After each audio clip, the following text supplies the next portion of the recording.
Welcome to Hanamura, a large two-lane battleground set inside the sprawling grounds of Shimada Castle. Much like Towers of Doom, heroes will not be able to directly assault the core of the opposing team, but must find victory through use of the map's unique mercenaries and central objective. Woven across the center line of the battleground are payload pathways for both teams that cover the top and bottom of the map. These payloads are the key to victory on Hanamura. Escort a payload to its final destination, and damage will be dealt to the opposing team's core. A payload will only move if a friendly player is standing inside its proximity circle, with its movement speed dictated by the total number of friendly players standing inside the circle. The payload will hit max speed at 3 or more players.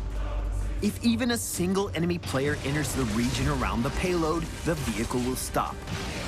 If no friendly players stand inside the proximity circle for a brief duration, the payload will begin to slowly move backwards. Each core has a total of 7 health, with a normal payload securing a single point of damage once its escort is completed. If a team manages to destroy a fort or a keep, their payload becomes empowered and will deal an additional point of damage once captured. Every fortification you destroy adds a new point of damage. Push deep into the enemy's territory to make your payload volleys all the more devastating. The mercenaries on Hanamura offer unique mechanics and implications for gameplay yet to be seen in Heroes of the Storm. Across the board, capturing a merc camp, no matter the type, will generate a high value of experience for your team. A fortification camp is situated at the top and bottom of the battleground. If you can secure this camp, a turret will drop that can be added to your inventory. This turret can be placed anywhere on the battleground, including atop the payload, and will block pathing wherever you place it. A recon camp sits on each side of the map, just inside the top and bottom lane.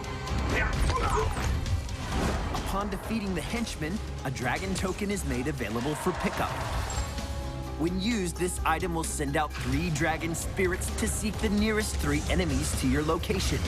Upon reaching their destination, the dragons will reveal their targets for 8 seconds. Just outside the blue and red base sits a support camp. This hard-hitting sentinel will cast a heal on himself once damaged, but if you can secure a takedown, you will be rewarded with a Healing Pulse token. Upon activation, this item will release a pulse of restorative power that will apply a moderate heal to all nearby allies over a short duration. Lastly, in the center of the map sits a large Mega Enforcer. This formidable boss will require allies to take it down, as it will gorge a nearby hero while issuing a large ring of continuous pulsing damage to the area around it. Securing a takedown on the boss will deal a point of damage to the enemy's core. As a battleground, Hanamura will constantly challenge your team's ability to defend and attack at the same time. A payload respawn timer will trigger as soon as a payload has been successfully delivered to its destination, so teams are naturally rewarded for pushing their payloads faster than the enemy team. Capitalize on this with an aggressive pushing strategy, or by working to stall the enemy on theirs. The core only has 7 health, so capturing the center boss could have a major impact on the fate of the game. Don't underestimate the effectiveness of empowering your payloads by destroying enemy forts and keeps. This is a great way to get back into the game if your team is falling behind. Lastly, destroying enemy keeps will cause sappers to spawn with your minion waves. Take advantage of the extra pressure these powerful minions can provide as you continue to push for the win. Hanamura, home to the Shimada clan, has entered the Nexus, bringing new game mechanics to Heroes of the Storm. Harness the power of the dragon and empower your team to victory.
勇士们，你们战胜了孤儿丹，那是结束这场战争的关键。集齐创世之柱以后，我们终于有能力将恶魔赶出这个世界了。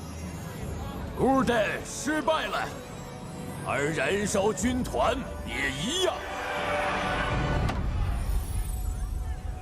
孤儿丹只是他们的棋子，在胜利到手之前，我们得保持警惕，因为军团真正的主子还没有出现。他们之中有一个在星辰间追杀我们人民的怪物 ，Kier Jaden。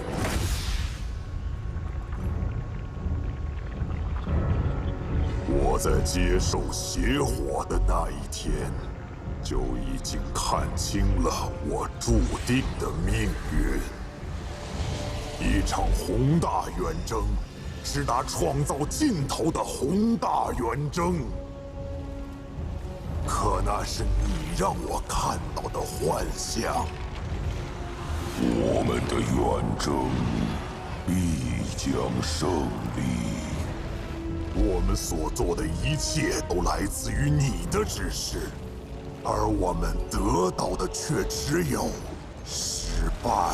也许你看不清我们的命运，也许是我高估了你的决心。为了这所谓的命运，我牺牲了我的世界。现在是时候去把它完成了。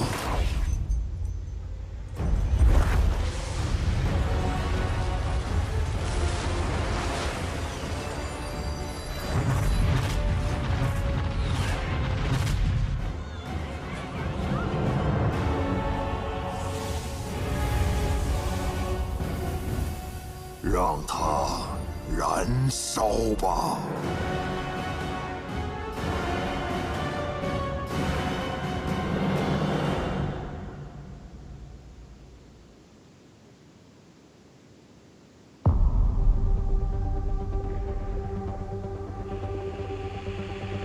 我是 Morrison， 伦敦遭到袭击，国王大道已经沦陷。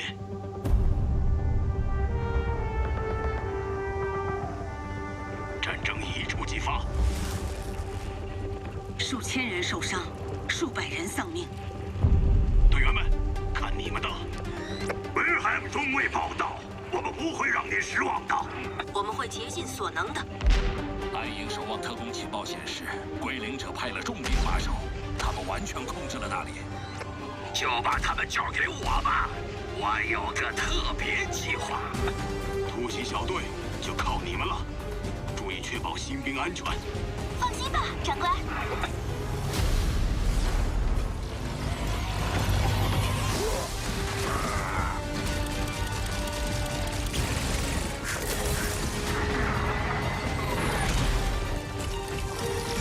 当心身后！护送工程车向前推进，没问题。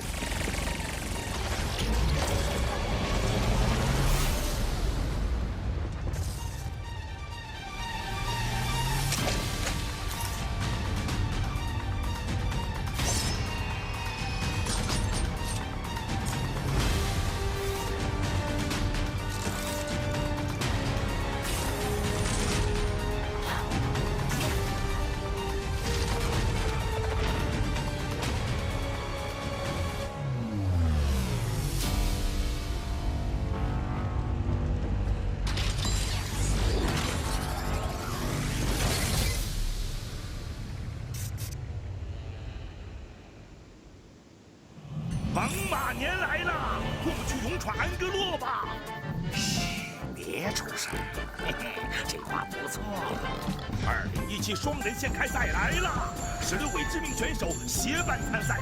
我很好奇那一盘会是谁呢？技术和才艺如何？有趣的进化，变化莫测，看谁才是天选之人。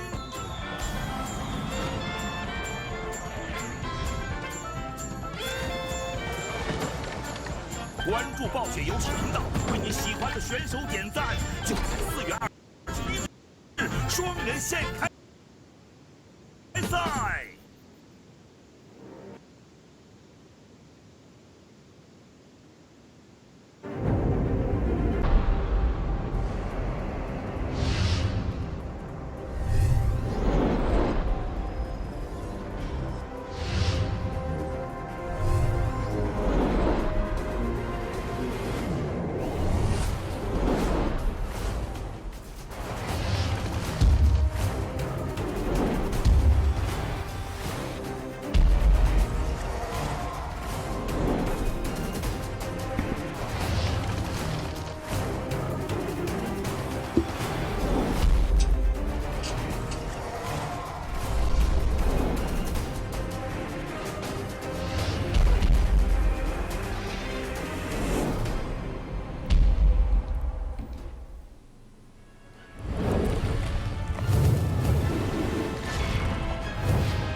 What's up, everyone? Welcome to the China Spring Championship. We are here in the top 8 for the third day in a row, Lorinda. And I'm going to just let you explain all the madness that's happened. Right, so we've just had 2 days of round robin, 8 players to pick the top 4 to go to the Global Spring Finals and also to play EU versus China. So 3 players got through. That was Trunks, Jason Joe and Dog. We thought it was all over. And then there's a 5-way tie for 4th place. Sure, just do some tiebreakers. Yeah, yesterday was... Sorry, go ahead. This is China, guys. We don't do tiebreakers around here. What we do is we have a 5-player round-robin tournament on an extra day, which is today, to find that 4th place. And everybody's going to play everybody again. And if they all go 2 and 2, we have no idea what happens. We're going to be making this up as we go, and it's going to be great. Yeah, this is the tiebreaker. They just play it out until everyone just falls over and dies, right? But the funny thing is... These are best of 7s, by the way. These are best of 7s. Yeah, it's not like one game tiebreakers or anything like that. They're all best of 7s. And so after everyone played 7 best of 7s over 2 days, they decided, why don't we have more best of 7s to figure this out? So we watched a game last night at the end, which was Jason Joe versus Nigod, and both players looked like they were going to be crawling out of the arena. And that was the second to last match, too. The crazy thing is that I think everything got locked up on the very last match. Like, Hamster came back from 1-3 down, and I think if he had lost, everything would have just been settled, right? Because it would have been... I think that somebody, I think it was probably X-Hope, had just beaten everybody else in the 4-man tie or something. Well, Rain would have just been 4-3, right? Is that right? Oh, if Rain had won, it would have been 4-3. Yeah, that's it, right. Yeah, you're right. Right, so then they would have just been over. So Hamster came back improbably from 1-3 down and tied everything up. And so our standings are, I think we're going to show them right now. 5-2 for Trunks, he is in. Jason Joe 4-3, he's in. HQ Dog is in. You guys are going to see those players at the HCT Championships. Everyone below them, Exo, Black Magic, Hamster, Nigod, and Rain. And Rain and Black Magic. We've just been calling them that, but that's basically their names for now. But we don't know where they're going to come in the future. We won't have to potentially worry about that if they don't get in. But for now, I suppose this is our schedule. Rain versus X-Hope to start off. I believe Hamster played yesterday and lost. Apparently he tweeted that. Our Chinese friends who are helping us out checked out to see what was going on. They played late until last night. And I believe Hamster's already 0-1, but I don't know who he lost to. He just tweeted that he lost. So apparently Hamster already going into this in a deficit. But it's okay. He's just really good at coming back.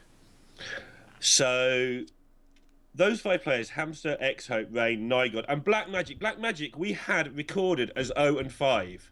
And he still finished 3 and 4. Yeah, Black Magic, what happened was, he was 0 and 4, we're like, okay, he's done. Just you know, it's over, throw him away, yeah. And then, during one of our matches, we saw a result that he lost. But apparently that was a result from the day before, which they somehow put on the screen on that day. So we're like, okay, Black Magic is done. We don't have to worry about him anymore. And then all of a sudden, he was tied with everyone else as well. But anyway. So taking away the hilarity of the situation, and it is funny, and I'm sure we'll both be laughing about it on and off through the day, this is really, really important. Like, this is going to be an absolutely great day's Hearthstone, on top of the fact it's slightly ridiculous, which is what Hearthstone is, right? It's exciting, it's amazing, and sometimes it's a bit ridiculous. So we've got it all thrown into one tournament. Yeah, at this point, it's ridiculous for us, but for the players, they're probably really suffering. Right. It's one of those things where if you get into the top 4, as we do take a look at our bans here, the Druid of Rain is banned, and the Rogue of X-Up is banned. Both bans make sense. It's kind of between Druid, Rogue, and, you know, like Freeze Mage sometimes, if players are worried about the control style. Like, if you're playing control, you're worried more about, you know, the Druid. But, yeah, it's if you get into the top 4, you can look back on this event and laugh about it. If you don't get in, then you feel really sad. You know, there's nothing funny about it. There's no like 3 years from now, like it's like, oh, remember when we had that crazy, you know, round robin thing? It's like, yeah, it sucked. But on the other side, I mean, whoever goes through will have earned it. There is absolutely zero doubt that whoever gets through, even if they have a bit of luck or whatever, they will have played 11 best of 7s in 3 days, and that's. Yeah. Using that logic, all the players here have earned it, but only 4 are going to make it in. So sure, that's fair. But to do better than the others in those 11 is kind of well, where I was going. I guess. Well, the top 3 won't have played this many matches, so I think we should just get the top 3 out of there. It's like, you didn't play enough matches. So put these just guys go home, you lazy people with only 7 best of 7s. I've always liked long formats, so I'm not going to overdo it on the not liking this. I think this is great. I think they should have tiebreakers because they had a tiebreaker. Yeah. I think they had a 4-way tie in one of the groups, and what's to say that one of the players, I think it was, I'm forgetting who it was who won a 4-way tiebreaker. I'm just gonna go check that out while you class the first part of this game. Yeah, just getting the deck list together because we didn't know what the schedule was going to be until you guys knew.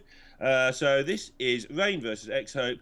Rain and X-Hope basically had an important match yesterday, which X-Hope played incredibly well, and it felt like he'd lost 6-1. He actually lost 4-3.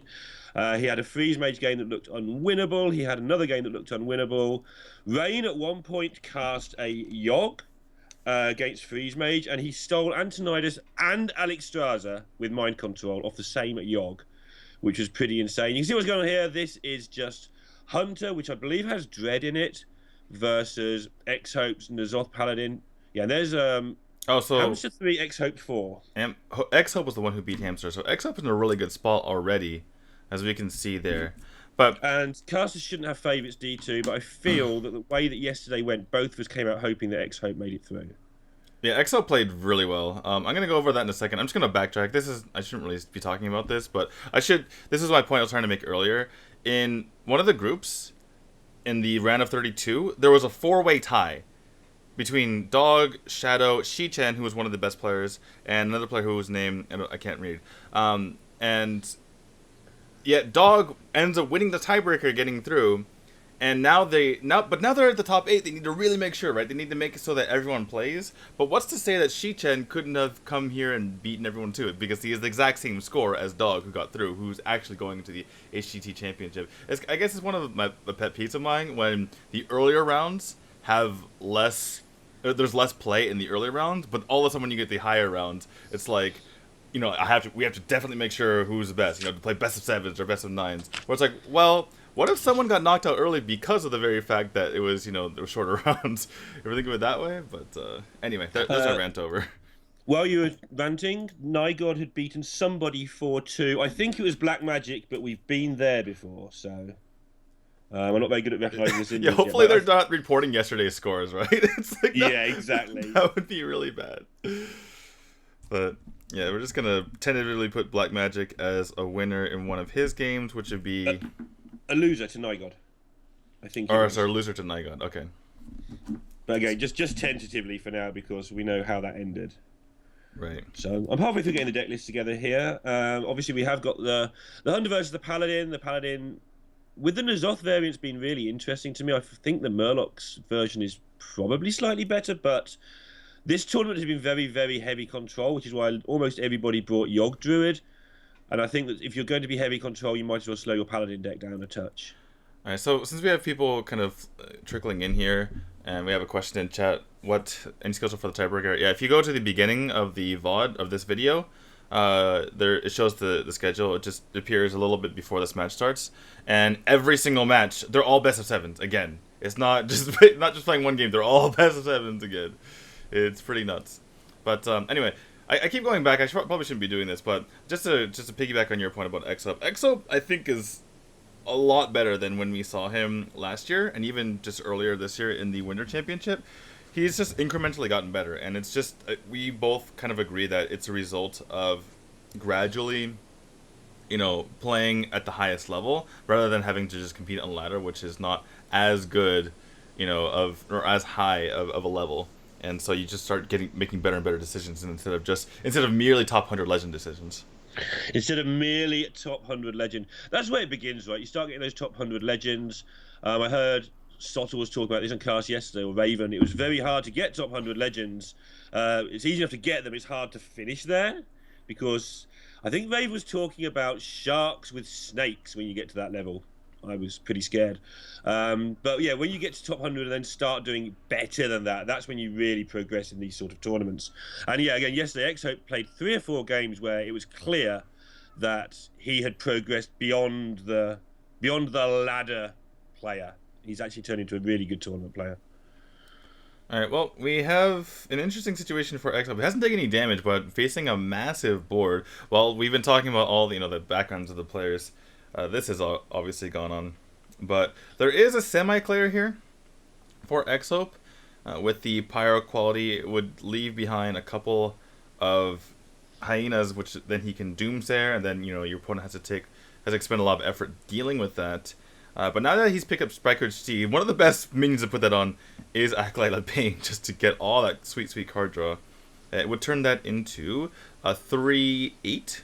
Which is kind of annoying. It's like one of the big tree neutrals that we've seen before in the past, and it turns into a 2/6 afterwards. So potentially might take out the high main, or the first half of it. Well, and this is an important match to start with. There's a lot of control in this format, which has made Hunter and Druid really interesting. And this exact matchup, basically, a lot of it's about the Hunter start and the Hunter high mains. If the Paladin has taken 0 damage on turn 8 like this, the Paladin is in such a great position. But withstanding that early onslaught can sometimes be a problem. But now he's got to this stage, he's probably in a decent spot, is Exhope. Yeah, he's managed to slowly just kind of hold on every single turn. The thing with Paladin is you can really get out-tempoed by more aggressive decks, particularly the Hunter, because you don't have good options. If you have like Aldor or something like that, it's okay, but you really want to save that for later. And everything you have in the early game just doesn't really match up all that well. Whereas later on in the game, as he does pick up a Consecration, which is nice for Exhope here. Later on in the game, you have all your board clears and all your kind of neutralizing forces, but you can't, at that point, you can't clear the board and heal at the same time, which is the main problem of Paladin. So the fact that Exhope is in this position where he doesn't really need to be worrying about dying, he only has to worry about clearing the board, is really good for him. Interesting that all the Paladins, I think, might be one different, have gotten a Zoth in, and that's just not because their meta is strange, but because they understand their own meta, and their own meta is one in which everyone's playing Paladin. So if you throw that N'Zoth, it's been completely underwhelming in most of the games. It gets back a Tyrion, or that's it, or a couple of Taurens or something. But in the mirror matches, if you're the one who hasn't got the N'Zoth, then you're in real trouble. So the meta has got so slow that the whole thing has... The tech is for the other slow decks.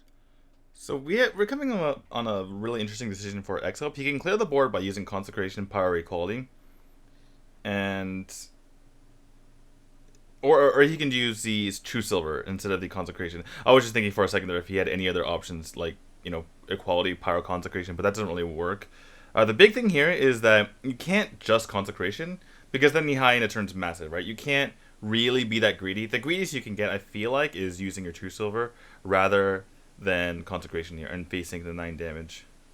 Yeah, and you're worried about Razormaw going on. I mean, you can't even leave a Hyena there for one turn and say, oh, I'll take the 11 or whatever it ends up being, because if they put a Razormaw and give it Wind Fury, you just lose the game on the spot. I suppose there is one greedy way to go about it, right? You go for power equality and then you Doomsayer, and then you're only leaving behind 2 Hyenas, which is that's reasonable as well. Yeah, this is okay.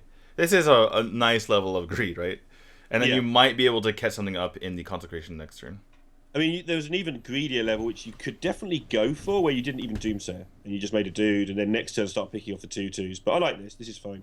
Yeah, but doing this is kind of greedy. Like I love how we're kind of going back and forth about what is greedy and what is not. But the nice thing about this in particular is now you've gotten your opponent to put more stuff on the board that might get swept up in the Consecration. Though that said, the True Silver doesn't really work very well with the in combination or against this Nesting Rock, I should say.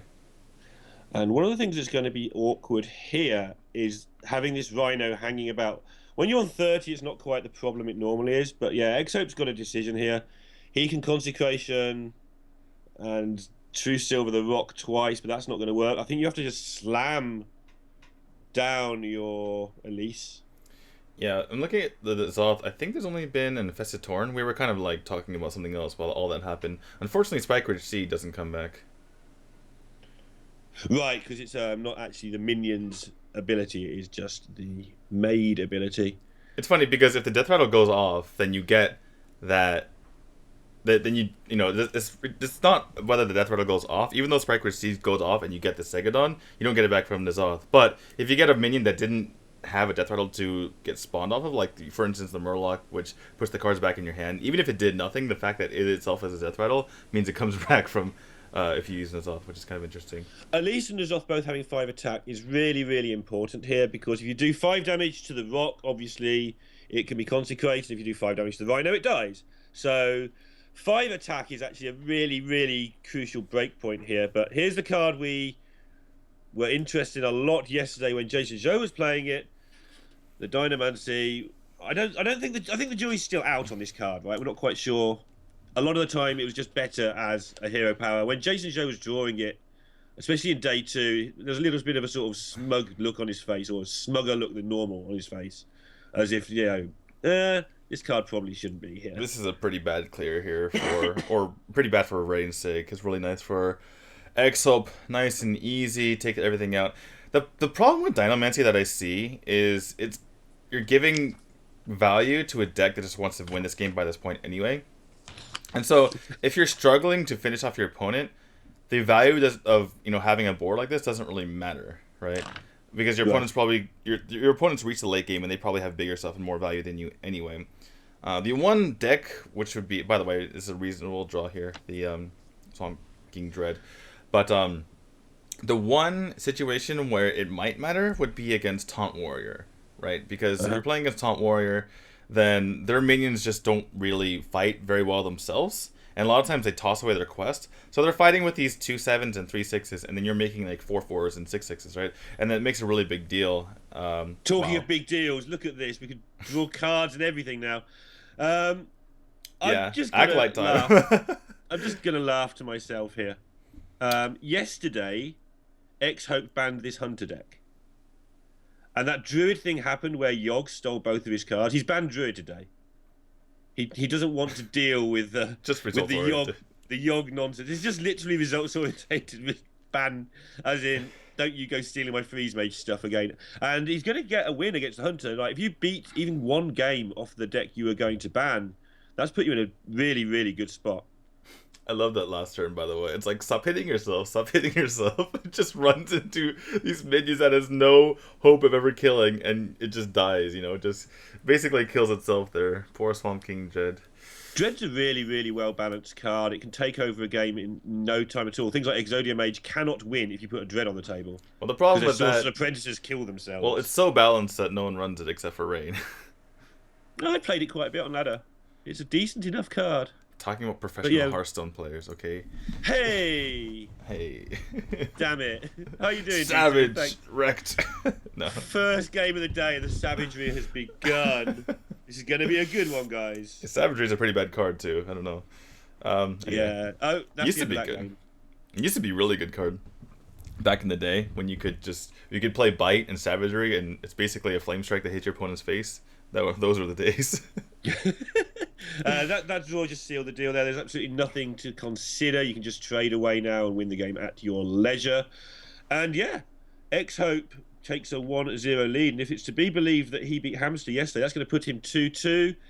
If you get to 3-1, you're in a ridiculously good spot in this thing. It is possible for there to be a three-way 3-1 tie, by the way. What is Rain doing? Maybe he's just trying to fatigue X-Hope. Like, it's not one of those situations. Fatigue him, like till he dies from it. You mean? Yeah, that's what I mean. Like, there's certain situations where you kind of just pass, and your opponent has lethal on board, and you give him the courtesy of killing you off. But he's playing Paladin, so you can't do that. I like the way that incapable of doing that. Taking this mega seriously. I mean, I know it is mega serious, but he's got you'll get just one hunter card. You've on 30, they're on 4, and you're like, just spam what? Cards out. You are not. There's no possible you're way you meant can to lose. Consider what could go wrong, but this might be taking that a little bit far. Yeah. Especially when you have not just being funny about it, but when you've got a day of best of 7s ahead of you. Yeah, just spam cards. You probably just want to get the game over with, all of you, just because your next games are going to be important as well. Yeah. Well, that is game number 1. Over to X-Hope, and like you mentioned, not banning the Hunter probably working out pretty well for him. We'll see if it works out for future decks, but Paladin typically doesn't do too well against Hunter, at least so far we've seen, and does reasonably there. Anyway, I was going to go back to my Dynamancy point. So the problem with Dynamancy is you're playing in a deck that it needs to be exactly perfectly, you need to use it in the mid game, right? Because then you have your value, and your opponent really can't keep up with that value. Mm-hmm. So, but for a Hunter, the dream is to just curve out anyway, right? You just want to curve out with your minions, and in an ideal world, you're not losing any mana in any situation other than using your hero power to kind of strengthen your life total lead. So it's kind of a mid-game card, but if you had the better draw, you wouldn't even play it. So if you have a perfect draw, you're not playing it. If you have a bad draw, you're playing it, which doesn't really make a whole lot of sense.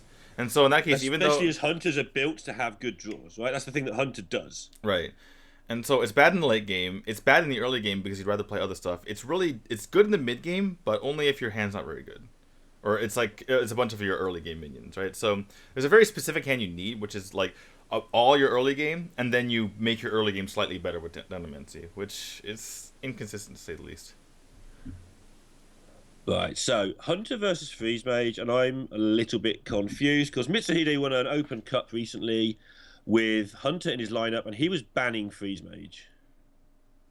I feel that Hunter is one of the few decks that's actually pretty good against Freeze Mage at this point. Yeah.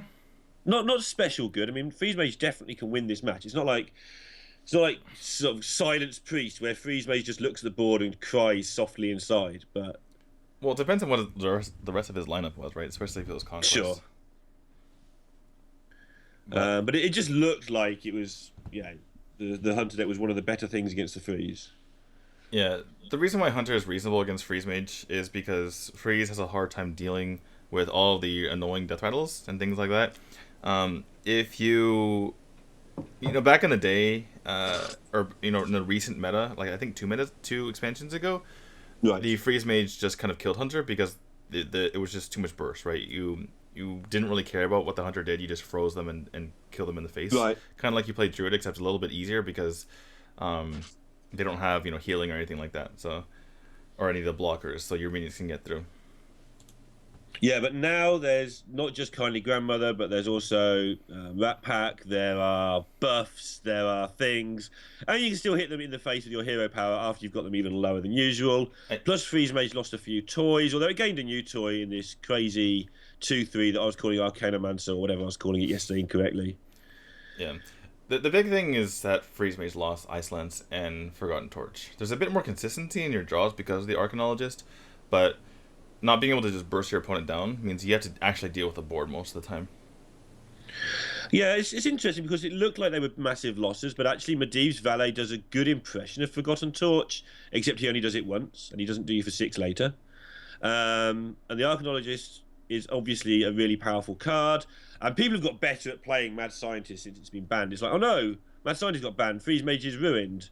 And then people realise, well, people being precisely laughing, realise, oh, we can still do this.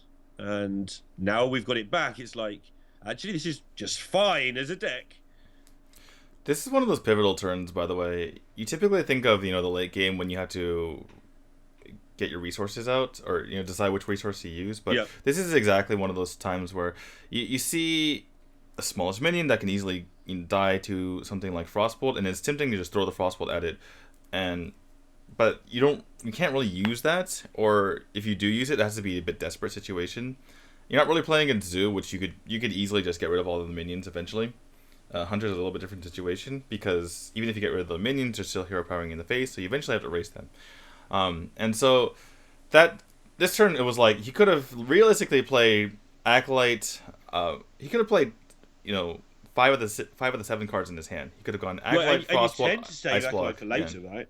You tend to save Acolyte for turn 5, so you get a ping out of it. But he's under so much pressure right now that he just couldn't. He decided he couldn't save it, and he's under a lot of pressure here. I think it's the opposite, right? Or not the opposite. I think it's like this is the last time he's going to be able to get Acolyte out. It seems like because Acolyte ping on 5 is way too slow, and you might have too many cards, right? Because he wants to play Arcane Intellect, and once you play Arcane Intellect, you can't play Acolyte because your opponent makes you overdraw.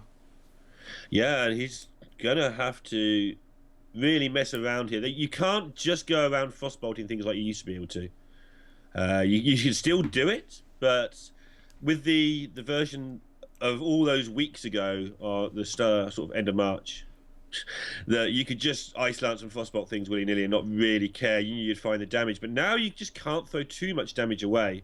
And this is looking pretty grim for X-Hope. He's gonna have to find if he finds a freeze effect now to go with his Doomsayer, he'll be fine, but he needs to find it immediately.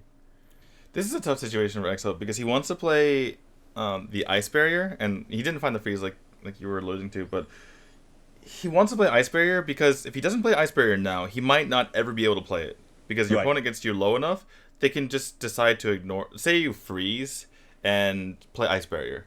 They can just ignore the Ice Barrier and start shooting in the face if they have 2-turn lethal that way anyway.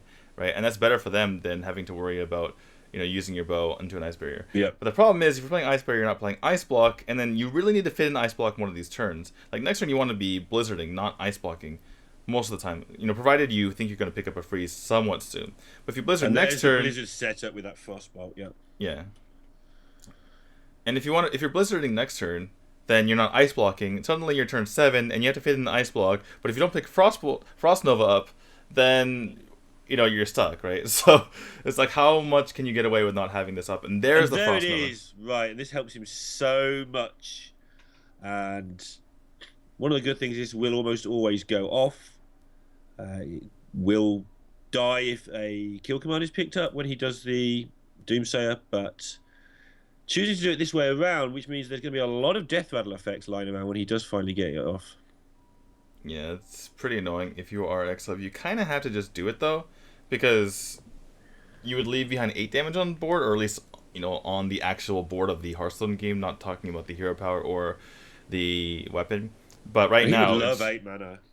Yeah, but right now it's just the board is already too big. He's gonna die. So yeah, he's gonna Frostbolt. He'd love to ice block as well this turn, but that's gonna have to come next turn most likely. He does have 2 blocks, so if he can set up a block and it not get procced, then he'll get to drop the Alex Straz, and he might have a few draws to win the game.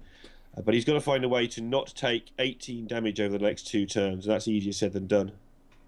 Yeah, you could see something like just Frost Nova and double Loot Hoarder, and try to find your way into more stall. You can also Frost Nova and ping the 4/1. Yeah, the double Loot Hoarder is interesting, actually. Because you don't really win this game if you Doomsayer right now, or if you don't draw more cards. But this makes sense in a while, because in a way, because even if there's 8 damage left on the board, you're still kind of okay. So he needs to draw into another Blizzard or something next turn. He would love to get another Frost Nova, because then he can Frost Nova, Ice Block, Loot Hoarder. That would be the perfect solution. And 2, talking 3, of 5, perfect 6. solutions, this, if it gets +3, Wow. will clear. Well, Poison clears as well, so that's pretty And Wind nice. Fury would have cleared as well, actually. No, it wouldn't. That'd be 1 short. I'm going crazy already. Yeah, so +1/+1 or Wind Fury would be 1 short. And Poison obviously works pretty well. There's a Blizzard, though. That's Is pretty it enough? massive. It's huge. But the problem with this Blizzard is he's not... I mean, he has to do it, but he's not going to get the chance to set up the block, which means the Alexstrasza can't come down again.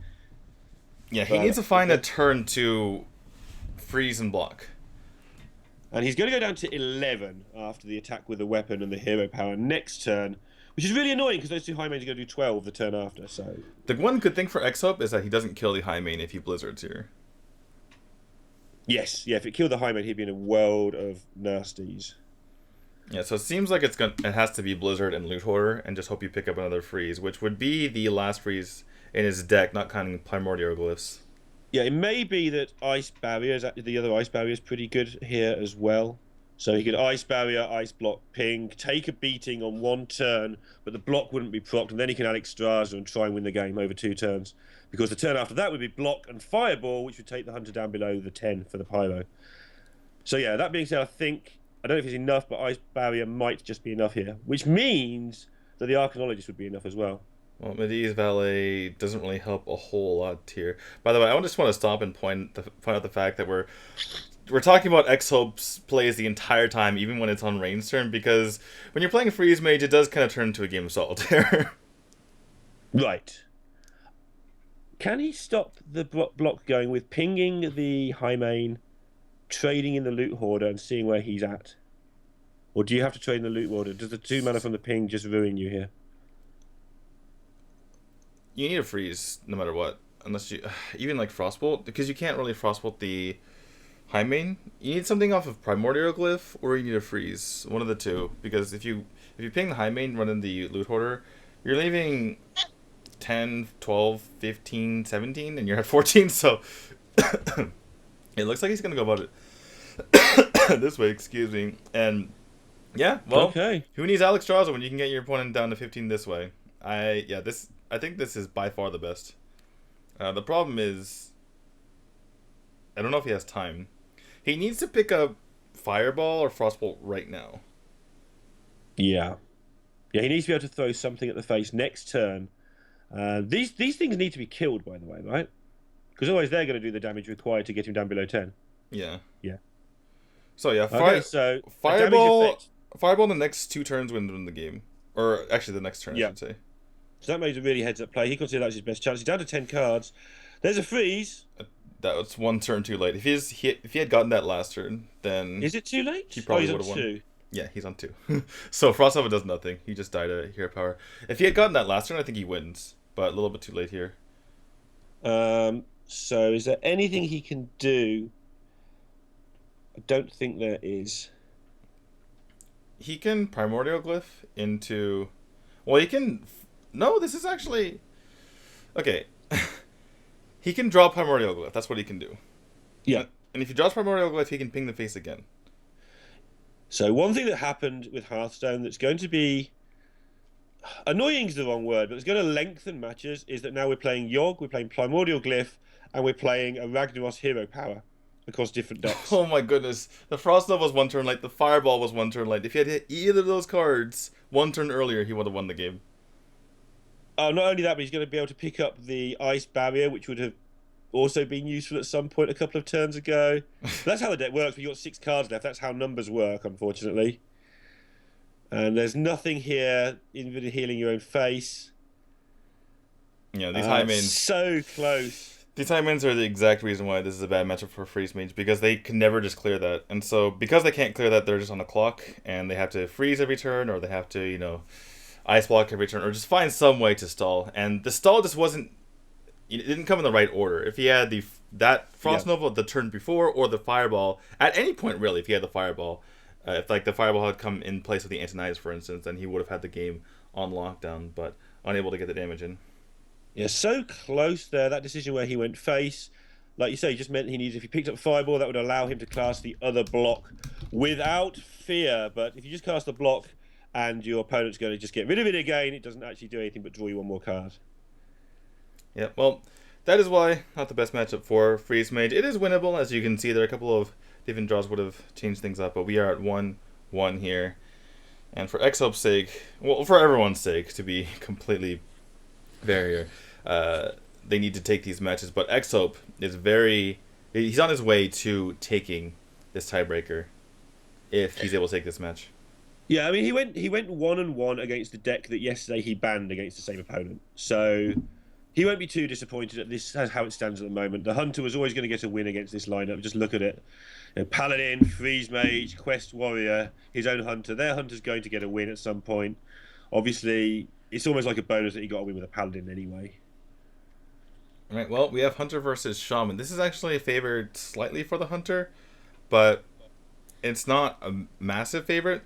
And the fact that Rain has a lot of Jade mechanics in his deck kind of helps him a little bit, because he's not totally reliant on those elements or the elementals, and he can just use the removal that he gets naturally from those Jades. But turn 1 Firefly is exactly what you want to see, just to be able to fill out your curve and provide a check on your opponent's minions here.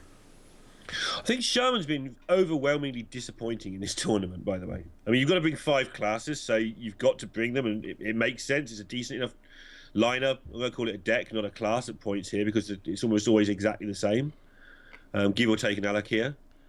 But I think it's been a pretty disappointing selection so far for anyone who's brought it. All right, so attacks in first, takes the 1 damage willingly, because this might be a Searing Totem, and it is, and that could have sniped out the Searing Totem, which would have been bad for Rain here. And follow up with the Kindly Grandmother, which is kind of annoying, or it's not the greatest for here for Exo, because of the fact that next up is the Tar Lord. And Tar Warrior, yeah. The Lord would be really good here. Or Tar Creeper. Creeper. So we all got it wrong. Good. Yeah. Well done. Correct somebody and get it wrong yourself. It's the best way. Well done, Neil. I do not think there's a Tar Warrior. Tar Warrior. That's my secret reveal. Yeah, sure. Okay, so no AoE in the hand of Rain, but obviously X-Hope doesn't know that, so he's trying to hold on to things. And do you just kill command this annoying minion after playing your Macaw? You can just use your bow. Hyena, in fact. You can just use your bow. So many things. And you can bow and coin Hyena. Yeah, I like this better. Because the Hyena will be a 4/3. And your opponent just used Jade Lightning. Which is interesting, because I think Exo could have gone for the Hyena last turn, but specifically chose to go for the Rat Pack, which I guess is a more annoying minion. You have the Houndmaster in hand, but he could have also been baiting out the Jade Lightning here. It's interesting. I wonder how much you can read into your opponent's hand when they Jade Lightning on 4. Wow, Insta-Bloodlust. Insta-Bloodlust. That's how scary that Hyena is. Oh my goodness. And I think we have been selling Rain a little bit short, by the way. I think yesterday when we saw him win, we were taken aback by the Yogg, but he didn't do much wrong. He seemed a pretty solid player. Oh, I was fine with him. I think that chat... out of the new guys, I think he was one of the more solid players. I think that chat just didn't like him. I was fine with him. Anyway. If in doubt, blame chat. First rule of casting. First rule of chatting is if in doubt, blame the caster. So it's a fair and symbiotic relationship. Does he get the poison? Does get the poison here. Wow, that is a huge pickup for X-Hub. Now it can take out this Fire Elemental easy peasy. Picks up a Silverback Patriarch while he's at it. Nice and easy. But the problem here for X... Well, it's kind of interesting, right? Because X-Hub, he's going to get his wolf picked off by the Blaze Caller. But he does have his opponent down to 17, which is a big deal because of his hero power, because there's no Calamos in hand, or any other healing for that matter. So he's well on his way to winning this, and picks up a Nesting Rock. That is very nice. Yeah, the rocks are so good in this deck. It took we talked about this a little bit yesterday, but it took a while for people to realise that rock was actually really good, because everyone's playing all these great new toys. There's just this 4/7 for 5 neutral card chilling in the neutrals. And it took a long time, I think, for people... A long time being 3 or 4 days. That's a long time in Hearthstone matters. It took a little while for people to realise that actually just defending a 3/2 and a 1/1 like this is a big deal. This is one of those situations you get in the game as hunters. Like, do I hit the face? If he puts up a taunt later, then I'd rather smack him right now so that I have that damage in. And on the other hand, well, maybe I need my bow to get through that taunt. So, I think you made the right call, because the tiebreaker tends to be... Well, what if I pick up another bow? Yeah. Exo getting closer and closer to lethal.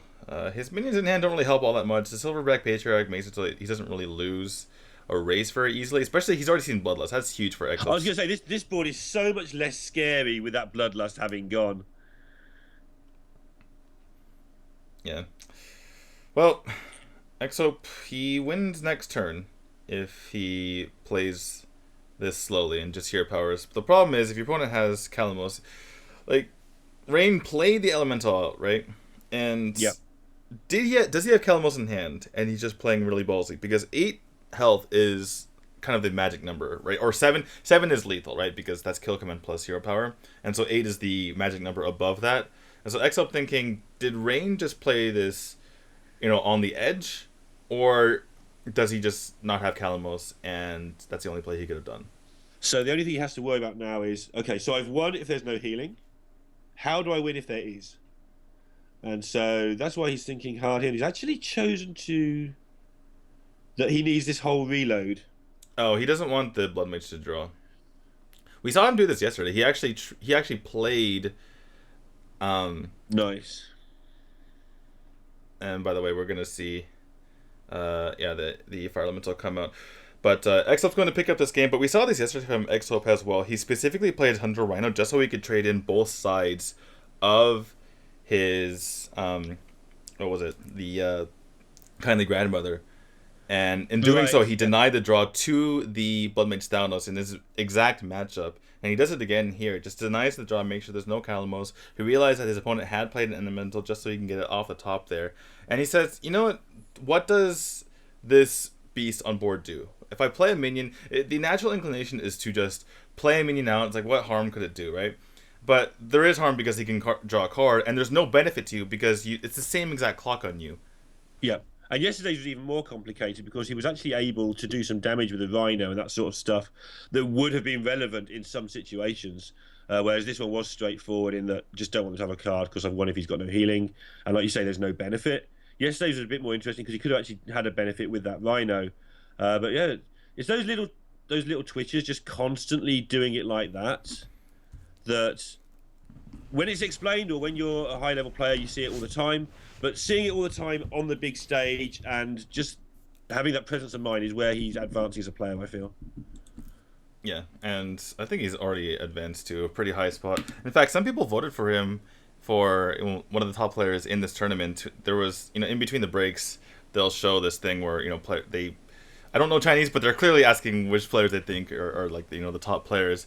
And, Jason Zhou and Omega Zero got a lot of votes, but Exo got a couple as well, and you can certainly see why. Yeah, Omega Zero, the only rank 21 on the Gold Series ranking scheme. I paid particular attention at the start today because I knew I saw it yesterday and couldn't remember. All right, Hunter versus Quest Rogue. Quest Warrior versus the Questing Rogue. Generally a interesting matchup as the Warrior tries desperately to run them out of resources and the Armorsmith helps that, but it seems to always be an uphill battle. Yeah, absolutely. And that is a very good pickup here for Rain. And he already has 3 out of 4. He has Swashbuckler, he has the Gaijin Ferryman, and he has... Or Swashbuckler, I suppose doesn't matter, but whatever he plays, he has the Ferryman. And he shouts up to his name. So it looks like he's going to go for the Swashbuckler route. All he needs to do is pick up some sort of bounce back card in the future, and he has it done. And in the meantime, he's getting lots of value off of the Swashbuckler. What do you feel about Swashbuckler in this deck, D2? Do you like it, or do you think it should or do you think it will eventually end up being replaced with, say, Wisp or something like that? I don't think it's going to get replaced by Wisp if it gets replaced by something. I feel like Wisp is just a little bit too little value without the quest being done. If it gets replaced by something, I think it would be, the Shield Bearers, or if you're talking about a card that doesn't really help you gain value, right, then you're talking about the Shield Bearers just as something to put in the way, or the Biophon Titaners. And Biophon Titaners does give you value, but not when it's there, not something in your hand, right? It gives you value on the board, whereas something like Swashbuckler and the Novice Engineer give you value in hand. So it's kind of like, do you want the value on board? Do you want the value in hand? And I think the best version of this is he does get the bounce back via that via the pod here. But yeah, it's basically, do you want, there's a few ways to go about it, and it's value on board, value in hand, and tempo. And Glacial Shard is tempo. It's very good tempo. The Vanish is very good tempo. The Bioelfin Tidehunter is very good value on board plus tempo, but very bad when you don't have the quests. So it's kind of like balancing all of those, and I think people are getting very close. The Swashbuckler, it's hard to cut because you do get such good value, and it allows you to get the passage out of your hand, or out of your deck, which is pretty reasonable as well, and give you that early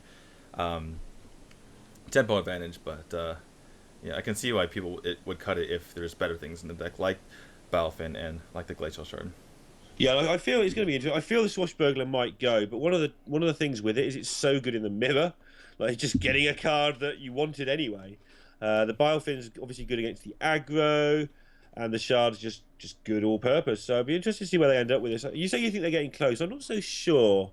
It reminds me of Patron, where it looked like people were getting close, but sort of did this little circle for a while, as we see, you know, crazy, annoying, rogue things happening here while we're talking about that. It's kind of funny. Rain gave up on the Swashbuckler play. He already had too much value in his hand, right? He would have overdrawn, so he decides, you know what, let's just go for the tempo play and go for the Glacial Shard. And X-Hope goes for the Dirty Rat and is unfortunately unable to pick up the Glacial Shard, but he only had a 1 in 7 chance, so it would have been pretty nuts if he had picked it up.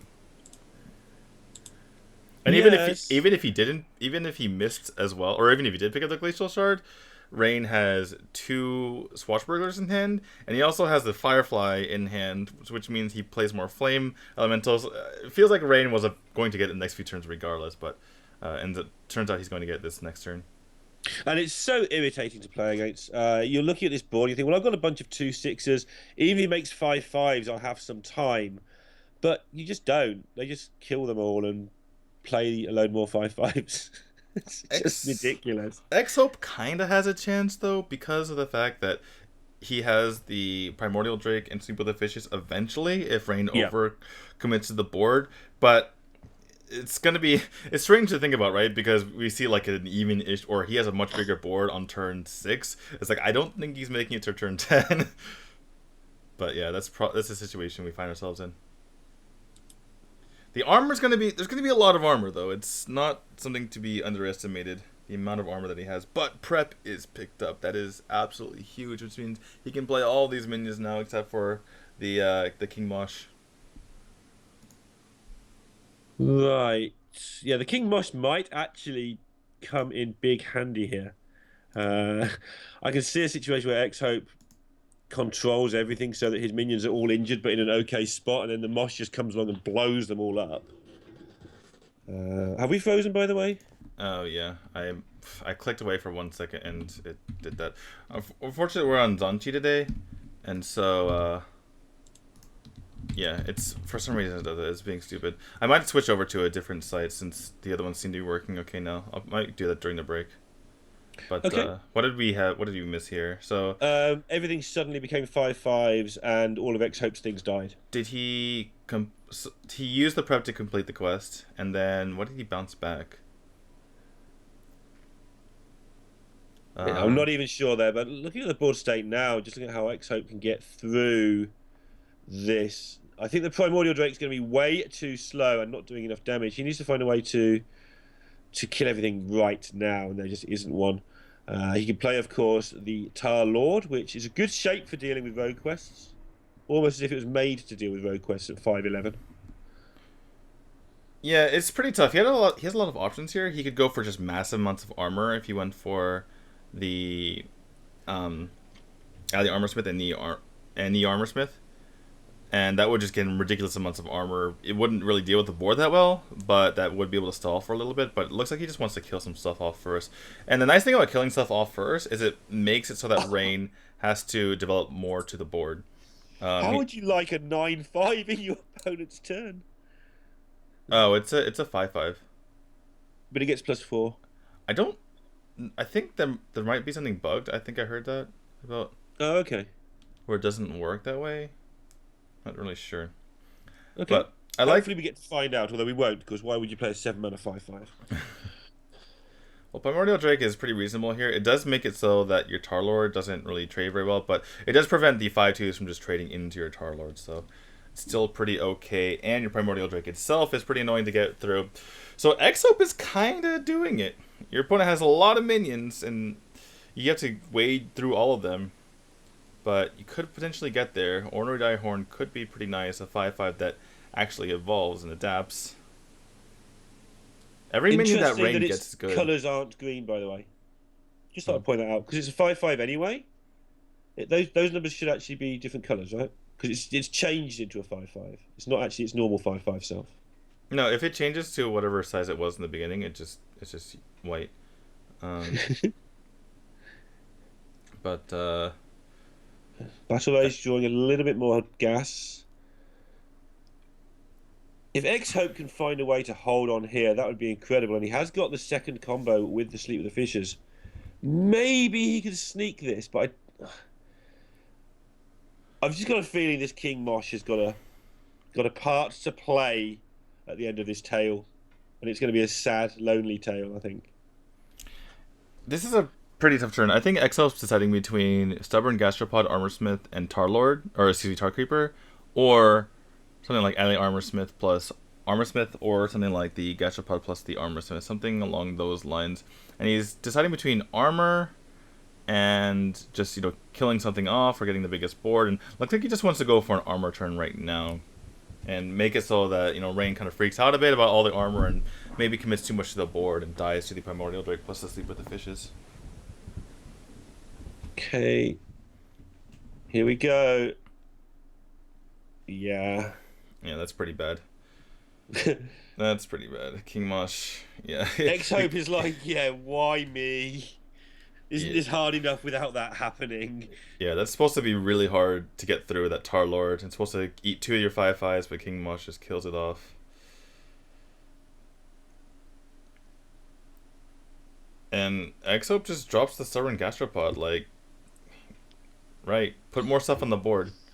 Put more stuff on the board so I can kill it with Primordial Drake plus Sleep with the Fishes. He does such a high life total that he's kind of just forcing Rain to do stuff. But the problem is Rain can continuously just have 3 minions on the board, and that's threatening enough. And X-Hope, even if he picks up Brawl, doesn't want to Brawl that. And doesn't want to commit to Primordial Drake, for instance, to that either. And of course the other problem is correctly mulliganing away the quest means he's never going to get to the point where he gets the rag shots to even try and help himself out with value. Obviously, it is the right thing to do because you're all hands on deck not to die by turn 6 anyway, so you need those extra cards early. But the downside is what happened last turn. You draw it, and it doesn't really help you much. But oh my goodness, this is painful. Rain's got a bit excitable here. No, he just vanishes it all back. So a lot of free damage in, gets that free damage to face, and gets more value out of the Swashbuckler. Gets an Arcanite Reaper, and wow, I don't think that X-Up can come back from this. Not all the brawls in the world aren't going to save him from all this value on his one side. Yes, so he can clear one board, but there's so much damage in hand. Again, Arcanite Reaper just making sure the Arcanite Reaper can't even be killed. Yeah, X-Hope is just kind of racking his brain to see if he can find a way to win this game, but I think he's I think he's reaching for the bottom right. This one's pretty much over. You play the Primordial Drake, you use the Sleep for the Fishes. That kills this lot off. If there's no Arcanite Reaper in your opponent's hand, okay, he's decided he needs to get the quest done. If there's no Arcanite Reaper in your opponent's hand, you can then Sleep with the Fishes again the turn after when the charge minions run into your minions. Right. But I mean, I'm clutching at straws, but you still wouldn't be actually entirely dead then. But we can see there's an Arcanite Reaper, and now there's a bounce as well.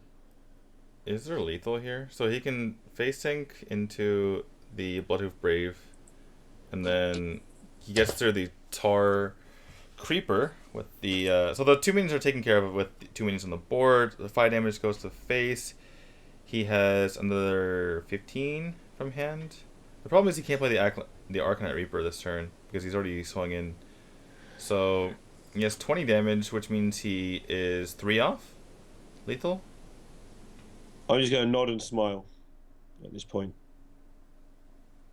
Yeah, he was 3 off lethal, but he just decided, I don't need to put more on the board than this. It's fine. And X-Help doesn't even get to play Primordial Drake and Sleep with the Fishes because he is a sad panda.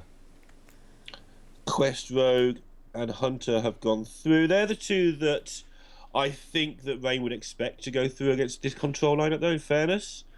There's now Freeze Mage left for X-Hope, along with that warrior. Rain has Elemental Shaman and his own Paladin deck left. Yeah, well, we'll see how this turns out. Wait, can you name those again? What are we working with here?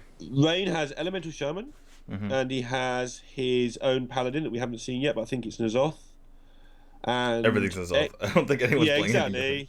X-Hope has Freeze Mage left and the Quest Warrior. Freeze Mage is more or less a free win, especially for against Shaman. Against Paladin, not, and maybe not, but it is definitely favorite versus both matchups. And for the Warrior, we've seen Warrior versus Paladin quite a bit, and this Warrior versus Shaman came up once, but it's kind of a similar matchup to Warrior versus Paladin. The one time we saw it, the Warrior kind of crushed because the Shaman drew pretty poorly and didn't have any healing. Yeah, and we have actually seen the Shamans losing that match in the end. The Paladins losing that match as well. We found that quite often the brawl into smash you in the face for 8 by hero power, and then you're trying to restabilize as the Paladin, and we're going to say Shaman is Paladin here for now for the sake of it. It seems to be that 16 sudden damage is actually often enough just to get the Warrior into a situation where if they hit one more shot out of the next 2 or 3, they can still win. Right. The difference here is that Paladin has Lay on Hands, which means they have to miss a turn to heal, whereas Kalimos heals you for 12 and puts a 7/7 on the board. Right, but Paladin has even more healing than that. Most of the players here run 1 Forbidden Healing. And the other big difference, they also have Rag, which Rag is kind of like Kalimos. But the other big difference is that the Paladin gains value by having these really annoying death rattles, which can be really annoying for Brawl. But on the other hand, to make up for that, they have value through tempo, right? They can kill something while providing something on the board through the Fire Elementals, and the Blaze Colors, even the Jade Lightnings can be that way. So that's really annoying if you are the Warrior. And yeah, so there's a bit more pressure that can be had from the Paladin or from the Shaman, right? The Shaman can just kill the Warrior, while the Paladin can just be annoying and not die. Yeah, those extra lightnings and such like.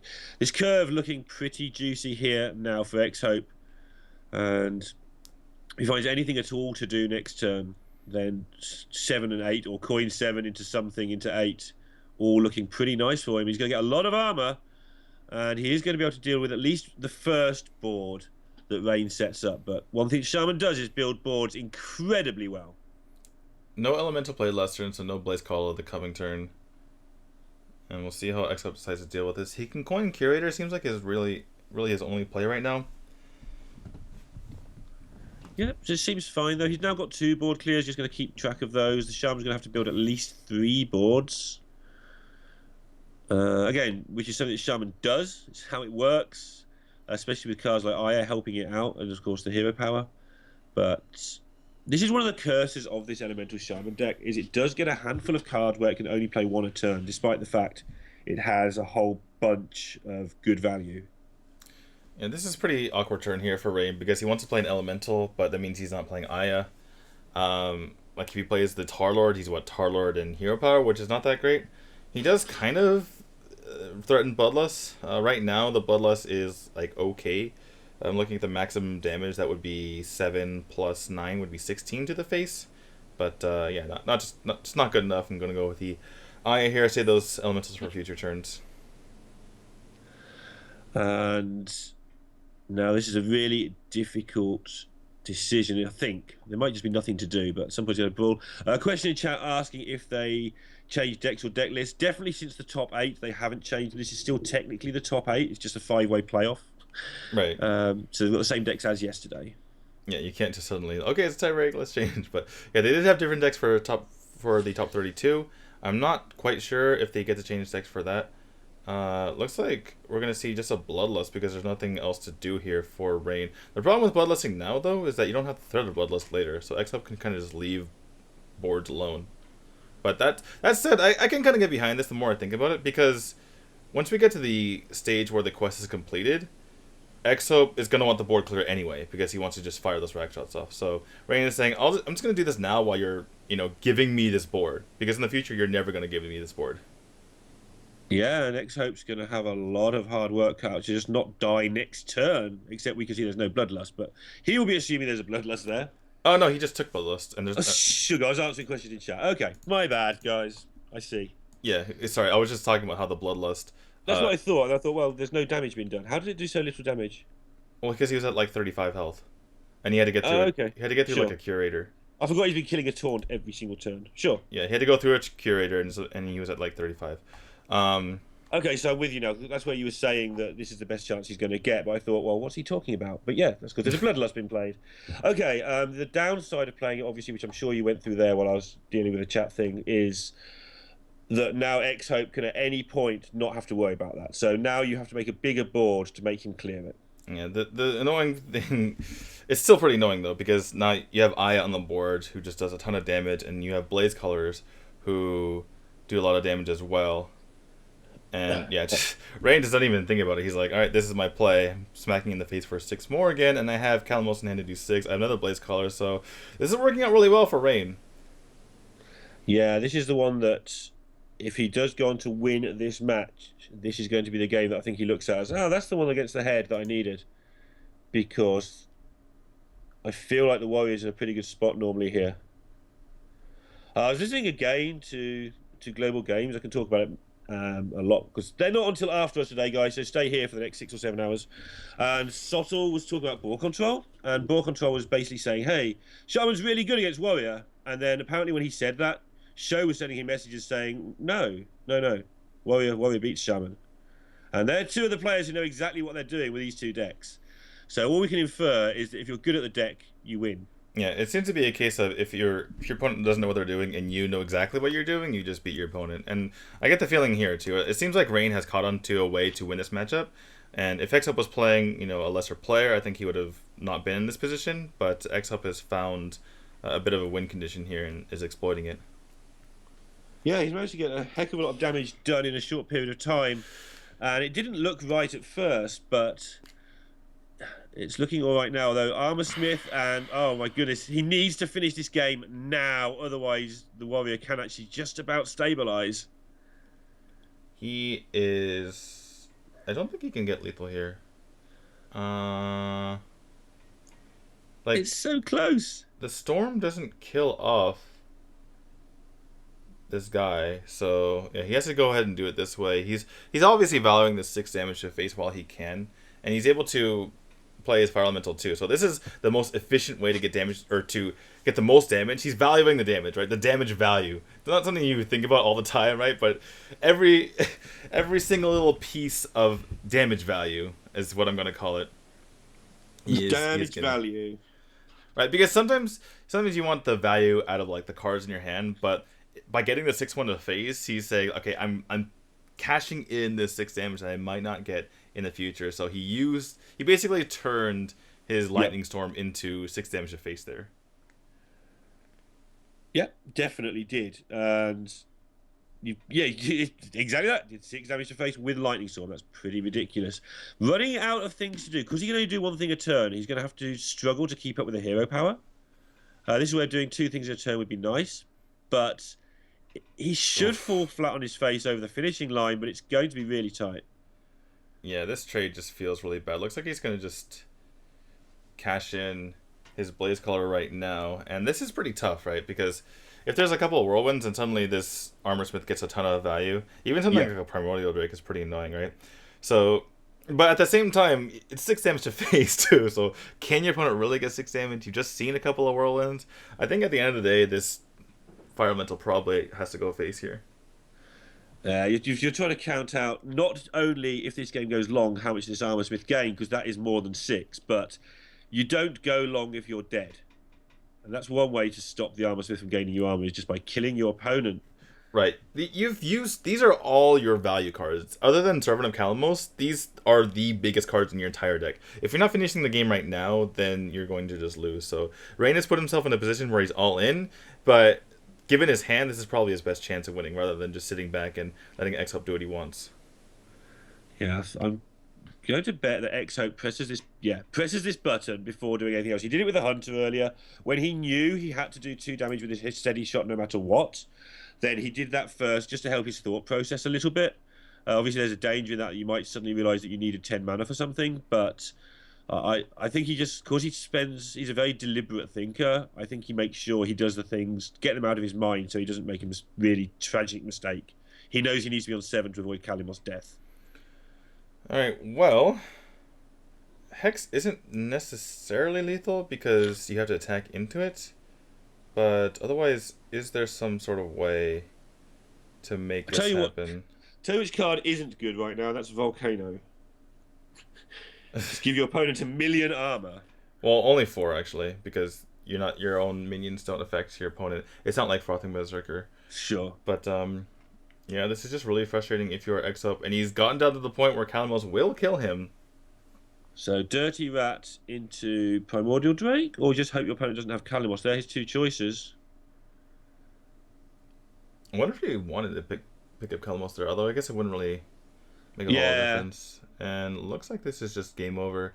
X-Hope can only go to 5, and I believe Rain played an Elemental last turn, which means he gets a Kalimos to the face here. It's a good point. He did, though. Pretty sure, yeah. So, Rain takes the lead 3 games to 2, and this is isn't this the exact matchup yesterday where we were just kind of, everyone was pulling their hair out because it was just an insane series, and X-Hope was just barely clutching out victories? Right, so X-Hope yesterday lost this 3-4, and it felt like he lost 6-1. Yeah, he pulled out an insane victory with Freeze Mage against Paladin. He pulled out another insane victory with Quest Warrior versus Paladin. And he lost the Paladin mirror at the end because Rain just went minion, minion, minion, minion, minion, minion, you're dead. That was basically how that went down. But this time around, it's not going to be the Paladins for X-Hope at least. This is out of the way. This is going to be Paladin for Rain, and he's got to take on Freeze Mage and Hunter. So this isn't over yet by any stretch. Freeze Mage and Warrior. Yeah. Because the Warrior just lost. Well, I've got Quest Hunter written down, even though he's playing. He's got Hunter, Quest Hunter, and Quest Hunter. New deck archetype, Quest Hunter. Get that. Get the queen out here. What's her name? I forgot. The Marsh Queen. The Marsh Queen. Get her. And it's like Carnissa's brood, I want to say. I'm looking it up right now. Carnassa. No one plays that card. No one knows because no one plays that card. Looking for even it. if they play the Hunter quest, they don't play that card because they're dead before they get the chance. The Marsh Queen quest: play 7 1-cost minions. Reward Queen Carnassa. Yes. Yes. We did it. One for the good guys. We did it, Reddit. So 3 games to 2 to Rain. I'm assuming it's best of 7, by the way. Yeah, no, it's already over. I think X-Hope went for a break the other day as well at this sort of point. I think he's one of these guys who takes a break or 2. Well, while we're doing this, I'm actually curious if I should go with WTV or if I should stick with Janchi. Yesterday we had Panda, but I kept kind of skipping over. Let me just go and check to see how the other one's doing real quick here. So as we understand, while you mess around with the getting the better feed, which is definitely a good time to do it, I'll have a look through what we know. What we know, we think we know, because yesterday we thought we knew that Black Magic was out, is that X-Hope beat Hamster last night 4-3. We're fairly sure of that one. That looks good. So X-Hope is 1-0. And we think that Nygod beat Black Magic 4-2. But again, Black Magic has this habit of winning games he's already lost. Which would put Nygod and X-Hope as the favourites. But if Rain wins here, that'll put 3 players on 1 win. And honestly, we're going to level with you. We don't know what happens if everybody goes 2-2. We think you probably come back tomorrow and do it all again. If there's 2 people tied, we think it goes to head-to-head. If there's 3 people tied, they'll do it all again, but we don't know if that's tomorrow or today. It's going to be good fun finding out, though, because you don't get a 5-way round-robin tiebreaker for the most important 4th place in Hearthstone every day. All right, so how's it looking? We're going to give Doyu a go. Okay. So Doyu's the go-to site, right? That's the site we normally use for these, but... the site we normally use is like CC. The one we used for our Hearthstone team story was Dunshi, because that's the only one that showed it. Doyu is what Celestial typically use, which is apt because Tiddler is casting right now. And Doyu is kind of like the just standard one in China, I'm guessing, because this is one I keep running into a lot. But when there's like the Gold Series thing, like the main one is CC, and then everyone broadcasts off of that, and CC is usually the most stable one. But now like there's no CC, like the normal one is Panda, but then Panda has just been there's been more seesaws lately, so like lots of seesaws. You know what's good? Is that here on Tempo Storm, we're going to have some Hearthstone, guys. 3-2 to Rain. Sell out. Hey! Well, the thing is, like, legendary. Well, the Jump 2 thing was working fine. The only problem is that weird thing where I click away. I go look at Hearthhead to check a card, and it's like, nope, we're going to freeze now. Sorry about that. And I have Don't check cards. You should know all the cards by now. It's been out for a week already. I have to embarrassingly, unmaximize the window so I can take it back, which doesn't make any sense. Anyway, X-Hope, he has to take out the Paladin twice, which is doable. The Paladin's kind of annoying, but not unkillable. Okay, so going with the Freeze Mage first. Yesterday we incorrectly mentioned that he was trying to level up a game because tiebreakers. We did correct that later on. Against the Paladin, I like Freeze Mage in this matchup. I think it's sort of one of the good matchups. Well, considering he was able to win without Alex Straza yesterday. Right, and this hand's okay. You get to loot hoarder early. The only thing that's missing is the Arcanologist. He has too much. He actually has too much draw. If he loot hoarders into double Arcane Intellect, he overdraws. So that's interesting. It's an interesting thing. Too much of a good thing. Hydrologist doesn't get getaway Kodo. Redemption, Repentance, Eye for an Eye. I just snap take Eye for an Eye here, yeah, and Rain knows the score. Ooh. If you get Eye for an Eye down against Mage and you get them down to 1, and getting them down to 1 is the easy bit, remember, then they cannot beat you. Did someone ask for an Arcanologist? Anyway, sorry. They can beat you by Alexing their own face or something like that, but it makes the game incredibly difficult for the Mage, and the Eye for an Eye is the wild card in this matchup. Alright, so Sunwalker is picked up off here for the Stonehill Defender, who's changing it up a little bit. Either he's garbage or amazing, and now he's kind of just okay. He's pretty good. Get the Sunwalker off of that. And X-Hope filling up his hand with cards here. But yeah, the Eye for an Eye later on will be pretty helpful. One thing that's really useful is the Kodo in the hand of Rain. I'm not sure, I wasn't able to check if he kept that in his opening hand, but yeah, Kodo could be pretty massive once this board potentially gets frozen and doomsayed. Yeah, because one way to stop freezing things is you freeze it and doomsay, you kill everything. If you then just play a Kodo, that just means you have to freeze the board at least one more time. They don't have to rebuild the board. It is pretty grim.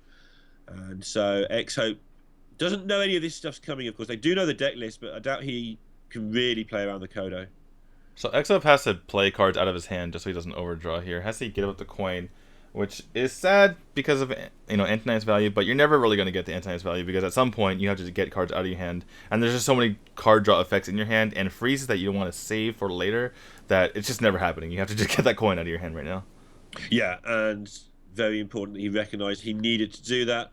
On the other high side of it, although the hand is awkward, it certainly isn't one you'd change for a random hand. It should resolve itself sooner rather than later, the way it's constructed. He's just going to have to tread very, very carefully. Yeah, just be careful with that card draw. The sad thing about having a hand like this is that eventually you'd rather get the 3 cards off of Acolyte, but you can't really do it right now. But because you're going to overdraw. And so this is interesting. X-Hope will know there's a very strong chance. This secret hasn't been played, right? So he will know there's a very strong chance that Eye for an Eye was taken here. So he'll be trying really hard to find a way to win this beyond the normal way, which is get yourself beaten down to 1 and kill them.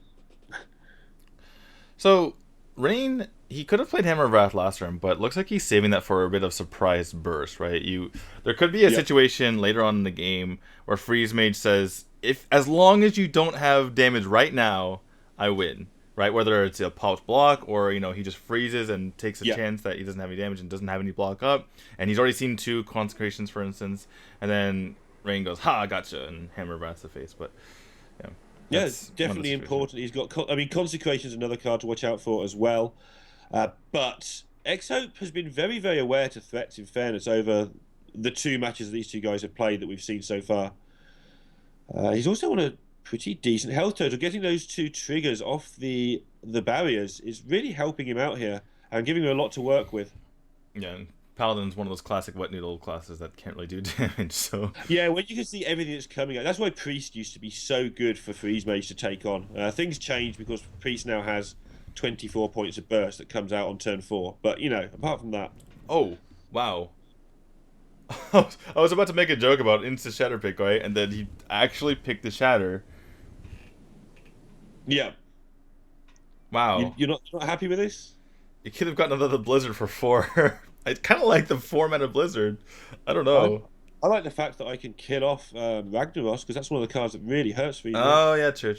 You had to put burn into Ragnaros, otherwise that makes sense. Oh my god, he snipes Alex! There was an Acolyte in hand too, there's a 50-50. So what happened yesterday when he played against the Druid is almost exactly this.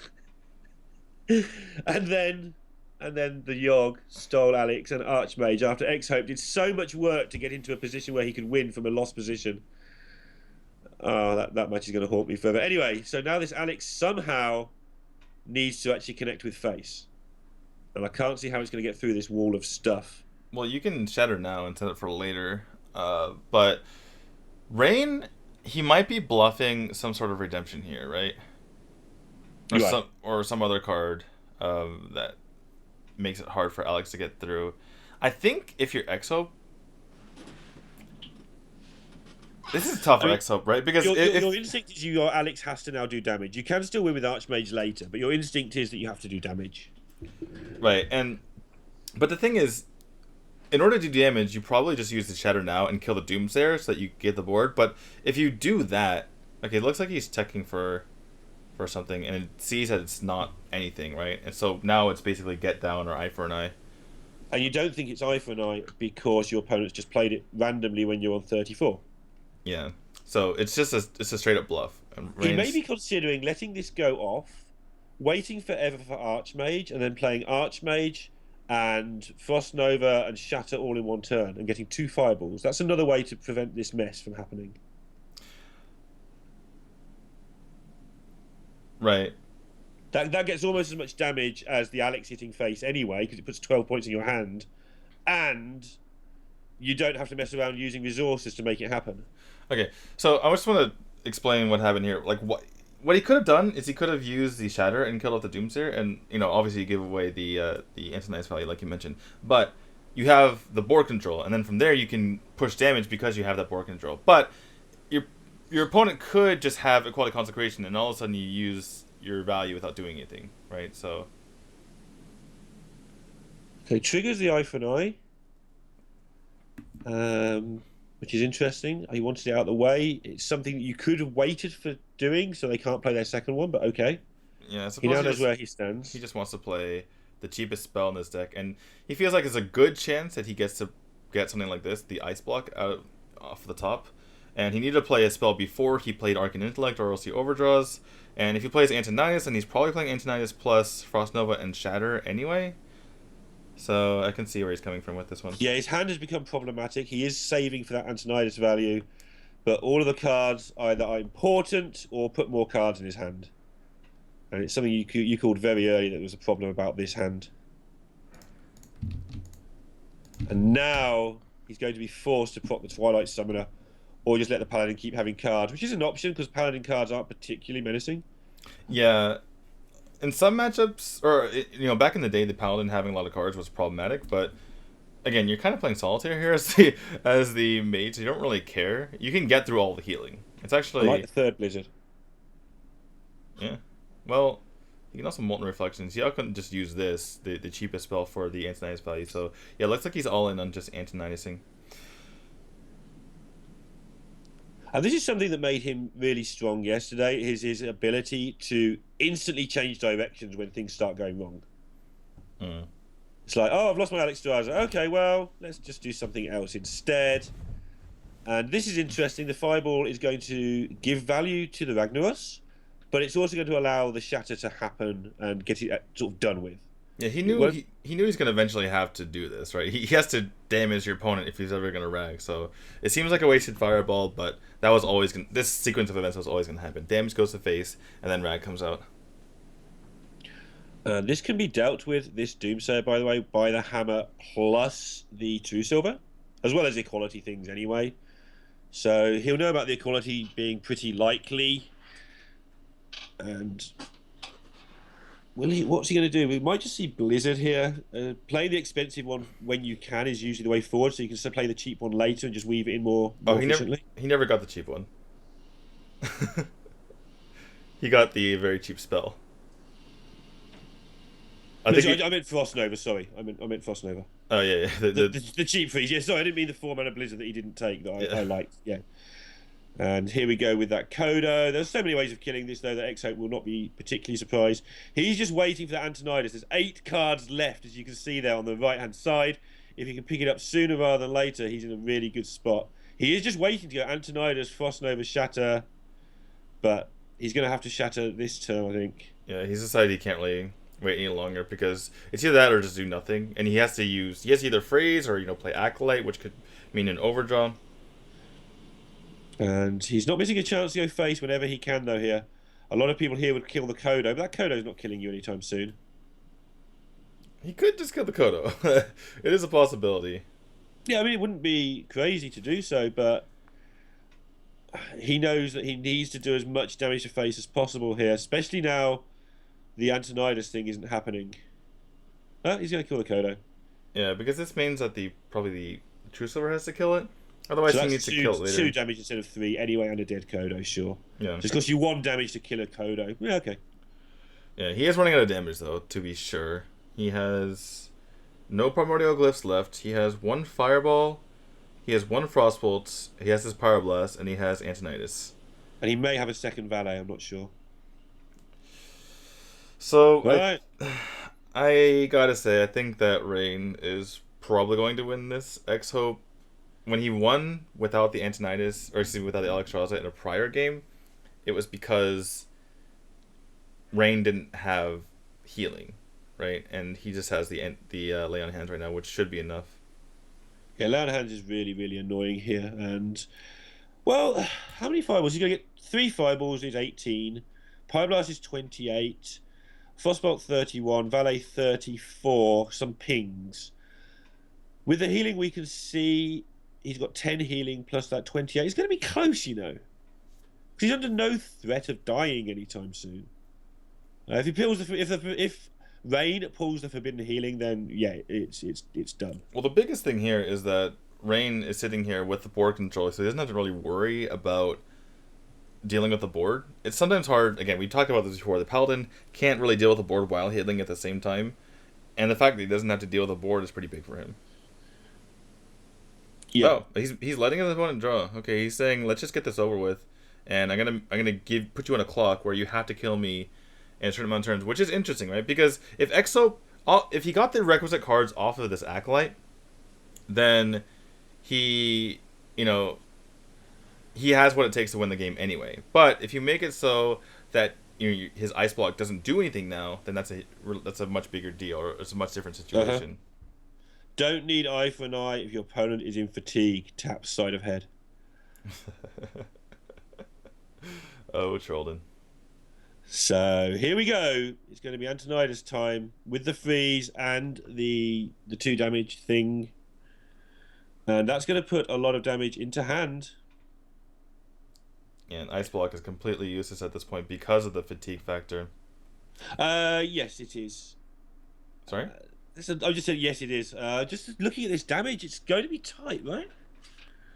Well, it's 15, but that's kind of it. I see 20. I see 18, because the valet's there as well. Oh, right, yeah. And you can freeze face to stop True Silver from healing, weave in a ping or 2. But Blood Mage. I forgot. Is that enough? Mage. Has he got a freeze? He has not, which means he will die to fatigue. Does the opponent have exact? He needs to get him exactly to 13. 3, 6, 9, 12. 3, 6, 9, 11. And then... Plus Consecration. 3, 6, 9, 11, 13. Yeah. Double Consecration means that Rain has this. So I think that's just game. Because a double Consecration... The thing is, like, X-Help, he might... X-Help has to win in 2 turns. Because... There's no way that Rain doesn't have lethal through, the second tick of fatigue, because 2 damage is so much easier to do than 1. So X-Up is counting 2 turn lethal, but we can see that Rain can do 1 turn lethal because of the fact that he has the two damage spells in hand. If you only had the 1, he might have been a bit off. And this is one of those games of Freeze Mage where afterwards you think, could I have won? Could I have saved 1 freeze 1 turn longer anywhere in the whole game? Could I have left one of the cards in my hand so that Alex doesn't get pulled? Etc. Etc. It feels like a game that X-Hope has not played badly at all, but in some other decisions had gone differently, maybe he could have won it. But he got unlucky, or you say Rain played well because he timed the dirty rat well, in fairness. Is he going to mess this up?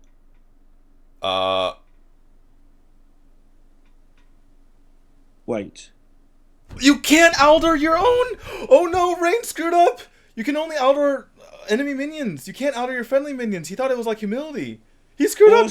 He could have double consecrated. Oh my goodness, Rain! Oh no! He has so many ways of doing this, and he has just punted.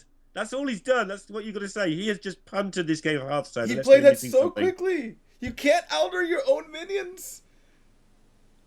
And that's going for BM, right? Like, all he had to do was do the consecration play, and it was easy. He was trying to BM by being clever. And by being clever, to be honest, it doesn't rain. It pours when it all goes wrong. He's like, maybe it works on Sunkeeper. Maybe that's a different minion. And X-Hope is sitting there thinking, I know you've done something dumb, but exactly what is it? As we see a shark with a megaphone announcing this mistake, I'm pretty sure. Oh my goodness. Oh wow, and now it's just fireball face. Don't try and fireball one of your own minions. Just fireball him in the face and you win the game. And it's 3-all. My notes are messed up. No way. And we're going to game 7. It's going to be Freeze Mage. So it's going to be Quest Warrior versus Paladin, and we've seen this before. Oh my god. I can't believe that just happened. I was about to go down and start talking about, like, oh my goodness, if he had only 1 consecration and, no forbidden healing in the hand, or there's situations where X-Hope wins this and he's going for his outs, but oh my goodness, Rain just threw that one away. He played so quickly. He really does have a propensity where he can spot the finish line, right? He can see it, he can feel it, and then he just goes, and it's like, no, just think through your actions for 1 second, please. Because in fairness, he played really well this tournament. We've seen nothing from him that indicates he's about to just completely punt there. Right? We just assumed he would get it right because he's played that well. Which obviously he should at this level, but sometimes you get players in their surprise. And he's got to get over this, because yesterday, one of the best matches of the day was this Quest Warrior versus, or one of the best games, was this Quest Warrior versus the Paladin, which X-Hope ended up winning by setting up a situation where he had to rag shot like 5 times and eventually hit face with 1. And here we go, the rematch of that game. If it's anything like yesterday's, it's huge. Just to remind you, and we're seeing there that Rain is also 1-0, by the way. So this is absolutely huge. We didn't know that Rain had got a victory previously. It's 4 games only, so if you're 2-0, you're halfway there. Maybe not even halfway, right? If you get a 3-1, that might be enough. Well, maybe not. Yeah. Well, 3-1 is enough unless you lose to the winner to give you at least a playoff. Right. Unless somebody goes 4-0, that's their only, your only loss. If you go 3-1, you've got every chance of getting into a playoff. All right. Let's see how they go about setting up their early games here. No massive beatdown from this Paladin deck. It's a fairly slow version. And so X-Hope can develop his taunts at will. It will come down to some rag shots, I'm fairly sure, at some point, this one.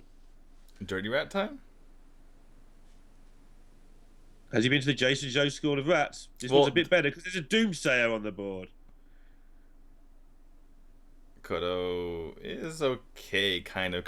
Funny thing that the rat is killing the Kodo in this case, not the other way around. I'm taking you with me. Yeah, N'Zoth obviously would have been the jackpot there. But that's about it, really. Seems okay. Yeah, best would be N'Zoth. Second best is Sunkeeper Tarim. After that, it's just kind of like, tech cards, essentially. Aldor's not a tech card, but it's a card that does a specific thing. But, sure. Sunkeeper Tarim comes out, and that's reasonable value. Make your opponent small, make make your opponent's minion small, make your own minion big. And Rain is playing this how he played it when he played the Shaman, which is, let's get this over with before the rag shots start hurting me.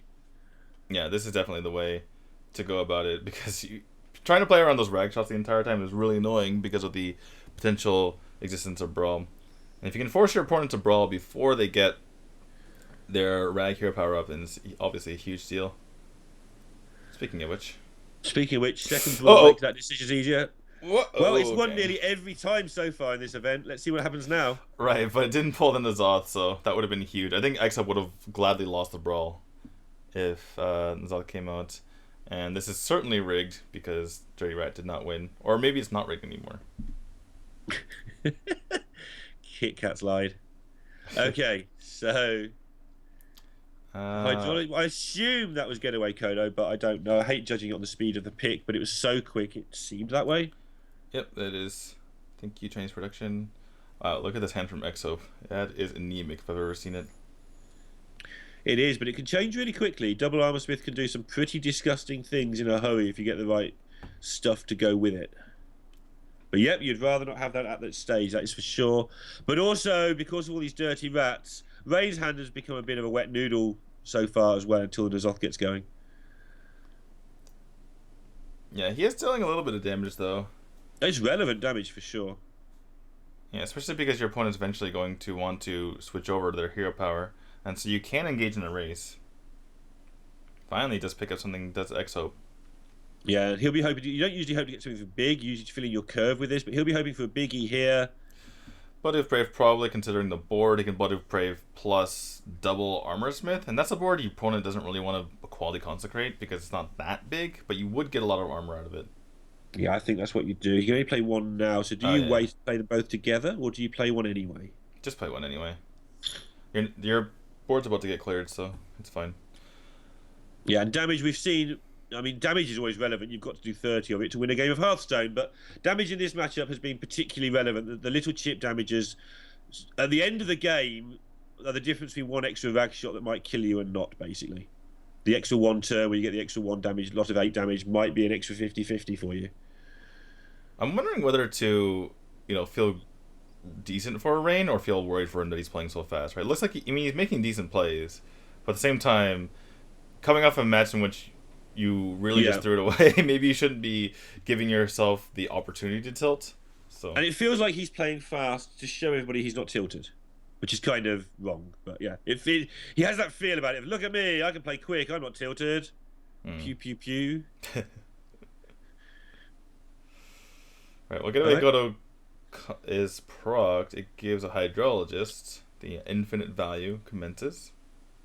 Yeah, and I think we just pressed the button here. Well, the Armor Smith has good board presence, and you can start picking off dudes and allowing your Sulfuras to start doing work. That's how that card works. The opponent's minion. Upset.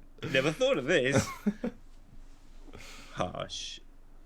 Okay, so at the moment, X-Hope is struggling, but he is going to start changing it around with this hero power, and he's got to battle through this N'Zoth, and if he does that, he'll be in a good spot. He has saved a brawl for the N'Zoth. I thought for a moment that the stream was stuttering again, but it was actually just the production because Rain played that turn so quickly. So this seems pretty straightforward. You Sulfuras, you hero power, you swing first because you don't want to waste the Fire War Axe attack. Then you Sulfuras, you hero power, and then you Bloody with Brave.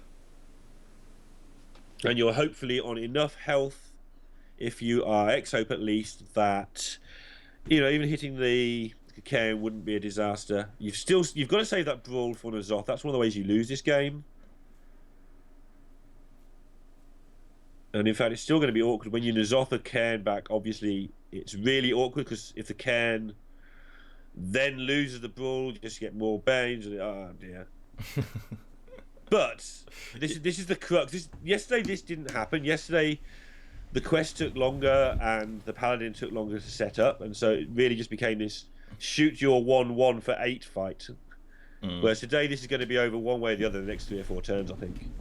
Yeah, this is a really good spot for Rain though, because he's forced out one brawl. He's now on the verge of forcing out another brawl because X-Hope was taking a lot of damage here, and then you just slammed out the Zoth afterward. So Sleep of the Fishes gives him a chance if he draws his second Primordial Drake. I think it's brawl time.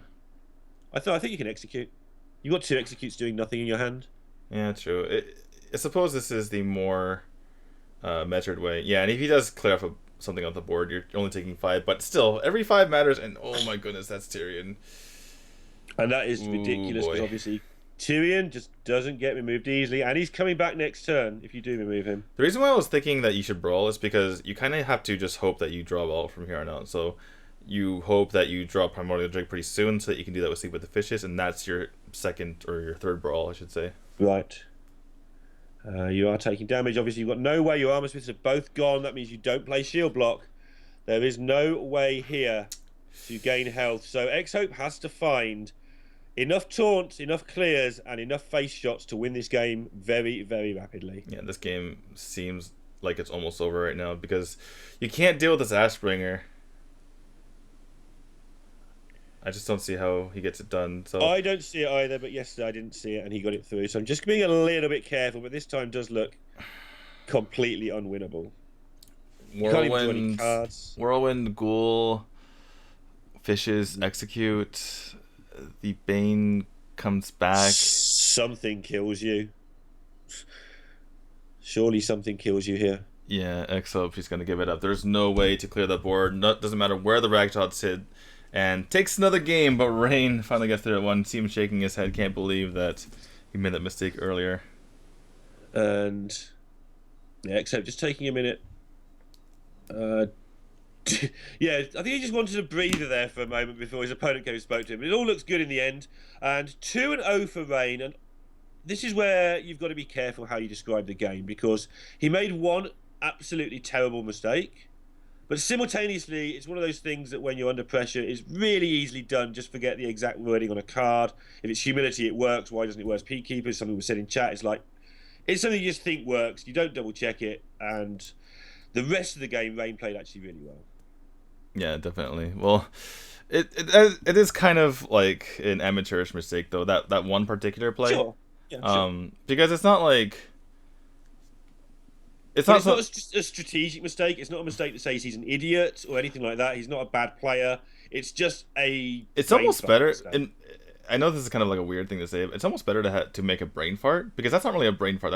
That's you thinking that like a certain part of the game. That's like Artosis trying to, execute, but in 2017. One of those things. But yeah, that's again. It's funny to watch if you're neutral and like mistakes and a bit of bad things happening to people, but it's not. It doesn't mean you're bad. It just means your brain's just tried to be too clever under pressure. Yeah, well, it's hopefully he doesn't make any brain farts in the future, because he is on the cusp of being China's representative, and we'll see if he's able to do that. Next up, we have Hamster versus Nigod. We'll see after this.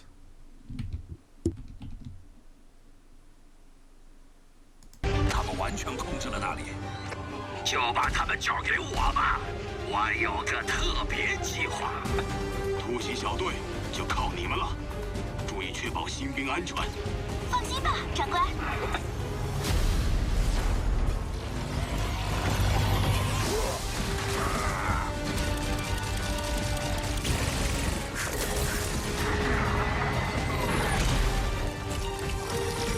当心身后！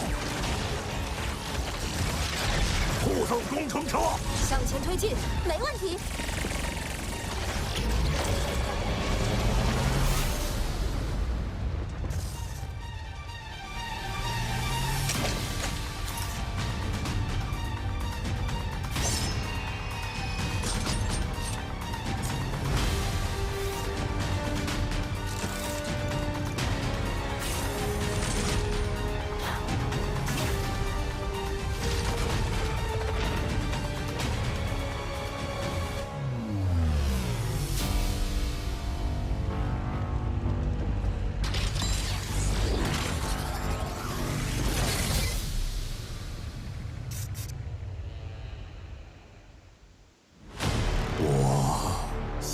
生了一切，而你们却因为无知，囚禁了有能力拯救世界的人。所以当军团归来时，你们才会束手无策。后面有敌人掩护侧翼，没有部落，我们输定了。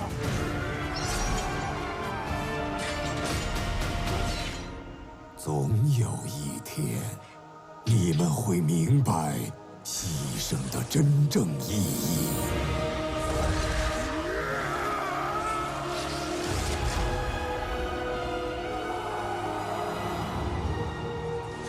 因为这次，我们将力挽狂澜。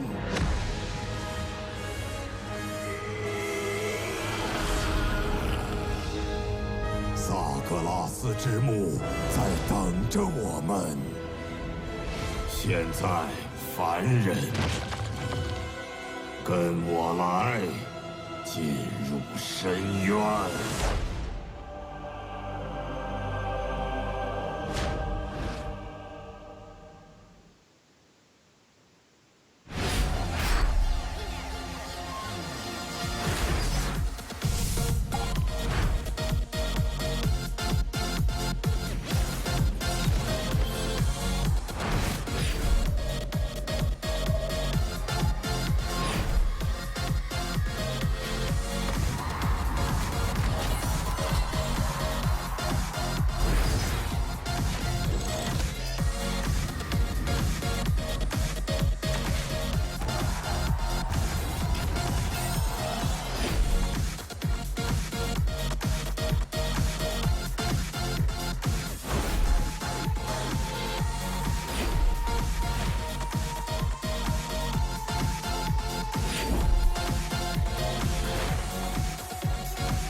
王马年来了，我们去勇闯安格洛吧。嘘，别出声。嘿嘿，这话不错。2017双人线开赛来了，16位知名选手协办参赛。我很好奇另一杆会是谁呢？技术和才艺如何？有趣的进化，变化莫测，看谁才是天选之人。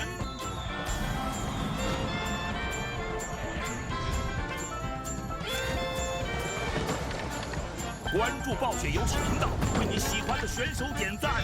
就在4月21日，双人线开赛。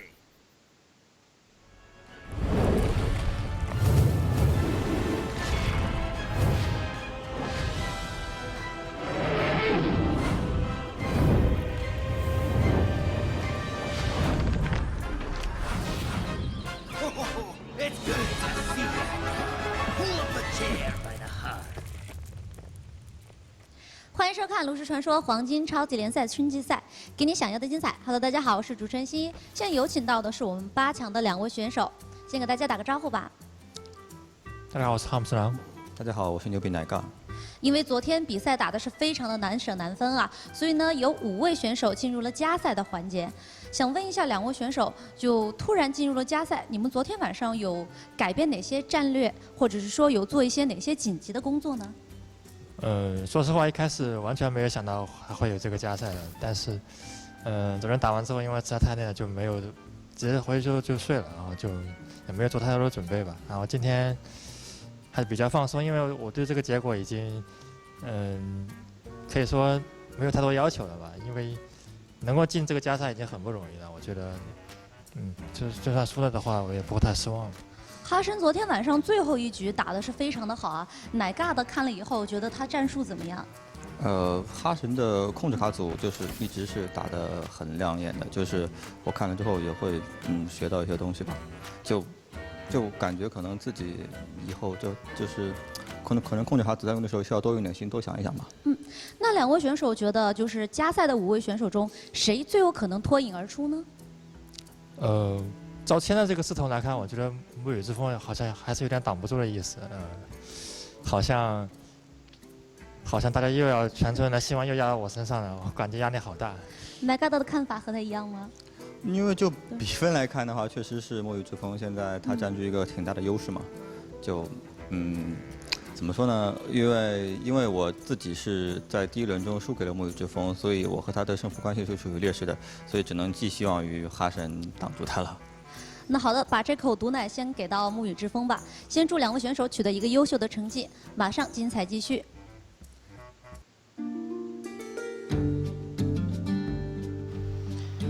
好的，欢迎回来啊！您现在收看到的是2017炉石传说黄金超级联赛春季赛加时赛啊，这个我们打到了第2轮，马上要进行的是第3轮的比赛。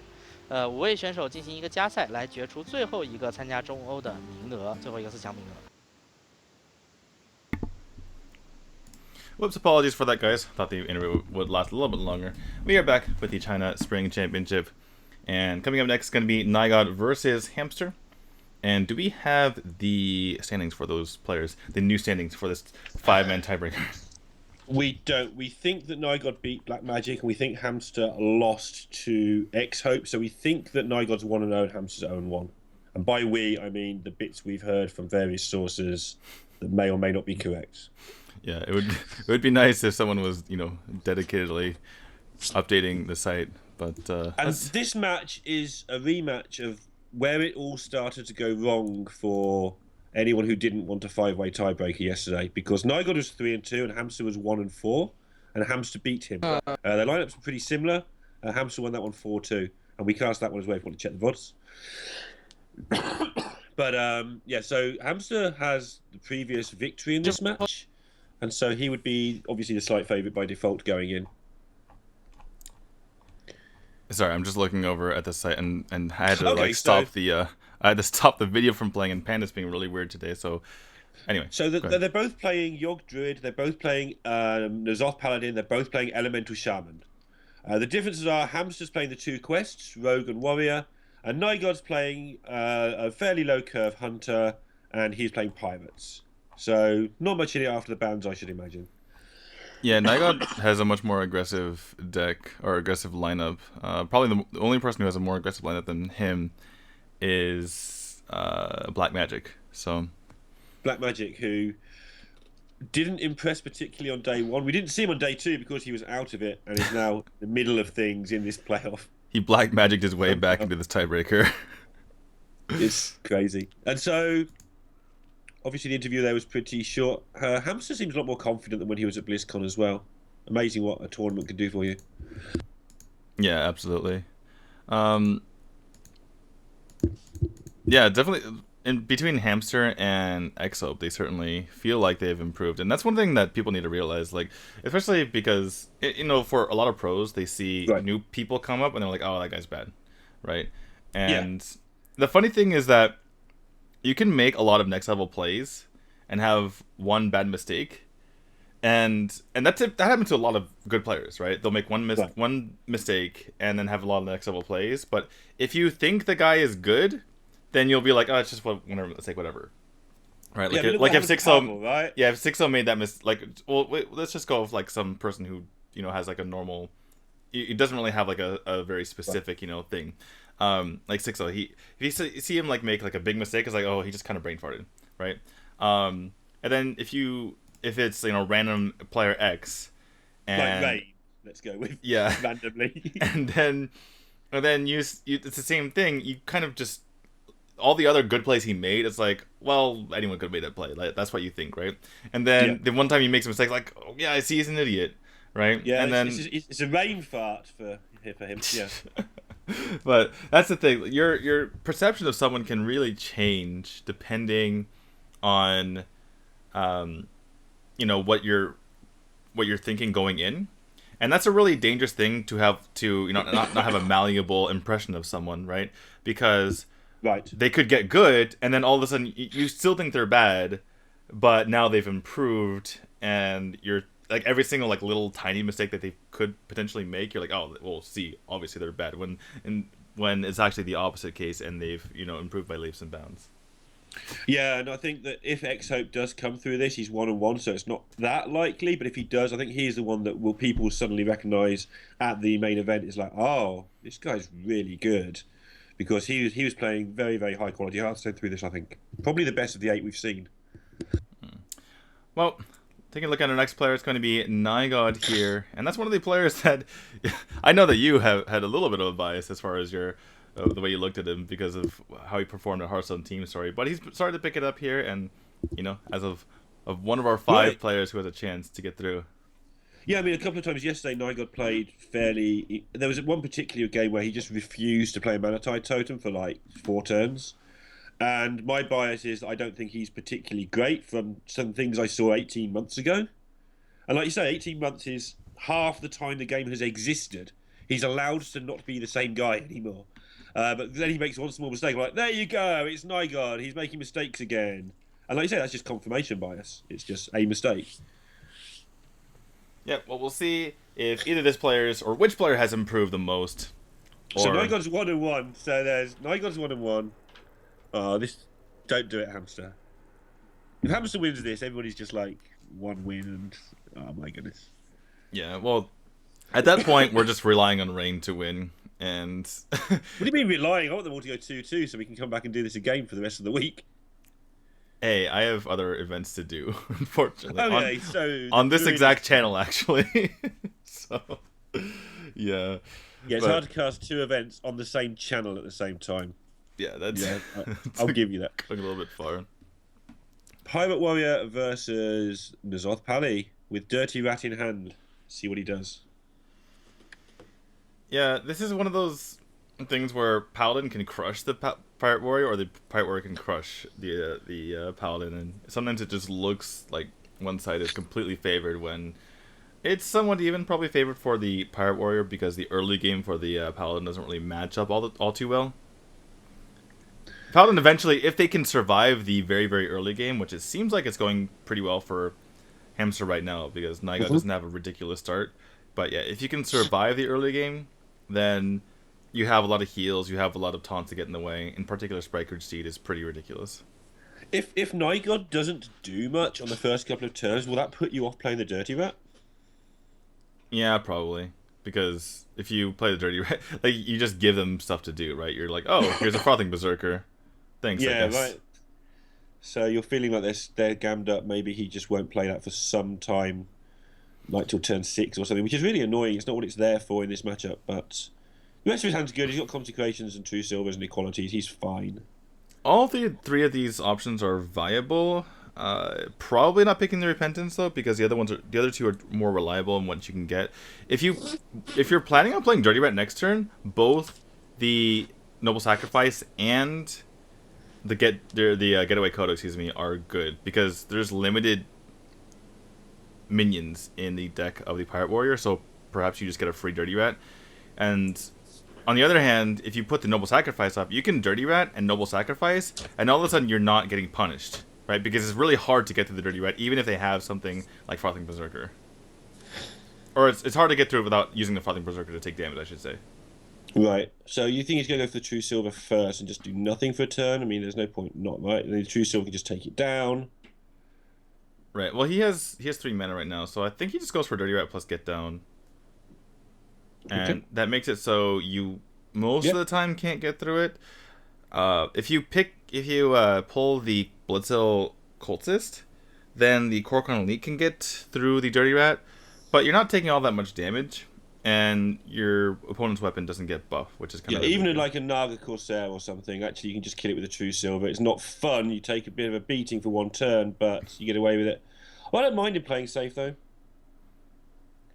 Yeah, he is in a pretty reasonable use that word spot. Safe, you know what I mean. It's one of those words that's interchangeable with not safe.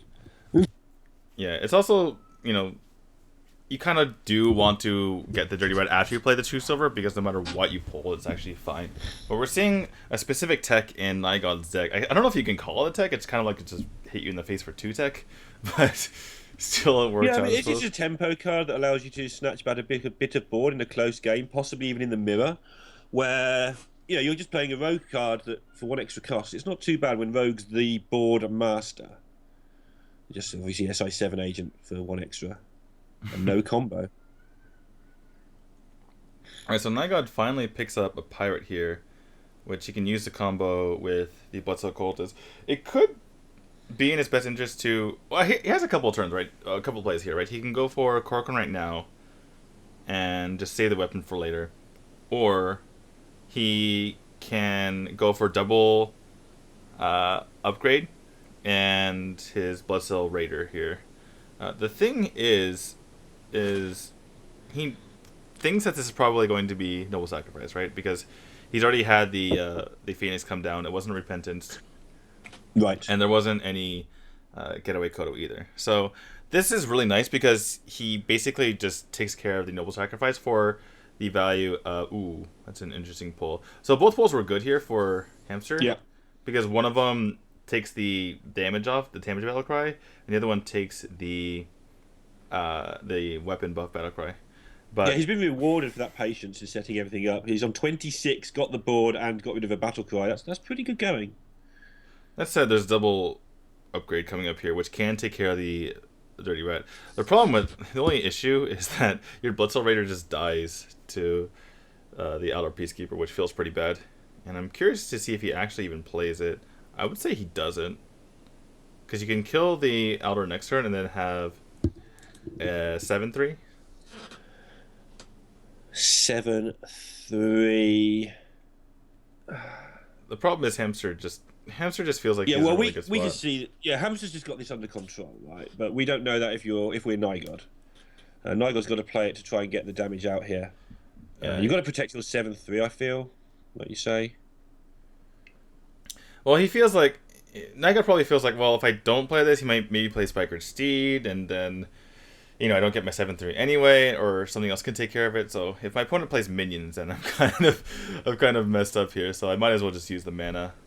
But Pyro Consecration is just so good here because you've still got Pyro Equality in your back pocket, and you can play the horse. Oh, you're just going to trade, actually. Yeah, I'm crazy. Excuse me, I was checking decks again. Every time I do that, I just make a ridiculously bad call on the next play. Oddly enough. Yeah, 3/3 into 7/3 seems like a good trade. Goes for the 0 healing. Nygod knows exactly what that means. Which one of the strange times where your heart sinks because your opponent got 0 healing. You're like, oh, that just means a lot of healing later. So I'm kind of in trouble. And you can see the smirk on his face, like, how do I get through Forbidden Healing? Yeah, and how do I get through 25 anyway? It's just too much. And like you say, the smirk from that. Well, he can get a 6/3 weapon, which is a start. That's a start. And if you can make your opponent somehow use Forbidden Healing before it gets the max value, or perhaps get a board while they're busy worried about that, then that might be a path to victory, right? Nygod needs to find a way to get a board and damage his opponent a lot. 6, 12, 18, 22. Nope. I don't see how he ever gets enough damage through this game. I know, I see how he thinks he does. It's like, well, maybe that Naught mana card. Oh, no, it's just always Forbidden Healing. Oh, Wicker Flame. Wicker Flame is so good here. Well, it's actually also not the best ever, right? Because the patches can just trade into it, but it does absorb either the Moral Strike or a 6 damage weapon attack. It's just really good. I think he just goes for Wicker Flame, Burn Bristle, the Pyromancer, and a Hero Power. One of the Pyromancers can just be used to take something out. Yeah, it can be. You can use one Pyromancer with Quality, one Pyromancer with Consecration, and kind of split it up that way, but you're probably better off just getting the minion on the field, then you won't have to do that in the future. As long as you don't think it's going to blow up your own board when you heal yourself, then I agree. If he takes his Consecration, by the way, this is a brilliant play. I nearly said it, then thought there's no way he spots it. This is absolutely brilliant. This means that the Divine Shield is going to eat a whole chunk of damage next time something attacks into Wicker Flame. Yeah, it makes sense. Really, really clever, because what do? Do you hit it for 6? I mean, no, I just really like that play. It defends everything without using up your resources, and it's just not an obvious play. It's like, hey, let's consecrate that one patches when I'm at 18 with health gain in hand. But pirates do their damages in chunks, and so make them waste those chunks. Yeah, worst case scenario, your opponent has a Celsi deckhand, and that means that one of their 3 cards is Celsi deckhand, not like the perfect combo to kill you, like Double Mortal Strike, Heroic Strike, or some nonsense.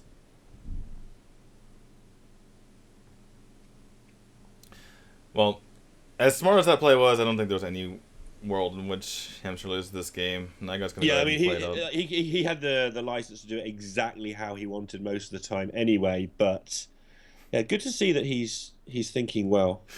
Wicker Flame, Burn Bristle, 3 mana heal for 12.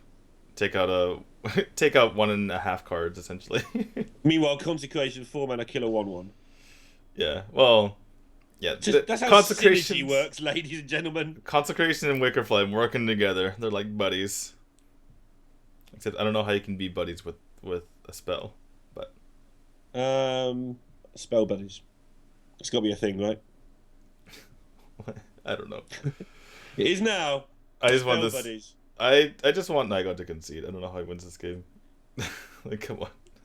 You're always in such a hurry, D2. Okay. Anyone think that in 8 hours' time we'll be begging for it to end or something? This is series what, 13 or 14? Like the 14th best of 7. Yeah, I mean I lose all these series, but I like them a bit better when the players go a bit faster. I like fast play. It makes me happy. But Nygod's just watched somebody play fast and lose a game because of it. Well, he played fast at the wrong time. So only play fast if you're not going to make a mistake, kids. Well, you can play medium. Okay, you can play medium, right? Play medium. The big thing is that, okay, Rain played really fast in the last game, but before that he wasn't playing that fast. The time he played fast and really messed himself up was when he got really excited and was like, I gotta win the match, and then he just kind of... Just keep an eye on this. Did weird things. You should probably heal about now, Hamster. He's not gonna die. He can't die. Can he not? No, it's not possible. Like, it takes 12's the number, right? It's not even 12 at the moment because of the way it gets below 13 anyway. But yeah, 12's the most for 2 cards. Fair enough. Yeah, because Mortal Strike, but he's not under 12. It's not possible for him to die. Hamster knows what he's doing. Hey, yeah, Hamster played that very well and takes a 1-0 lead. One step closer to leveling up all the scores, apart from Rain, who is obviously going to lose his next match.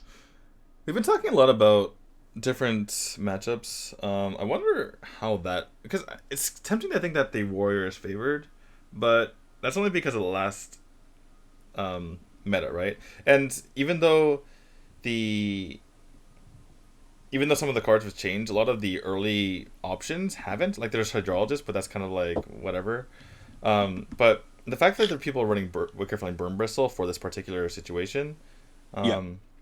I suppose that could make a big difference, because when we saw in the past was, like more like Paladin, they had a completely different set of tools to deal with this. So perhaps this matchup isn't as one-sided, or even perhaps it's even it's one-sided the other way when we look at it. Yeah, I'm going to need to see quite a lot more reps, because we don't see much. I mean, you see some on ladder, but a lot of the ladder Paladin is Murlocs. The control-y stuff, whereas you don't see that much control. Definitely a lot more of it in the last 3 or 4 days, but it's not something we've seen a million reps of yet, I don't think. So it'll be interesting to see how it works out, but I do feel that the Paladin is probably not as great as it sometimes looks. It's a caster cop-out, but it's probably pretty close to 50-50. Like, even when we cast it, then though, we're saying like it's all about whether the pirates comes flying out the start, and sometimes it just does. Either you win or you lose, right? They're all 50-50. You either win or you lose. That's how maths works. Oh, so the Spellbreaker, which is in 3 of Hamster's decks, that's a reminder for us all. It's reasonable against Hunter, but it's a steep price to pay to just deal with something like a Houndmaster that's already buffed and gotten the damage in. Have people join us all the time, so I'm going to go through the thing with the quest again. Against the aggressive decks, and Hunter counts that, especially this build, then you don't keep your quest because the game will be over by turn 8, 9 or 10, one way or the other. Either you've stabilised or you have not. And if your quest is in your hand, you're basically just wasting a card, so you might as well draw something good instead. Yeah, and when you get to the late game, by the time you would finish the quest, you want the Armor Hero power anyway. You'd rather have that than the Rag Hero power, which... Yeah, you can maybe race your opponent, but they usually have a bunch of smaller minions or Death Rattle minions that you're kind of annoyed to deal with. Especially with a Rag Hero power. And annoying minions. Choices to be made here. Because of all the 3-drops, he may be very tempted to coin one of those 3-drops out now, which will fix his later curve. Well, this Hunter's Mark could be a really big deal, right? Because we could have a Bloodhoof Brave come out later on and just easily take it down. Speaking of high health, low attack minions, that is the Hunter specialty, getting another Ally Armorsmith to its name. Difficult looking turn this, so you can roll a Huffer and kill it, but the other two rolls are terrible on your animal companion. You can run in the grandmother and maybe your axe, but then your development is slow. Your axe, I always call it an axe. You don't shoot people in the face with an axe. A hammer. Bow. Let's go with bow. Yeah, the fireworks is just really annoying right now. I mean, I know you're talking about the bow, but I'm talking about hamster going side. to the real cards that are actually things that Hearthstone printed. Because you can't really just play. If you get Leok, it's bad because it gets traded into. Misha's okay. Huffer, you're worried about Whirlwind. If you play the Direwolf, or excuse me, the Infested Wolf, then Whirlwind really hurts you. So you're not really too happy about all your plays, and you don't really want to play your bow, as we see probably the worst option come off of the Animal Companion. If you play the bow, right, the bow has charge, right, and you don't really want to use the bow until you need to. And this doesn't really qualify as need to use, running into a Stonehill Defender. Sure. I mean, the only going just the other way a little bit is the bow also doesn't die ever. So it's permanent board presence until your second use, obviously. I'm liking this attack by Night God, by the way, because now if the Stonehill Defender runs into Leok as well as the axe, then it dies. Whereas if he just left it a 1/1, then it wouldn't be able to do the 2 damage after the Leok's dead, and then you're kind of stuck with that 1/1. You don't have a Houndmaster in hand. So even though you're attempting to keep the annoying minion on the field, in this case, it's a bit better. Sharks in rockets. I get distracted by this way too easily. We had the pandas yesterday. Now that we're on Dolyu, we have the sharks. Oh, of course, yeah. We changed from panda to sharka. All right, so taunt after taunt coming through, and this is where, as you said earlier, the Hunter's Mark could well come into its own if he thinks this is the right time for it. I think it's the right time for it.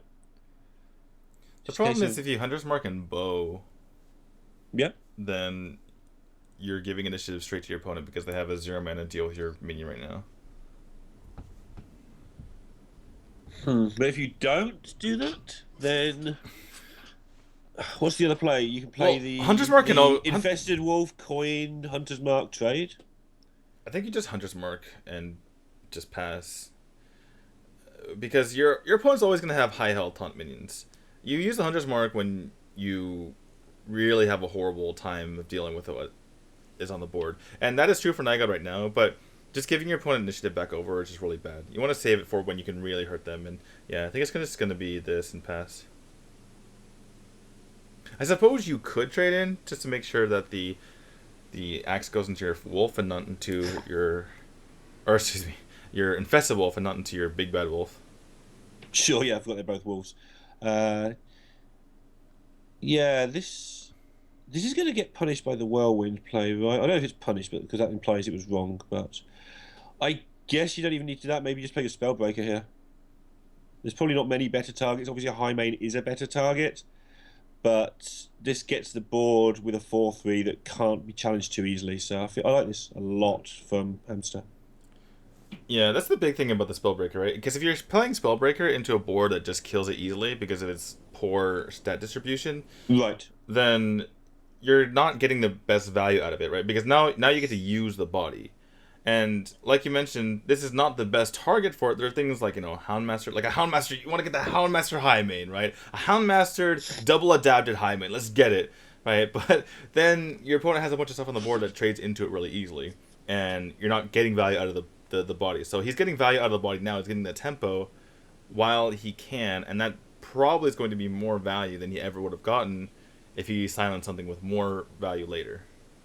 Right, and I mean, I don't know if it fits in all of his decks great. I think maybe it's an interesting tech choice, but particularly in this warrior deck, it's going to be protected a lot of the time by just relentless taunts. We can see that there's going to be taunts played for at least the next 2 turns here a lot of the time. This is going to be hard to get rid of, and all the time it's a 4/3 that's threatening to kill small minions.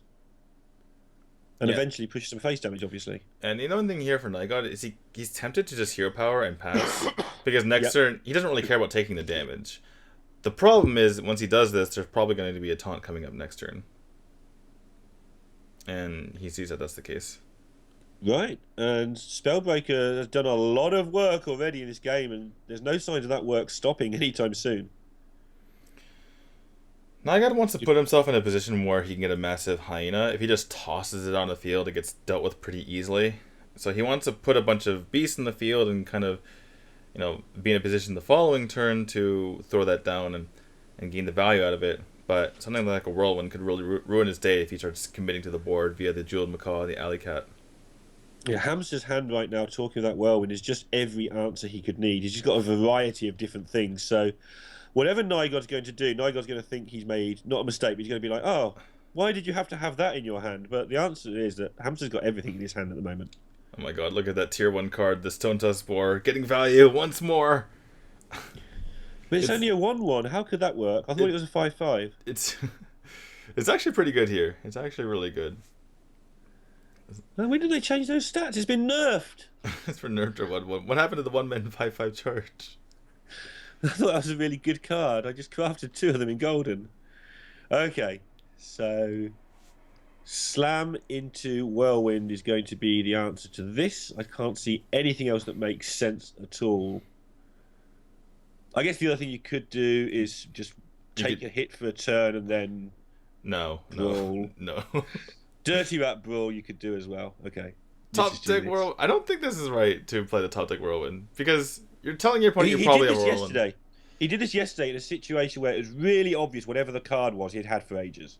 And he did it then. So there's something that Hamster... everybody just goes to that phase when they learn Hearthstone. They look at all the stupid things like, which one of these 2 cards should I play? Does it matter?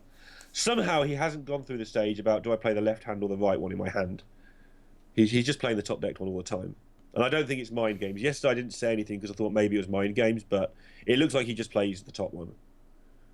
Yeah, he really should... You're telling your opponent you have another Whirlwind in hand, at least most of the time. Yeah. Yeah, especially the way he set that one. Okay, other than that though, he's performed pretty admirably in this defense, and he is in an incredibly solid position here. Maybe it's just BM. He's like, I win. Just give up. I have another Whirlwind. I mean, why would you not play the other Dirty Rat here? I guess it's because... Well, you can play the low damage output is kind of scary if your opponent does play a high main and you don't want to brawl your own stuff away. Yeah, you can just play the second-rate Bruiser and just have more power on the board. The Bruiser plus the Stonehill Defender plus the Whirlwind takes care of the Leok. That's something. And then the Dirty Rat can take care of the Handmaster. So on board, if nothing changes, you can clear. Yeah, and there we go. And can't concede yet, but he's in an absolutely awful position. He does only have 2 high mains at the top end. There's no Dread or any other nonsense in his deck. It's a 1/6 Hunter I've been putting in my notes. Alright, well, since Nygaard's taking forever, you kill command the Bruiser, you put your bow and your Leok into the Dirty Rat, and then you put your Houndmaster into the other guy because you know your opponent has Whirlwind, so you do it this way. What do you do with the coin, D2? What do you do with the coin? You keep it in your hand because your opponent may have lost track of what your cards are, and he thinks you have. You keep it so that next turn you can go Macaw, Coin, Dread, or something. It might be useful. You're right. Yeah, Macaw into something. That's probably the only chance you get to use it. But yeah, it could be useful. And there's also the possibility that Hamster thinks that's a different card. I mean, yeah, it can happen. Right? There's no need to just get rid of it, obviously. I feel that Hamster's moved. At the very least, he knows it's not a minion. Right. Because he did this before, and that card hasn't changed. And I mean, they're not allowed to use any trackers. They're not allowed to use pen and paper. They do have to do everything mentally. So, although it's a little bit of an insult to say he might have forgotten it's a coin, it is definitely a thing that can happen. You can lose track of cards a lot more easily when you've got no way of recording anything and you've got 70 seconds to play an important game. Oh, for shame. Nygaard has lost to a taunt warrior that didn't complete his quest. He got beaten down by 2 6s and 1 4s. Is it really a quest warrior if they don't have a quest? It's in there somewhere. Okay. Well, I was just trying to be philosophical there, but sure. It's in there somewhere. Seems to be a good enough answer to me. 2-0 to Hamster. It's unquestionably a quest warrior. Oh, That's a knee slapper. So early here in England. You can't do that to me at this time in the morning. That's a knee slapper if I've ever heard one. Oh my god. I better be seeing some ha-has in chat. Anyway, 2-0 for Hamster. Right. So the question is, what does he play next? I'm going to just ride with this now. Perhaps Quest Rogue. Quest Rogue. And you're like, no, it's Druid. No, every time. Just Druid. Just Druid. Just Yogg Druid. They're all playing Yogg Druid. You can't escape it. It does go for the Druid.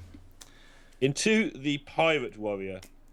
Yeah. So that'd be a different sort of warrior than the Druid being a good spot, but as it is, this is a hard one for Druid. That being said, if you wanted any hand at all against Pirate Warrior as Druid, this is pretty much it. I wonder, will he be tempted to throw the Wild Growth? That is a strategy that worked for me against Pirate Warrior.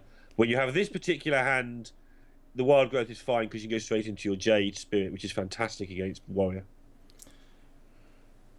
Yeah. It is worth mentioning, right? You don't want... For the Druid, I mentioned this before, you don't want a good hand, you want the nuts against Pirate Warrior, or else you just lose.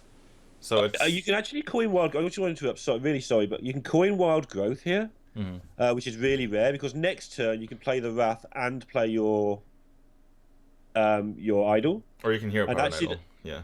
Yeah, and that makes your curve actually better. It's a very, very rare case that you want to coin Wild Growth, but I think that might have been okay there. I don't think it's that rare. Sometimes you coin Wild Growth and a Jade Blossom. But, sure. Well, yeah. Sure. Yeah. The reason why you coin Wild Growth is because you maximize your mana, right? You use all your mana on turn 1. You get 3 mana on turn 2 instead of just 2. So that's the reason why you do that, and I do agree with you. I think that Hamster made a bit of an error there. I don't think he's played enough Jade Druid. He's probably played more control decks, and has been used to dealing with Jade Druid. But that's something that you don't really think about, right? You know general overarching strategies like, oh, I need to commit this many minions to the board. I need to, when I'm playing against control, so they don't brawl or AOE or what have you. But you also know that coin Wild Growth is almost always bad unless you've got Jade Blossom in hand. Right, and or something like Innervate Drake back in the day. But so you're thinking like, oh well, this works out. I get to go 1 into 2. And I don't have to use my coin. But you're forgetting the part where you would have had 3 mana on turn 2. And now you have the coin, but you could have been a bit farther ahead than when you were. So it's going to work out okay. So I'm going to give him the benefit of the doubt to some degree, because he did draw Swipe in the opening hand. And turn 3 for Warrior is often a 4 health minion and a 1 health minion on the board. And coin Swipe would have been perfect anyway, but I still prefer the early Wild Growth here. Anyway, the way that Nygod is playing this turn means that Hamster's going to be able to just coin out Jade Spirits and get rolling here. Well, he doesn't need a coin because he's already on 4. Because he played the Wild Growth last turn. Oh, how greedy could he be? I don't think you can coin Nourish. Yeah, this is the right play. Well, you coin Nourish for mana, potentially, and then you use your hero power. And then you would have 7 mana the following turn. But then you can't really do anything for 7 mana. And then when you have 8 mana, it's still awkward. Until you're 9 and 10 mana, your plays are almost the same anyway. So it doesn't really make a whole lot of sense to... Yeah, the Nourish comes in handy a lot later when you're trying desperately. You've stabilized, but you're still going to die to a face shot. And then you try and Nourish into Feral Rage, get the 8 armor and win the game. That's one of the common ways you just finish this one off if you do get in front as the Druid. Alright, well, Nygod had the opportunity to go for Bloodcell Cultist, and this now gives a nice swipe for Hamster. He's taking a lot of damage in the meantime, but if he can prevent the weapon from getting too big, he might be in a decent spot despite all the burst damage, because he can't deal with the weapon getting too big. He can deal with maybe a couple more pieces of burst. Yes. Yeah, you want to play your taunts as late as possible, but I think as possible has arrived fairly quickly here. I think you might actually go for Thalnos coin swipe. Next turn, you float a mana because you play Druid Claw probably, but you get the Thalnos out there potentially to draw further into your deck. And if you don't play it now, you might not be able to play it in the future, and you just get the extra damage anyway. But I suppose saving the coin when you don't really need to use it is certainly makes sense. Saving the coin here will mean he has 8 mana available next turn for that Nourish Feral Rage if needed. He can also potentially pick up Ancient War. If he coins Thanos now, it's just a mistake because you miss 1 damage to face. Although I guess it's not as important. Yeah, he also coined hero power. This game with damage, but yeah, you don't win this game with the damage. You win this game by getting into this position and casting Feral Rage, or by playing Ancient. It's kind of weird that he's using this now, right? He's coining hero power, but he could just Druid of the Claw, coin hero power next turn if he really needs to do this. Also, if you're going to coin hero power, I think you're better off, either Druid of the Claw or... Because he had some okay trades we played Druid of the Claw anyway. And let's see what he does. Because Druid of the Claw is pretty good in this board that's coming up. And before top deck Ancient War. No, just kidding. So he has to Druid of the Claw now, or else he's dead, though he's... almost dead anyway if his opponent had 1 more mana. 1 more mana required. But I was talking to chat, and chat always has infinite mana, so... That is a card. Dread Corsair, Blood Cultist, easy 6/2 weapon, get to that guy, develop your board. Feeling good about life. Yeah. He sees it, he should, he has, and looks like it's going to go to 2-1, but not quite over yet. Feral Rage might have a say in the matter. But Feral Rage isn't good anymore. He needs Feral Rage or Ancient War right now. I believe he runs 1 Ancient War. That's a Gadgetzin. That doesn't do anything. Nourish, if he gets exactly Innervate and Feral Rage. He can also... Fangel Wrath? Yeah, he's going for Fangel Wrath, but I don't think you can pick up anything because you can't draw 2 cards this way. Well, as far as he's concerned, though, of course, he's not dead. He doesn't know. I mean, he knows he's probably dead, but he doesn't know for sure there's damage in the opponent's hand. So, as far as he's concerned, this does save the game temporarily. But, yeah, multiple deads. This was inevitable. The Pirate were getting a win in this spot because it was either this or the Rogue. Right, I feel, though, that the Druid there definitely could have had a much better game. Not just with the early play, but with better coin management in general. Never got to cast that Nourish to try and get the Feral, which is something that when you've played a lot of that matchup is something you try and force in there. The Taunt ended up eating the right amount of damage, so that was good. But he never seemed to give himself the chance to get into his big defensive cards there. Yeah, I don't think he really had a chance anyway, but I think he would have had a better chance if he went for the coin wild growth in the beginning. Just because the coin doesn't really help all that much later. And if he had gone for... I think he took a lot of extra damage from the South Sea Deckhand, right? Right. Because he took 2 on turn 2 when he would have been able to kill that guy. So he took the same amount on turn 2. On turn 3 he took the damage. On turn 4 he took the damage as well. And he probably missed an armor or 2 along the way as well, because the way you kill 2-1s is by armoring up and hitting things.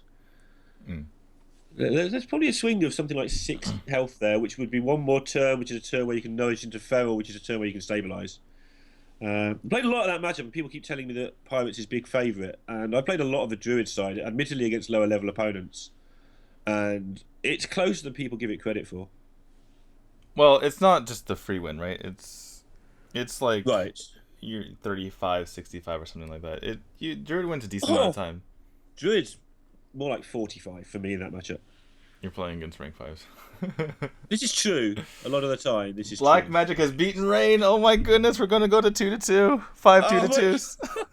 So Rain is 2-1, and I think at this moment everybody else is 1-1 apart from these two. It's happening, guys. It's happening, guys. It's happening. We're coming back tomorrow for a 5-way Royal Rumble in a pit with fake swords and microphones. Just throw them in. Who cares? Oh my goodness. Just send them all, right? Send them all to the Spring Championships.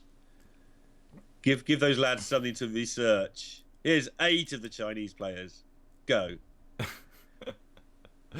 By the way, we should talk about this matchup. It is Shaman. I've decided that this is Shaman favored because the Druid just takes too long to develop to get the Jades in order, and the Shaman get stuff on the board while dealing with the opponent's board, which is very important, right? The Fire Elementals, the Blaze Callers, even the Phoenix sometimes, the Jade Lightnings if Naga's running it, which I don't believe he is, but anyway. And Druid has one defense, which is Thalnos, which has just died into swipe once. That's kind of its defense. Right, like, yeah, Druid doesn't get back onto the board. They kind of just make big guys and fight. Right? They don't really, you know, remove the opponent's board very well. And also, with all that going on, it means that the Shaman never really breaks the chain of elementals because it's never under enough pressure that it needs to do a lightning storm or something. Yeah, I agree with you heartily here. I think that, now you've reasoned it out for me, I think that Shaman is definitely a big favourite here. Yeah. There's always a caveat, obviously, with Druid, where if they just have the nuts, then they just win because Druid doing Druid things, but... Yeah, it's definitely a thing, right? We were talking about this yesterday, where Druid just can always win with that magic 0 casting cost card in its hand. It's a thing that happens across all of eternity, and it's made people biased for all of eternity. The people who draw that card a lot think that Druid is really good. Innovate, guys. Yeah, Innovate. well, Innovate's really nice. I think the biggest card definitely for Jade Druid is the Jade Blossom. You need Jade Blossom. Yes. Because if you think about it, if you're comparing, for instance, like Jade Shaman's pretty good, Jade Druid's pretty good. If you compare, you know, like Jade Shaman stuff just seems so much better, right? If you think about it, because Jade Lightning, you kill stuff and you potentially get a pretty big minion, right? It's kind of like Firelands Portal in a sense, depending on where you are in the game, for 4 mana. And same thing with the Jade Claws, right? You make a big thing, it's really cheap, you get your weapon in the game. You're doing stuff. You're doing multiple things at once. You're removing and building your own guy. So how does Druid deal with that?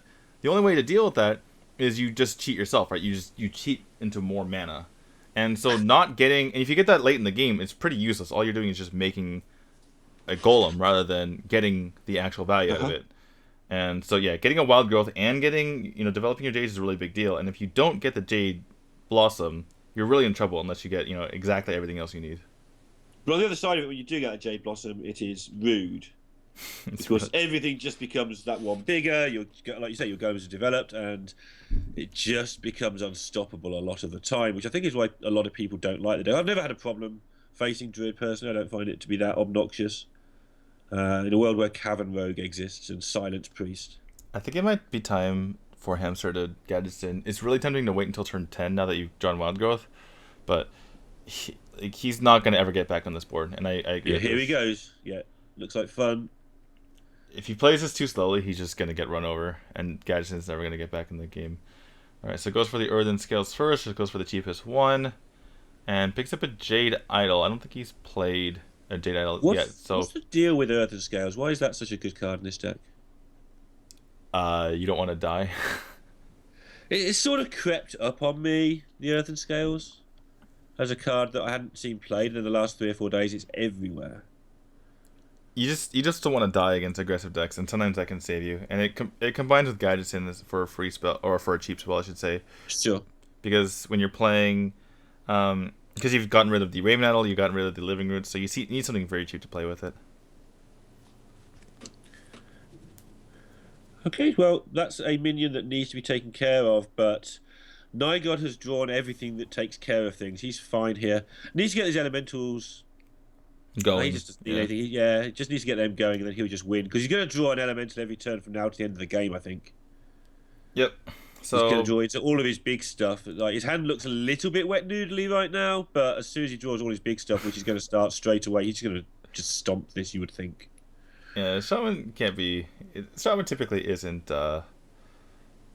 mistaken for Paladin or anything like that anytime, but...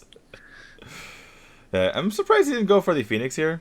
I'd rather have, more minions on the board, even if it's just a 3-1. And also, it's a nice way to just get the damage in and get a minion on board. You'd have a 5-3, which is kind of annoying. I suppose 4-4 is reasonable as well. Either way, it's fine, right? You get the Blaze Caller on next turn.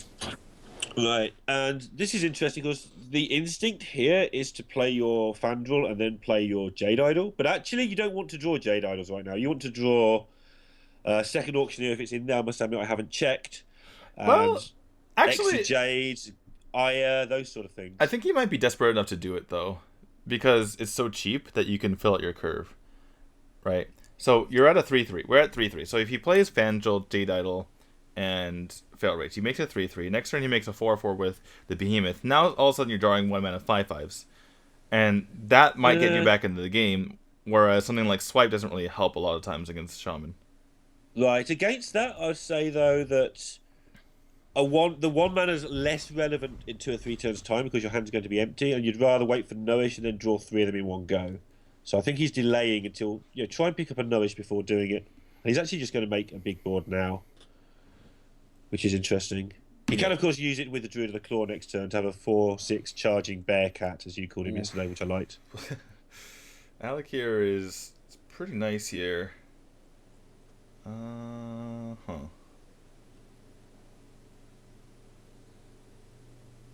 This is interesting, right? Because there's a lot of ways to go about this. There's no super clean way to deal with this, but they're all pretty good.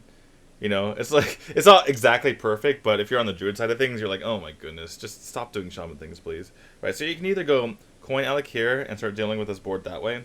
5 damage into the Jade Behemoth doesn't feel too good, but you can go with the Hot Spring Guardian first and then clear the other 2 minions instead. And this is another option you can go with, right? Because you have the spell damage on the field. You can go for that Maelstrom Portal. A bit of a risk doing that first because of the Hive Queen. So that you might not be able to go for the Coin Phoenix, which I believe he kind of has to do. So is the Hive Queen the new piloted Shredder into Doomsayer? Pretty one thing you have to think about. Pretty much, yeah. Okay, so basically Nygod's strategy here, he's just got to work out how he wants to not lose, how he wants to make sure he uses big cards, and there's so many different ways each turn that he can do it that saying which is right and which is wrong is going to be difficult because everything's going to be at least reasonable. This Flame Tongue Totem is so annoying that he just has to kill it. There was no play that turn except to kill the Flame Tongue Totem, otherwise he'd be in a lot of trouble. Well, Blaze Caller is going to get a lot of value. Wow, this turn, Blaze Caller, Lightning Bolt for 4, go to face, have a massive board that your opponent feels like they need to deal with because of Bloodlust. And this is exactly what I'm talking about. Shaman deals with stuff while developing at the same time. They get their value through their tempo. And Druid is in trouble, like we envisioned it would be. So Hamster needs to decide whether he cares is the wrong word, but what he thinks of Bloodlust. Like, do I just ignore that Bloodlust exists? Because in the world where you play around Bloodlust here, you never win this game. Well, can he play around Bloodlust? I don't see it. That's all I mean. Like, if you Feral Rage and heal up and start killing every minion and stuff like that, you just never win. You can Wrath for 3/3, you can Hero Power 1/1, you can Feral Rage for some health. In a world where you start doing all that, you never ever win the game. So you've got to play as if Bloodlust doesn't exist and just develop, try and draw some cards, and hope something goes your way. When I said he can't play Bloodlust, I meant that he physically cannot do it. Like, like even if you tried to clear everything up, you'd still die. You could have killed the 6/6, gained 4. You could have killed everything but the 6/6 and the 0/2, gained 8 armor, 9 with your face. That's what I mean. I think he could have played around it, but it would have just been awful. This kind of plays around Bloodless. He's not going to die to it. 7 + 6, 13. Right. Yeah. But yeah, your Fangel just dies. You're just kind of behind on tempo. Bad stuff happens to you. So do you save the Hex for the Ancient? I guess you do. Oh, you got 2 of them. I think you Hex this. No, you just play Alec here. If you Hex, what are you doing other than Hexing?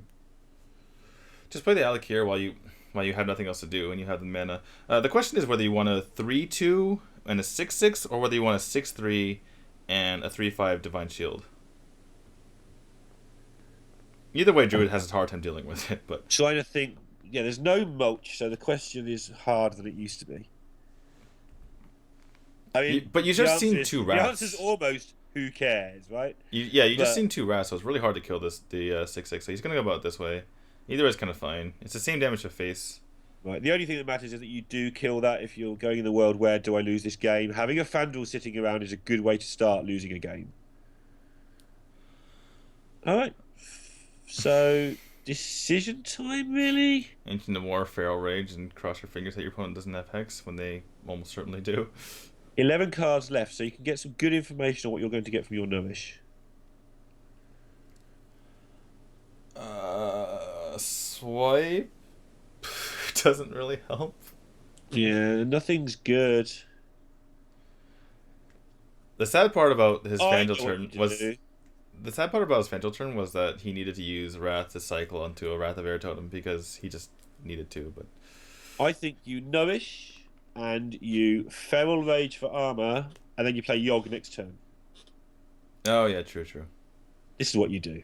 And then you just That's what he's doing, right? He's going for the Yogg. Well, he got the swipe here, and he can now play a pretty big data unless he wants to go for. Oh yeah, he is going to go for the armor. He's just on the Yogg plan. This is the Yogg plan diet, where you just do everything you can to not die for a couple of turns, playing spells as you go, play Yogg Saron and hope it doesn't shadow step itself. Like we saw that one time. Like we saw the other day. What you hope for is it steals your Antonidas, your opponent's Antonidas and their Alex Straz. I'm never going to forget that. That was just unbelievable.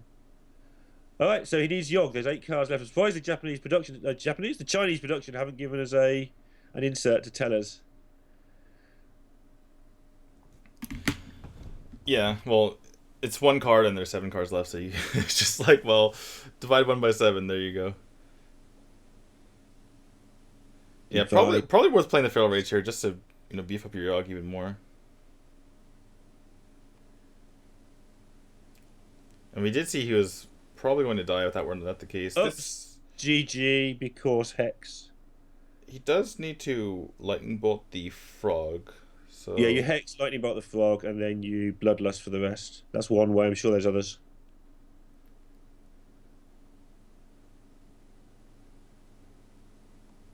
Yep. And hold on. So 2 games all. Yeah, 2 over lethal. Just double checking here. Yep, Newbie's Nigod takes it back to 2-all, like you mentioned. And Hamster still has a win with his Druid and with his Rogue. The Rogue typically doesn't have a hard time. Yeah, the Rogue is something that's been banned a heck of a lot. Nigod actually banned the Elemental Shaman this time around of Hamsters, which makes some sense because he's got a lot of weak piddly minions in a lot of his decks. And then the N'Zoth Paladin, the choice of everybody in this tournament, they all seem to be leaving it till last as well. Yeah, perhaps they're not really as confident in it, and they just saw someone playing it because they seem to be playing a very similar version, all of them, even though there's different cards here and there. But perhaps they were struggling for that 5th deck and said, I suppose I go with N'Zoth Paladin. Kind of crazy because in the West you hardly ever see N'Zoth Paladin. What, you getting mad at me because I sound like Raven? No, I'm laughing at... Wow. Well, shots. I'm laughing at Nigod, the fact that he looked so tired last night, and then it's like, okay, go home, sleep, get up, play another round robin. Another day, another round robin, best of 7. And if I win this, I'm 2-1, and there's a chance of another round robin looming. Yeah, well, we're getting to this matchup again. We have so many matches that we've done because of the fact that we don't know the meta after this tournament. We need shooting. Well, we know the Chinese meta. It's a little bit different, right? Because you don't see the N'Zoth Paladin in the West, but this is pretty heavily Druid favorite from what we've seen. The N'Zoth Paladin just doesn't have the tools. The Druid just makes a massive board, and the N'Zoth Paladin clears it, and then Druid says, "Here's another board," and then N'Zoth's like, "Oh." Yeah, I've made a 5-7, but you've made a 9-9, a 10-10, 11-11, and drawn 12 cards. There is a way, obviously, there's a path to victory for the Paladin, but it involves really curving out, which Paladin isn't notoriously good at doing. It just kind of like has a bunch of disparate cards where some of them are removal and some of them are, minions to deal with stuff, and they don't really fit together too well. This is a nice use of Innovate. This time around, we're going to go Innovate Jade Spirit into Coin Jade Spirit. In the meantime, you'll pick up something to do on turn 5. Then turn 6, you've got your Behemoth. And the Paladin is going to need to get those board clears sooner rather than later. So what does Newbie Nigod read into as far as Hamster's hand? Because it's either Coin Jade Blossom or it's Coin Fangel. Because he did that immediately. And you figure that someone like Hamster, he doesn't go for the Repentance. So he figures that's going to be another Jade Blossom here. Or excuse me, Jade Spirit. Yep, well read there. And... Oh. Is he just going to pick them off, take his time, and save the coin? So you can go Jade Spirit into Coin Behemoth, I guess. Yeah. The fact that they pick up Swipe changes the play a lot. And if you go for Coin Jade Spirit right now, then your opponent likely goes for something like True Silver or Consecration. And then the following turn, you don't have any proactive plays, right? You're not using the Swipe. Oh, Aya. Oh, Aya. She's just going to be so good here. Oddly enough. And the funny thing is, even as a 5/1, if she has to repent, she's still good. Oh, that first Consecration coming out early here. That seems... I mean, he's taking 4 turns, so obviously you want to clear the board, but that Consecration is going to be missed if he draws Equality anytime soon against this army that Aya is going to summon up over the next 2 or 3 turns. I'm not sure I like that Consecration. Especially when you've just played a Repentance. I'm not sure at all. Let's see how it works out for him. He's going to be able to heal up, draw some stuff. This Paladin deck does that well. Heals up and draws stuff is what it does.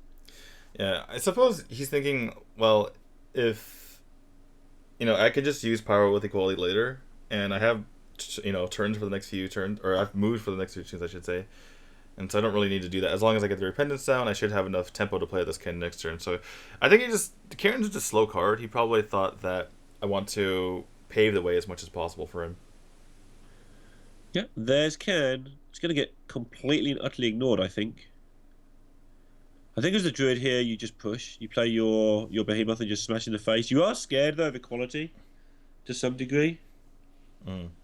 But not a huge degree, right? You've got 27. And if he hasn't got the Equality combo, the fact that the Consecration was burned makes me think that the Equality Pyro was actually in hand, but it's not, and Nightgod is in a world of pain here. Oh, this is a very sad True Silver. Right, well, yeah. Wicked Flame Burn Bristle comes down. This is right before turn 8, so Hamster is loath to silence this unless he has some sort of lethal. It's so close to lethal here. And also, just to point out that Thalnos and Swipe Face, if you bump the 3/3 into Burn Bristle, it actually clears pretty much everything. And you get to keep your Spellbreaker for the Tyrion. Right. Yeah, seems pretty good. One thing to keep in mind is that if you silence Tyrion and kill it, or you silence Karen and kill it, it does still come back with N'Zoth, just because the Death Rattle didn't happen. Yeah. He's thinking about silencing. That's if really he silences bold. here, if he silences, he might silence the Wicked Flame and just go all face and then just set up double swipe finish. Yeah, or just single swipe finish because he's 3 off or 2 off right now. Sure. Or sorry, 4 so off right now. That is Math. definitely a consideration, because then your opponent can't play Tyrion next turn anyway. Yeah. Because they just die to being swiped to the face. So he's going with this play. And you can't get the healing from it either, yeah. From the Wicked Flame Burn Bristle. And there we go, just punch you in the mouth. What you gonna do? And Ivory Knight is not the healing god it used to be. Right. Dirty Rat. You could now Ivory Rat and Dirty Rat though. That is something you can do. Now that he's picked that up, right? It would look like just trade in your Karen and play the Rag and go, and that's really all you could do. But this provides a second option if he's considering it. If he plays the Rag and trades 2 in, he can throw his face into the 5/5, for instance, if he wants to, and throw in like the Wicked Flame Burn Bristle, or he can trade out a 4/4. Let's say he throws into a 4/4 the Spellbreaker. He goes on to 2, and then he heals to 10. And there's 8 on the board, he's just dead. If he puts a Ivory Knight on the board and the Dirty Rat, he needs to kill the whatever comes out. Although if it's a Blood Mage, then maybe he just crosses his fingers. But if he doesn't, then he gets double swipe for 10. I don't... Unless Ivory Knight can just go nuts and heal for 10, I don't see how he gets out of this one. Yeah, it's looking grim. Oh, there's some more damage. The most expensive one now is the swipe 1. is... Yeah, he's almost dead on board at this point. Yeah, everything is just not so awesome here. Yeah, he's literally dead on board. That feels bad. Yeah. But he's not going to concede because he knows it's going to be an exciting long day of Hearthstone, and he wants it to last as long as possible. He's not going to concede because his opponent might think that Elder works in friendly minions. Yeah, people not conceding for the next 20 years because of that play earlier, I suspect. Wait, what does this card do again? Awesome. 3-2 to Hamster. If Hamster wins this, he goes to 1-1, and Nygod would go down to 1-2, and everybody, now that Rain has lost, would be on either 1-2 or 2-1. And everyone's tied again. Yay, communism. Oh, I'm sorry. Wow. I'm sorry, I went there. Oh my goodness. I don't even know anymore. Okay, so Questing Rogue is the only deck left for Hamster. Nygod has his N'Zoth Paladin and his Hunter. So the Hunter is coming out first. This is the one that is most likely to win, get the early pressure on, and the Rogue sometimes just can't deal with it. And then the Paladin's going to have its work really, really cut out. Paladin can hang on using its removal methods, but most Questing Rogue builds now just keep making stuff after they complete. I feel I should explain to some of the people because not everyone who's here now was here yesterday and the day before. What happened is there's an 8-man round robin for the top 8. So the top 4 of the top 8 go to the HCT Global Championship, right? And over the course of 2 days, they played 7 best of 7s. And at the end of the best of 7s, we had a 5-way tie for 4th. So all these players are vying for the last place to go, or the final place, I should say, to go to the HCT Global Championships. But they're playing yet another round robin, and these are all best of 7s, and it could be 2-2 all the way down the board, and it's still possible. In fact, it's somewhat likely at this point. Yeah, it's getting to the point where the last game of the day, we're going to have to decide who we're cheering for based on if this guy wins, it's going to all be 2-2s. Do we want yet another 10 best of 7s? I do. I always want 10 best of 7s. I think they're great fun. In theory, as a fan, I do, but as a and I do enjoy casting it as well, but I think I might literally die. I mean, in fairness to you, D2, you've cast 2 days. You'll have cast 27 hours for the love of the game, and I think people should probably be impressed by that. Right, yeah. Hunter, slow start, but has decent minions and coin in hand, so that slow start is going to change into an okay start in a moment. Yeah, on the other side, Hamster, he has decent removal, and if he ever gets some value in hand, then he's in a really good spot, right? Because he has the Igneous Elemental. If he has a couple of bounce back effects, he gets the quest, and he can be in a position where he's not falling too far behind.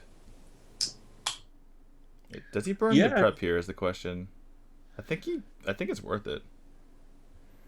Because if you wait to use the prep for after the quest, you don't know when the quest is coming, right? So you kind of just you don't. You actually want something on the board to kill your elemental. Otherwise, they refuse to kill it. That's the thing that sometimes happens. Right, but you don't want to have it killed now because you're not going to do the quest anytime soon anyway. You need 2 bounce back effects still. Sure.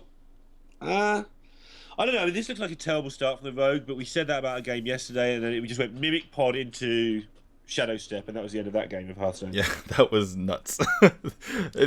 If Hamster can Mimic Pod into Shadow Step, I'm pretty sure he wins the game. But it may even have been him who did it yesterday, actually.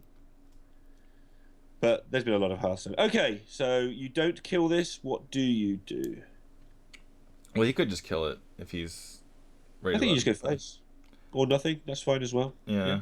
That's probably the best way to go about it. Oh, here we go! Oh my god. Shadow Step! That's... Okay, well, he gets the boars. Regardless, that was probably the best card in his deck, because now he actually just gets to draw, and he gets potentially a little bit of value in these boars. And, some tempo as well. So it's probably the best card in his deck.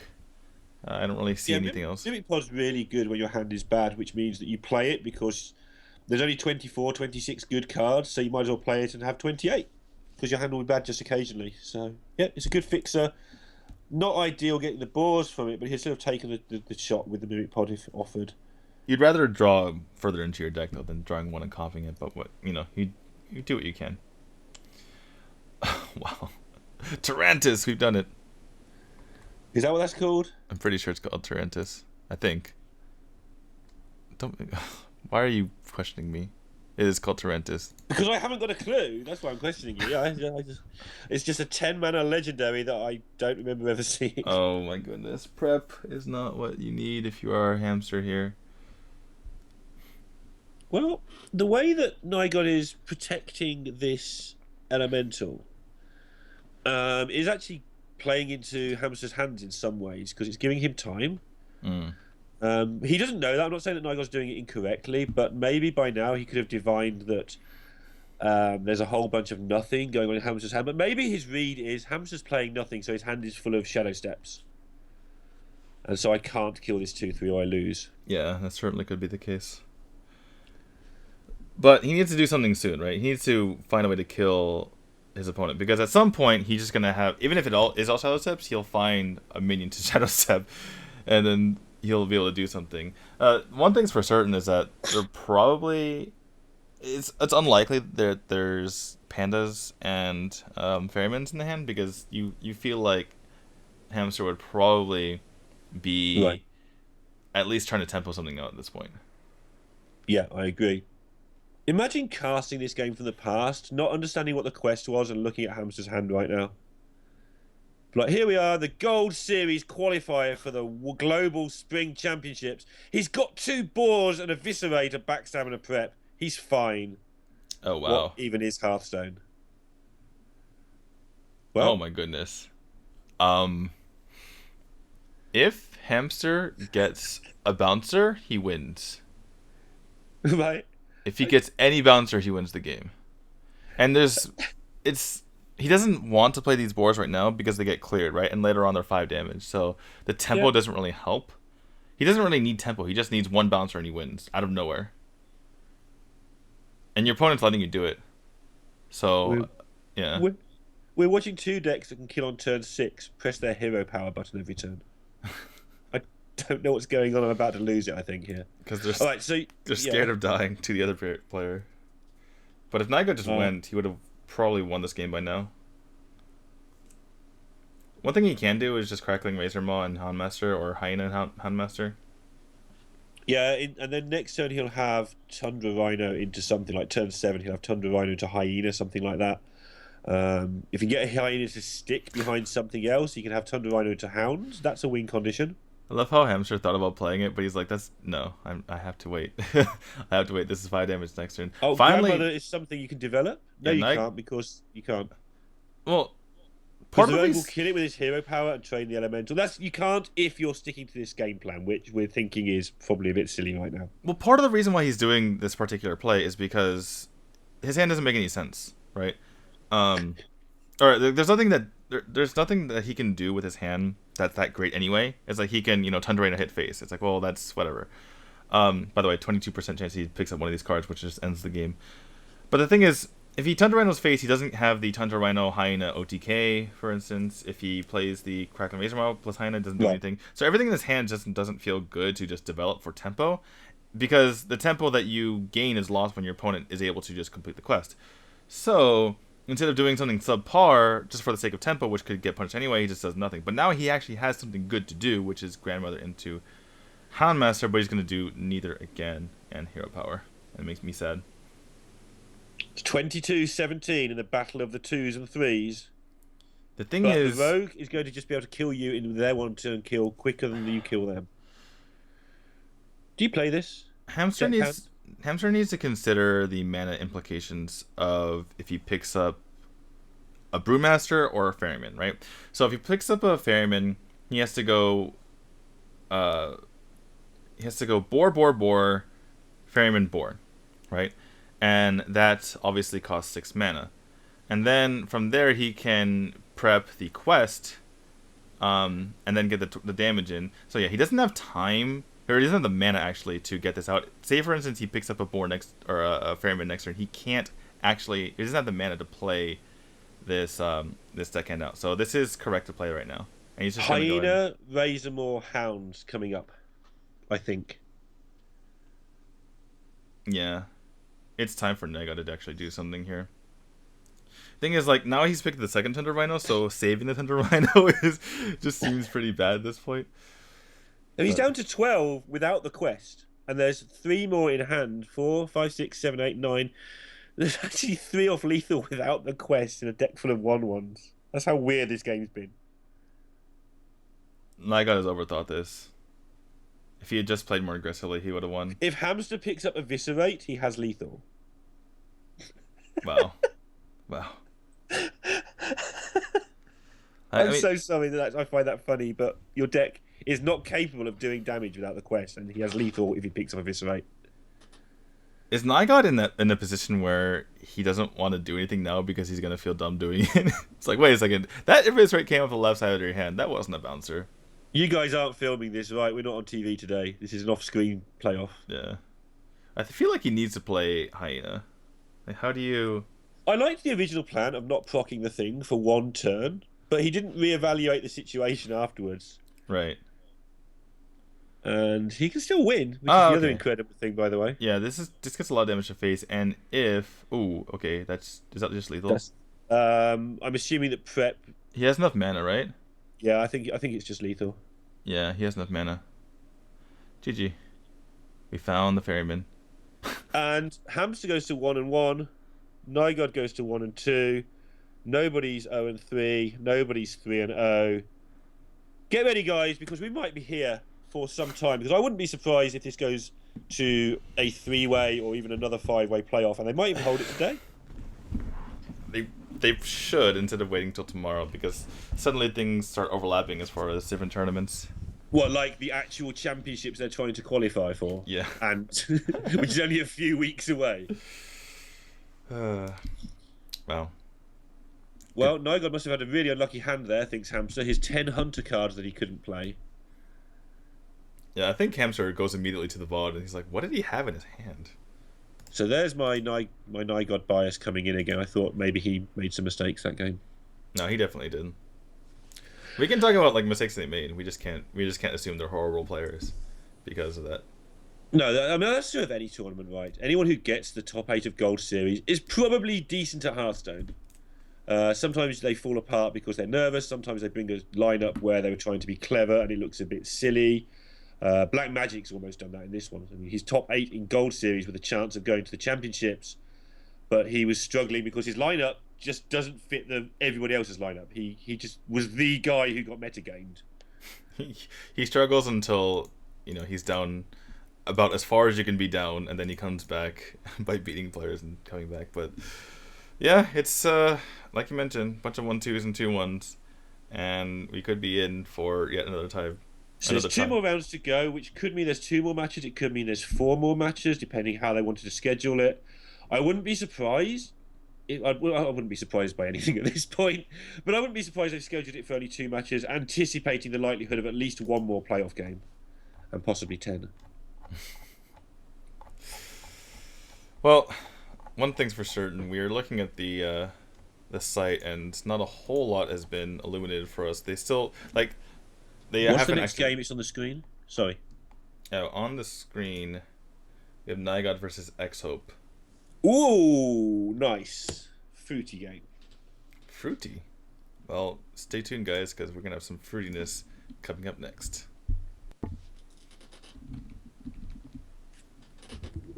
Through use of the map's unique mercenaries and central objective. Woven across the center line of the battleground are payload pathways for both teams that cover the top and bottom of the map. These payloads are the key to victory on Hanamura. Escort a payload to its final destination, and damage will be dealt to the opposing team's core.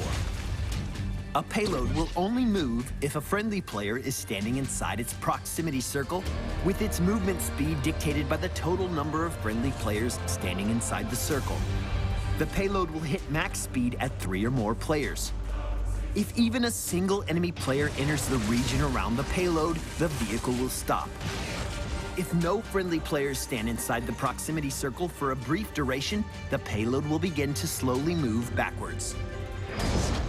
Each core has a total of 7 health, with the normal payload securing a single point of damage once its escort is completed. If a team manages to destroy a fort or a keep, their payload becomes empowered and will deal an additional point of damage once captured. Every fortification you destroy adds a new point of damage. Push deep into the enemy's territory to make your payload volleys all the more devastating. The mercenaries on Hanamura offer unique mechanics and implications for gameplay yet to be seen in Heroes of the Storm. Across the board, capturing a merc camp, no matter the type, will generate a high value of experience for your team. A fortification camp is situated at the top and bottom of the battleground.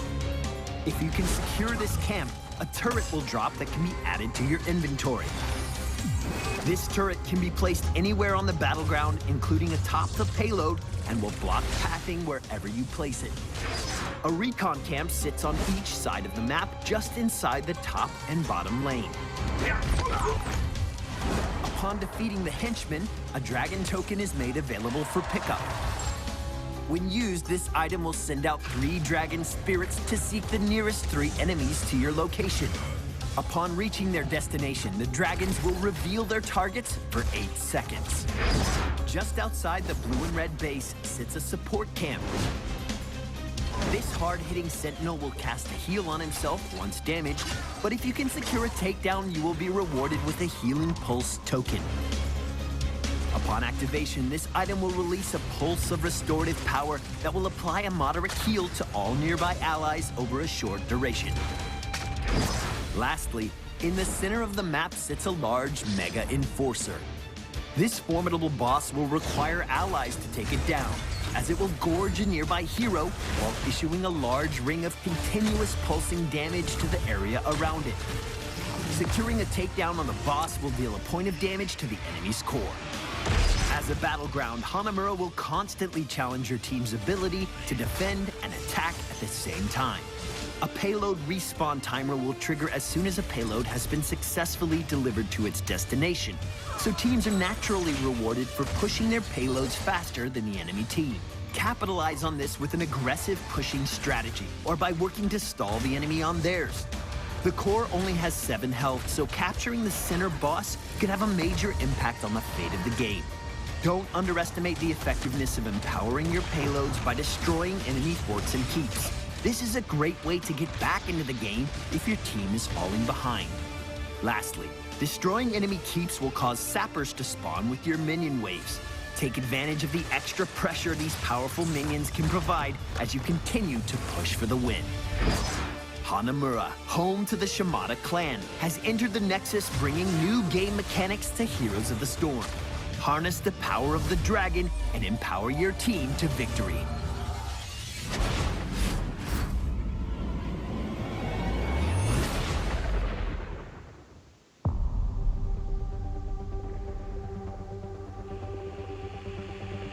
我是 Morrison， 伦敦遭到袭击，国王大道已经沦陷。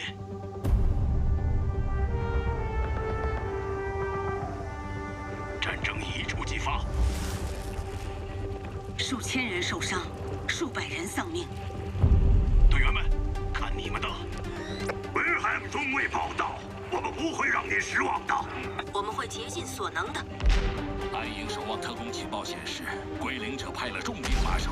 他们完全控制了那里，就把他们交给我吧，我有个特别计划。突袭小队就靠你们了，注意确保新兵安全。放心吧，长官。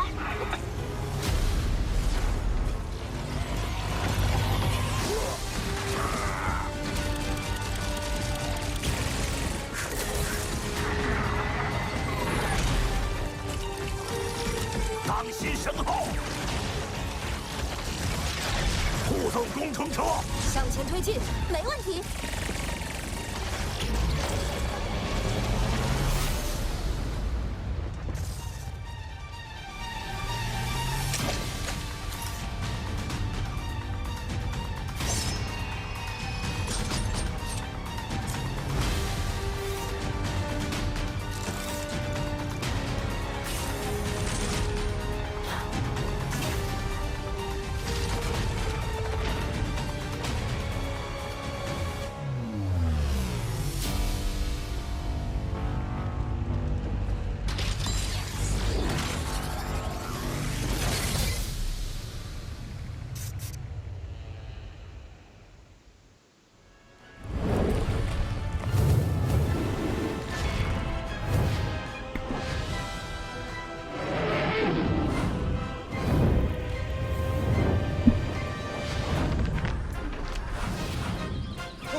给你要的精彩，欢迎收看由网页暴雪主办。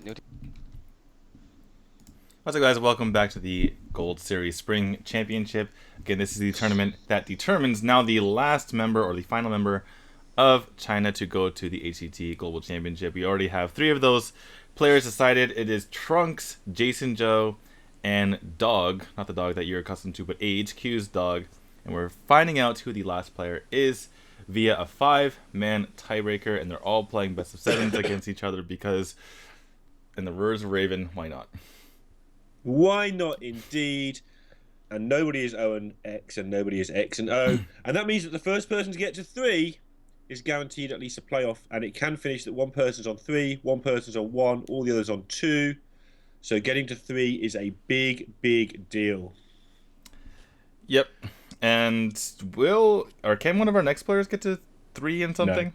No. Nagod is 1 and 2, and X Hope I think is 1 and 1. Yeah, so more parity. And if nobody gets to 3, do it all again. Yeah. There is also the possibility that it goes like 3-1, 3-1, 2-2, 1-3, 1-3, which I would be okay with because then we only have 1 match remaining. It's either head-to-head at that point or 1 match. We're not sure which, but I think we were told that things don't matter, just score only. So that would probably be 1 more match. Right. But we're a little bit shaky on the rules. We do get information from 2 or 3 really helpful people, and sometimes that information clashes with each other. So either they're helpful, sometimes it's not always correct. No, it hasn't. The only time it's ever clashed is that when they gave me 2 different ways to say someone's name, but it was just like someone took the first half and someone took the last half. Other than that, I think they've said mostly the same stuff. Anyway. So, X-Hope and Nigod, this is a battle for, I think, from how we've been casting them at least, that X-Hope should be a strong favourite just because we feel that he's the best player. We feel that Nagod's made a few mistakes. Over this weekend, at least. Right, but X-Hope might be dead inside. You never know. If you look at him. He's just kind of like, But Nagod's also looked like he's going to, just collapse over the last 3 or 4 matches we've cast him for. So he looked really, really tired. Perked up a bit at the end of the last one, which is interesting because he lost it. But that last game with the Hunter is probably still playing on his mind to some degree, I would think. Yeah, I wonder if it is actually weighing on Nigod, because he obviously did really well to get out of his, 8-man group. He did well to get here in the first place because this is his second Gold Series, huge major Gold Series top level, or his high finish. And yeah, something has to be, a bit off from him, right? Yeah, it seems like he should be forming slightly better than this. But we see the bans coming in, and Druid ban on the side of Nigod, and we have Rogue ban on the side of X-Hope. And it's just really funny because on my notes, I didn't finish writing notes for a different match, and it's the exact same bands and their exact same sides. So I'm just, I get to finish it this time. Anyway, sorry. So that saved you some paper space, at least. Yeah. Just laughing again because X-Hope has banned Druid, which is probably the right ban, but he wasn't banning it yesterday. The Yogg thing happened, and I'm wondering if we'll ever see X-Hope play against Druid without banning it ever again after that. Just seems like he's mentally scarred from how that just stole his Antonidas and with mind control, and then stole his Alexstrasza with mind control on the very next card. He's like, screw that card. Well, one thing we can root for, if we're being really bad people, is for X-Hope to win this one so that there isn't a 5-way 2-2 tie. Oh, because Nagod would be eliminated at that point. Yes. Well, yeah, he would be actually eliminated at that point. Yeah, because if there's any sort of tiebreakers, then it wouldn't involve Nigod at that point. Yeah. So yeah, I think that's probably a thing worth having. I think we want X-Hope to go through anyway. I'd like to see China have strong representatives, and I think he's a player I just want to see him again at the championship. I think he's been built up. He's got more and more interesting as he's gone along as well in terms of personality, and I think he's getting better at the game. So if we take a look at Nigod's results through this tiebreaker, losing to Rain, and then I already forgot what happened, but lost to 2 people, beat 1 person. Lost a hamster in the middle there, and I think he beat Black Magic somewhere along the line. Yes, he did in the first round. Right. So Black Magic is also 1 and 2, I believe, or at least 1 and 1 because he beat someone at some point. I think he defeated. I don't remembering who I've got notes all over the place, but they're not particularly well ordered, I'm afraid. And we have a look at this Hunter match versus the Warrior while we're here, as they're playing it out for us. And we've seen this a few times where the Hunter just doesn't get established, and the Warrior does. And the Warrior actually does better than it would traditionally against a medium-ish Hunter deck. Yeah, the high health, low attack minions from Warrior actually don't do too poorly against Hunter unless they get Houndmastered. Things like High Main can be problematic. There's a few minions that are problematic, right? But other than that, all the small minions the Warrior can deal with. And at some point, unless the Hunter has a very nice hand, particularly in as far as it goes against the Warrior, then the Warrior typically win out. But starting to run into a little bit of a annoying situation here. Sorry, go ahead. Is there an option here to kill the Wolf, play your second Bloodhoof, and then Whirlwind, and just have 2 5/5s on the board and start hitting face? I'd rather just kill the Wolf, Whirlwind, and then Bloodhoof, and just have more health on the board.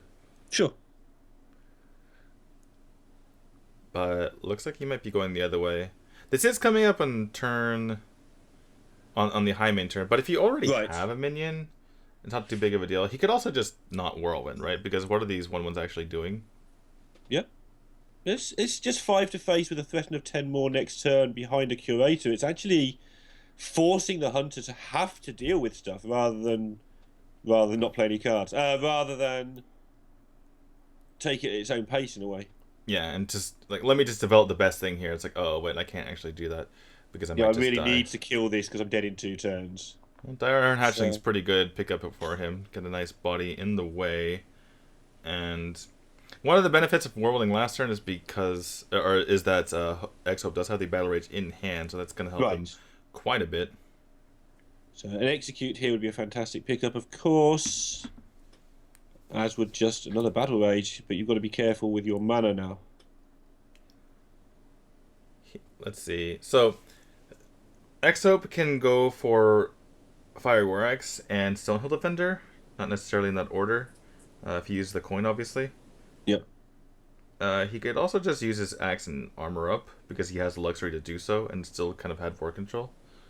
His thought process was identical to yours. He touched the Axe, then went to the Stonehill Defender, and went, not necessarily in that order, and backed up. Because that's how you work it out, right? You work out your turn, then work out if that's the most efficient way of doing it. That's exactly the thought process he went through. Yep, and has a pretty big board lead at the moment. Not a whole lot that Nightgod can do about this. The super combo of, the Tundra Rhino plus, Unleash plus the Hyena isn't quite there yet. Though he can now Unleash plus Crackling Razor Maw and Hyena. That is a pretty nice combo, especially if he's able to pick up Poisonous. Looks like he's going to go check first to see what he can't pick up here, because it might change his play, and that is a Poisonous, I believe, on the left side. Yeah, the green, slimy stuff coming out of that thing's mouth. Wow, this is a pretty big swing turn here. Yeah, this is very, very strong. I think the pause there was to work out if there's any way he could delay it a turn, but there wasn't, so that you can get the Tundra Rhino down. But there's not. He gets a guaranteed at least 8/5 just from clearing the left 2 minions. And you can get a 10/6 if he just throws in one more Hound here. And I think this is where Hearthstone has become so good in the last... The groundwork was laid in the last set, and it didn't kind of catch on, but now it's finally been filled in, and Hearthstone has now got so many swing turns and swing cards that the games are actually exciting a lot of the time. Well, a lot of the groundwork was done, but it couldn't all be done in one expansion, is what I was saying. So a lot of the meta was kind of dry last time because of it, but it wasn't because mistakes were made, it was because they had to lay the groundwork set by set. Alright, well, X-Hope Draw is trying to look for that Execute. Can't find it, but when you can't find Execute, just put a whole bunch of taunts in the way and cross your fingers that your opponent can't get through it. And can he? So... Well, not all of them, yeah. Well, Tundra Rhino into whatever he picked up gave him a chance of just doing a whole bunch of stuff there, but something like not a kindly grandmother, but something like that can sometimes just clear more than you expect. Why would you injure yourself for 3 when you could injure yourself for 1? Because you might not have a chance to be able to get through that minion Sure. later. And if your opponent has execute, then they're executing it regardless. They don't have execute, then they can't kill it most of the time. That works for me. And sad, Geomancer cannot kill the Hyena even after Primordial Drake. We're seeing yet another Tundra Rhino come out, which is not that bad because your opponent only has 1 card left in his hand, and unless it's something insane, you're not too sad about it. Like Houndmaster. Right, but it's not another beast is the big thing, right? It's not like a high main. Sure. But this looks like it's pretty close to over. Oh, that's a good card. It really is with the Houndmaster. But he can't kill it off. He can't kill it off, so I think you want to trade the rat in by itself just to get more 1/1s, and then you can Houndmaster? Hold on. Because you can't kill it off, yeah. I think there's a lethal here, but you don't want to hit the Armorsmith too many times. You want to hit the rat into... I think you use your face and a Houndmaster Rhino onto the Ellie Armorsmith. And you go both the 2... Oh, but you can't get through. Ah, you barely just can't get through. There's just too much... How much do you need to get through? You need to get through 8, 13. Well, I've already looked. I've already looked at 5, 6, 7. I've already looked at the perfect way to get the perfect. You know, I think you get get through, but you end up giving them too much armor, right? No. You just can't get through, because or, Oh, you can get through, but the hyena can't connect with face. Right. Because if you look here, so the second Tentariner goes into the rat. So or this way, but the whole point is he couldn't do it the other way, right? Yeah. Okay. And wow, now this might have been a mistake though, because now the Primordial Drake can kill it. Because if he had used his rat pack, not only he would have made the hyena bigger, he would have made the hyena go to like 6 health, and it would have taken 1 less health, 1 less damage. This is a pretty big mistake from Nygod, I would say, because you need to be thinking about Primordial Drake. Yeah, I mean, going into turn 8, no, turn 9, those are the cards that are going to ruin you. The High Main can't kill itself here yet. It's still pretty big, though, getting to charge 6 damage in, so he still might win this yet. Can't get through the Armorsmith in one go, either. Oh, does that help? It kills the Houndmaster, which is nice. So you can use the Ghoul plus the Dirty Rat and the Ally Armorsmith, so I think he's still alive. Barring some sort of top deck. Yeah, barring top decks, sure. Yeah, Ally Armorsmith is almost a certain play here. The question is, do you go for Hero? I think you have to go for the Dirty Rat while you can, because you're already dead to Kilkaman anyway at this point. So Kilkaman top deck is lethal, and there might be some sort of lethal with a large minion. That is a pretty large minion! That's the biggest one in the deck! So he's got to do... 21. He wants to hit the Ally Armorsmith as few times as possible, but that makes the math not as... He's got to do clean. 19 and he can only do 16, I think. Oh no, he's only got to do... Yeah, he's got to do 19 and he can only do 16. That's how the numbers work. So the rest of it is about just making sure the next turn's okay. So, one of the Rhino has to die now, at least one of them does. And then the Rhino goes face, and then Hero Power's face. X-Hope still has hope. Yeah, it still has taunts as well, of course. Oh, we're looking away the Armorsmith. Now you play 2 taunts on the Armorsmith. Again, same words as before, not in that order. The Abomination, is that worth playing? Because you get more armor. What about the 2/4 and play Armorsmith and armor up? I think you'd rather just get a bigger minion. I think you'd rather just have something that takes more damage off your opponent. He could go for the 2/4 just to have that for future turns, because it's cheaper and it's easier to fit in. If you take it, you're taking it for this turn, because then you play that with the Armorsmith and you armor up. So if you don't take it, you just play the 3/6. Right, but you already have a 3/6 anyway. Right, so you can take the Tentacle, and then you have that for future. But he's going for the Abomination because this helps him, even though you take damage to face, you armor back up basically with the Armorsmith. For one extra, right? Yeah, and this does more damage to the Matriarch. I think this is probably the last turn where Nygod can top deck to win. Otherwise, he's going to find himself in Deathville here. Because of how X-Hope played the start of the game, Nygod is down to 15. Kill command again for lethal. does not get it, and that a cat went from the best minion in his deck to one of the worst. Nigod, yeah, the Abomination is really good here because it kills off the Tundra Rhino. So, say for instance, there was something like a Hyman that came in, it can't go and smack and then hit with the Hyenas as well. Yeah, you can't attack with other things. And there's so much armor going to come out of this. It's 5 or 6 anyway. Plus, yeah, it's just going to be out of range, and he's going to hope he's going to win in 2 turns from here. And I think he's out of range of top decks. Well, let's see what the play is here now that he's kind of in trouble with the best play. I think you smack your Rhino into the Stonehill Defender, and then your Matriarch goes in. Your Matriarch is now at 1 health. You play your Alley Cat, or just play it and don't do anything and make your opponent do stuff and kill the... This is the second Rhino, which takes away a lot of the weird win conditions as well. Oh, he's going to take the least damage from his Matriarch this way. Okay. But it still dies on board, so I don't know how much that really helps. And you've killed off your Alley Cat.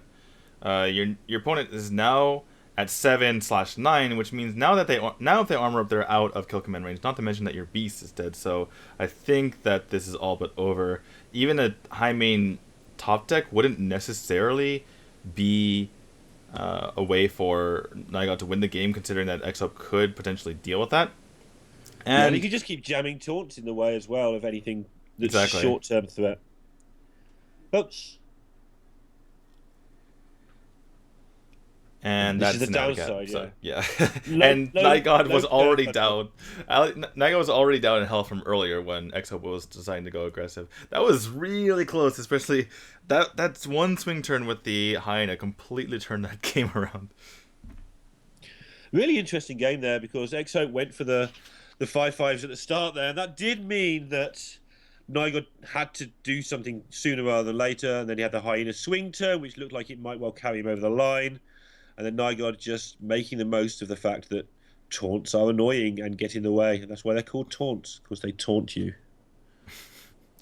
Yeah, that's the reason why the quest works, right? Because they work together. You're just stalling, and even if you don't have execute, your low attack taunts will eventually get them. They'll eventually get there. They'll eventually kill stuff. And then in the end, you have your Rag Hero power to back you up. In certain matchups, in that particular matchup, you just kind of hold on. And the players, you can see they're slowly going insane over the period of all these best of 7s. It's great. I love it. It's the ulterior motive of the producers here. They're like, yes, we're going to drive them off the wall. Elemental Shaman with Devolve versus Hunter with Anti-Pirate Tech.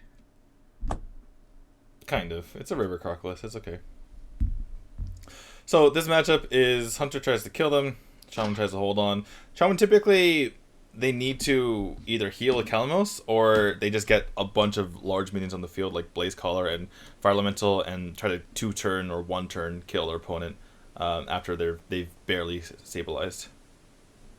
And so it's going to be dependent on a little bit on the draws, and obviously going to be a lot dependent on how they play.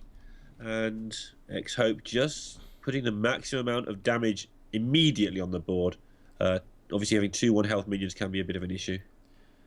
Right, and it's more annoying later to put the kind of grandmothers into potential AoE. The other thing is that your opponent could just use their hero power right now, and if it is a steering totem, you'd rather have your... A 2/3. Yeah, your 2/3 killing that off, and then it's just more damage anyway.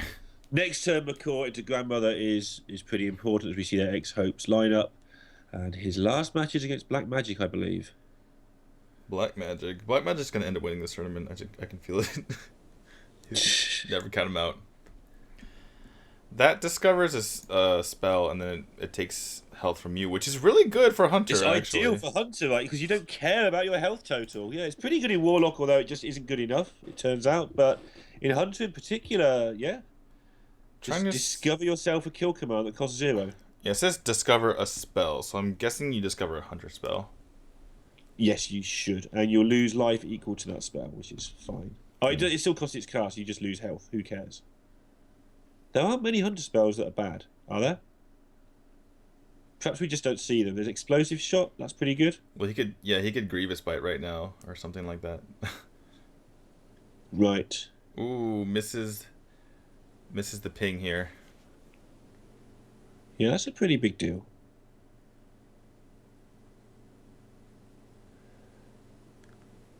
Okay, just... The trades are just awkward here, right? Because no matter what he does, your opponent can take it out with the Jade Claws. Hot Spring Guardian is okay in this particular case. You could devolve this board into a 1-drop and a 2-drop, which is much less annoying than what he's currently facing. And sometimes devolve doesn't really get much better than this, but it likes to play on curve, which makes sense. Next turn he can do something similar, so...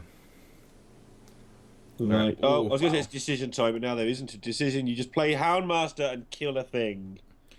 Doesn't get much cleaner than that. And no AoE in hand but for Nigod is actually an issue. He can Hex, he can Devolve, but no AoE.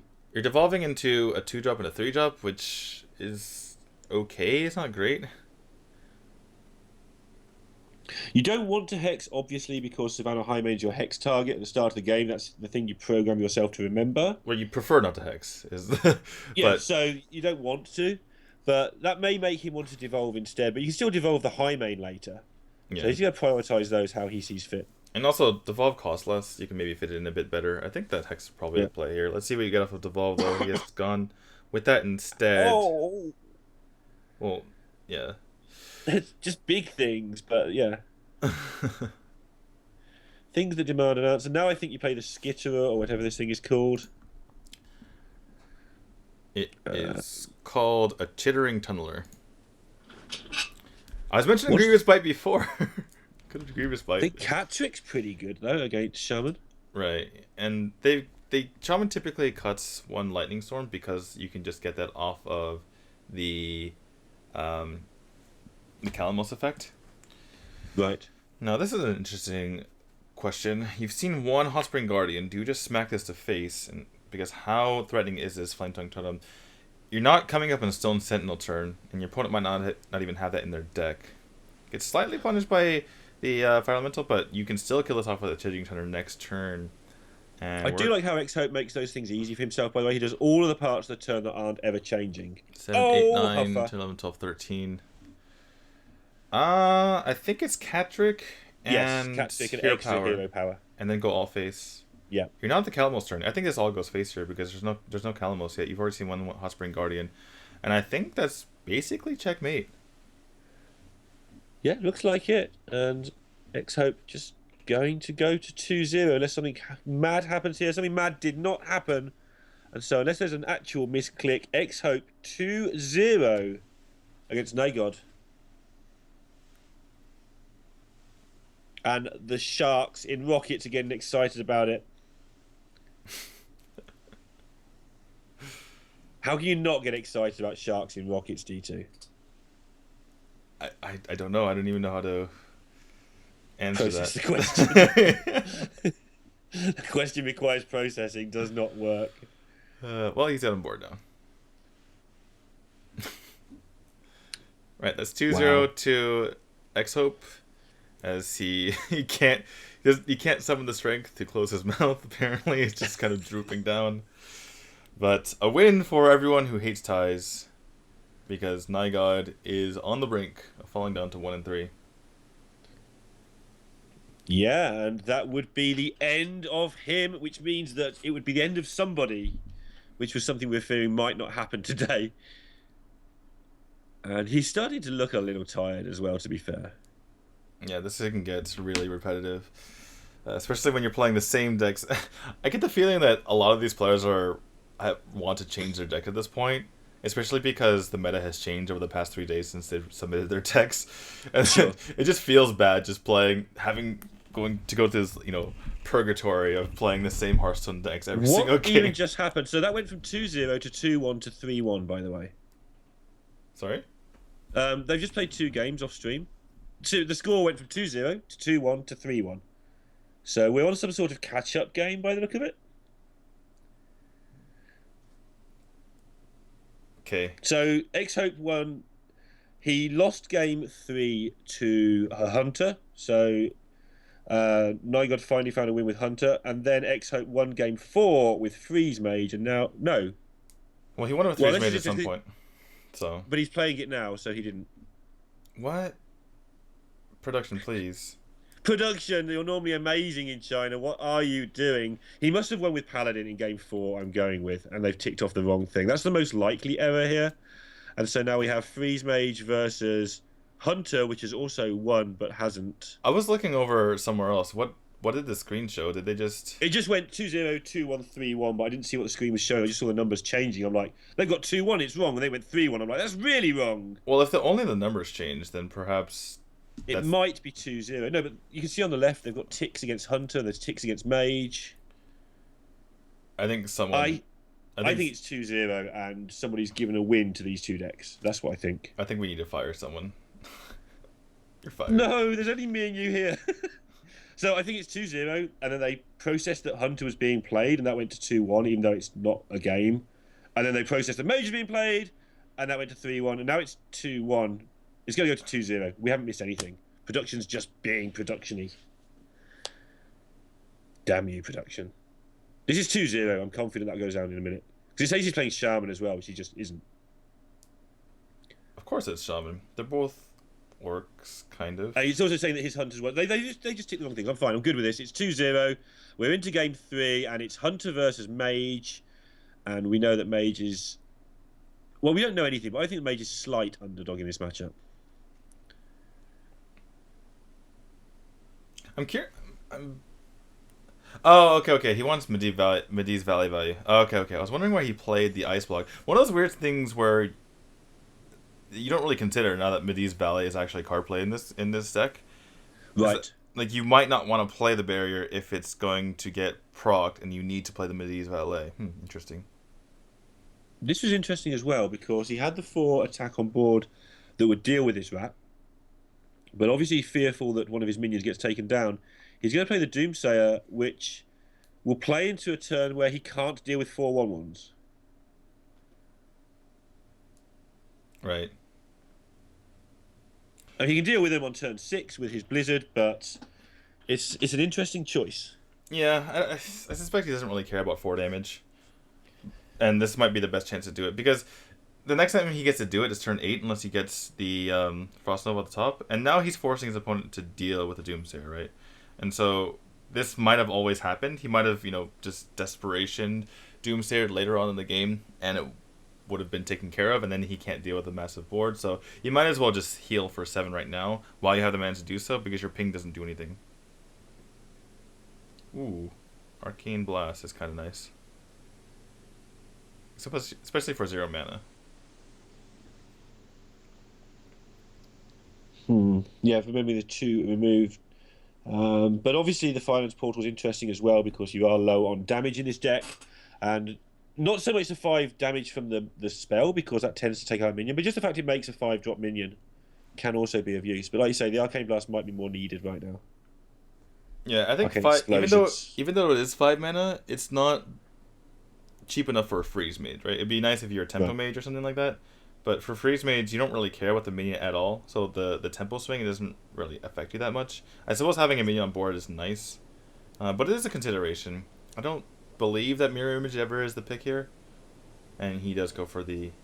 It's Explosions, isn't it? Arcane Explosion, yeah.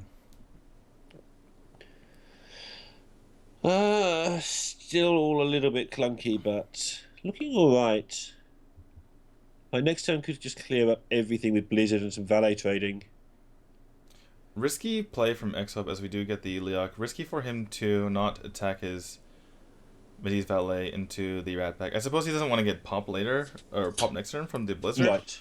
But he can... He has the Arcane Blast for that, right? And now this Medee's Valet probably gets cleared by the bow, so that can't be taken care of, at least right away. Yeah, although the frozen rats are still something happening, I guess. Is there a better way, though?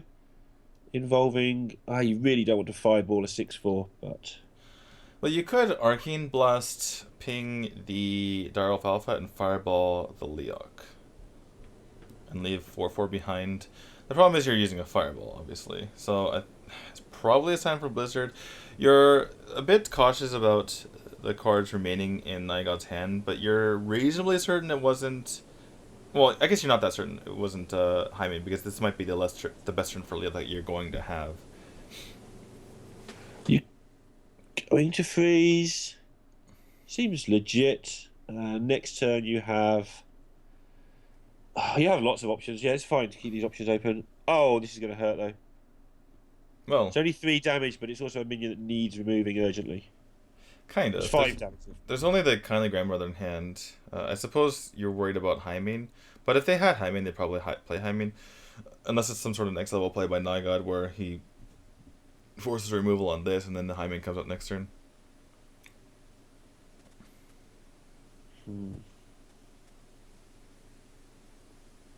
28, no chance at the moment of doing that. So you can Arcanologist into your second block. At this point, play Arcane. It's not enough. The You've way got to kill things. Yeah, so this might be the last time you can ever play Ice Barrier. So it looks like he's going to go for this plan. Because if he doesn't play Ice Barrier now, it's a completely dead card. Unless you are somehow able to get Alexstrasza on your face. So Except wants to have multiple paths to win, including potentially racing, which means he is going to take that out right now. But yeah, if he didn't do that, then the only way he wins this game is if he finds a turn to Alex's face, which is hard to do against Hunter since they have obviously these very annoying minions to deal with. Yeah, he's definitely not dead yet. He's definitely in a world of trouble, but he's definitely not dead yet. Arcanologist into AI could give him some sort of outs here. He'll get another turn with a block up, and this Arcane Explosions could just clear stuff with maybe, like you say, Thanos. He really needs Blizzard or Frost Nova. That's the huge thing right now for X-Up. But right, he can't get Blizzard at this point since he's going about it this way and using his mana, obviously. But does get the Frost Nova, which is pretty huge for him. Probably has to just throw out the Frost Nova right now. It's very hard to get your Ice Block Pock from this position, because usually the most damage they can do is 7. We do see that Nygod has that in hand. Another kill command would pop the block, and let's see, 2, 3, 4, 5. I don't think there's any way to pop the block with this particular hand. It just seemed if he had one more mana, he could. Yeah, there's no way he can kill his own people or anything. Kill his own people. They're rats. They're not people, Neil. But oh, that's true. He could kill command his own guy, but then he's losing 5 damage anyway. He's losing 5 damage to gain 5 damage, so it's not. It's the same. Doesn't quite work. Oh wait, he can. Oh, he can. Yeah, he can do it. Wait. Oh, it has extra damage from the Leok. I totally forgot about that. So you can throw the wolf into the Arcanologist, get 4 damage to face, and get the 3 and 7. That's actually that is a pop. We got there at exactly the same time. It's like, wait a second, wait a minute. There's shenanigans afoot, and he has so many ways to clear in hand. This one extra block needs to go into Alexstrasza and clear. This needs to be block Blizzard, doesn't it? Followed by Alexstrasza the turn after. Well, Blizzard doesn't even matter anymore. Nothing really matters anymore unless you draw Alexstrasza. So unless you draw Alexstrasza, you play for Alexstrasza. Yeah, that's true. That's true. So you do need to play for Alexstrasza, so therefore you do need to clear this board because there's no way you're going to be able to race in one turn. Right. But if you did, unless you get another block here, clear this board up, which is difficult, but was possible before that, and then so something like block Blizzard there, plus Arcane Explosions, everything to death, followed by Alexstrasza your own face. He's lost by the way. Then you'd have an 8/8 versus not much, and you actually have a race on your hands. 8 mana Pyroblast is something. Those 0 mana Frostbolt probably a little better. I can't see the route to victory this time now. Oh, is that enough? I don't think it is, because you needed another spell. Obviously, Thanos one more mana. Explosions one more mana. Oh my goodness! If you had one more mana, yeah, that would be so amazing. Because then you'd actually be able to do stuff.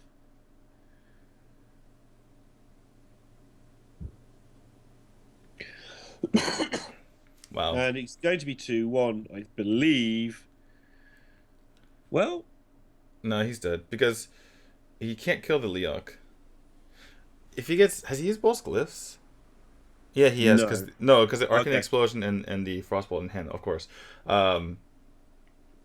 So yeah, he can heal himself. He can Arcane Blast, and he can Frostbolt the Leok.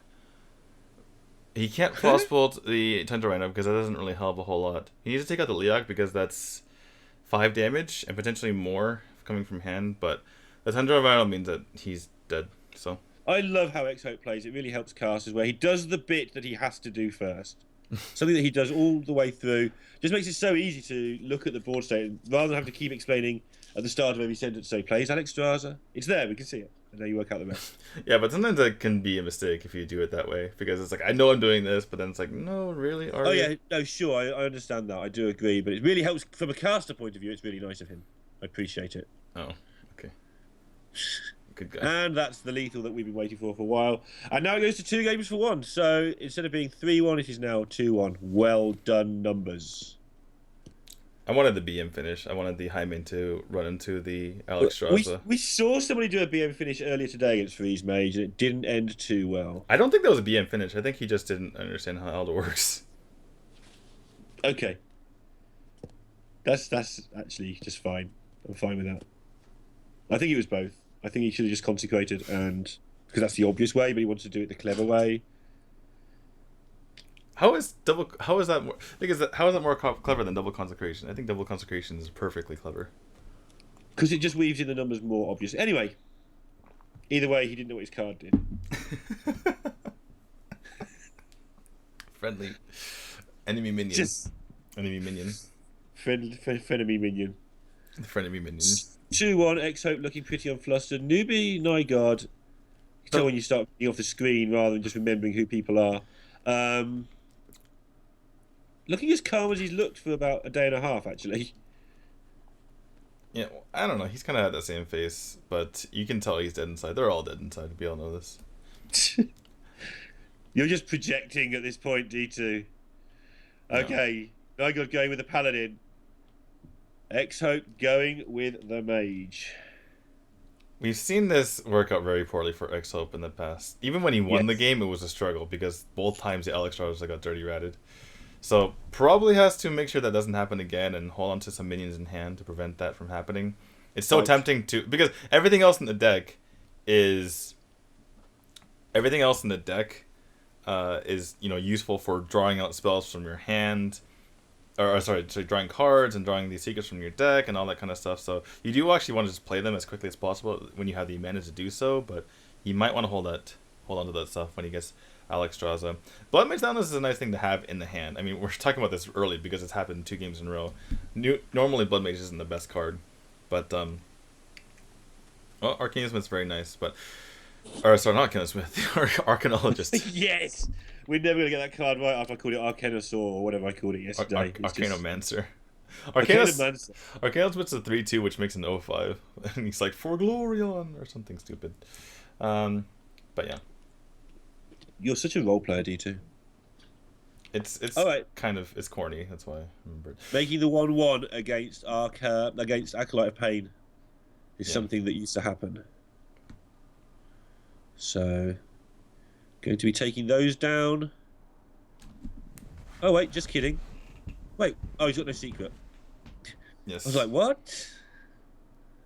Just going to draw a million cards and get himself on the way towards the combo. This fire damage is somewhat relevant towards Nygaard because he's going to have to heal. And if he doesn't have the Dirty Rat for Alex Straza this game, then it could be really problematic, obviously. Glyph. That's something else, actually, just quite a lot of hidden damage in his deck when you're going through the deck and say it doesn't have damage anymore. The Glyph is a surprising amount of damage. With there only being, I'm going to pull a number straight out of the air, but 20 mage spells, give or take.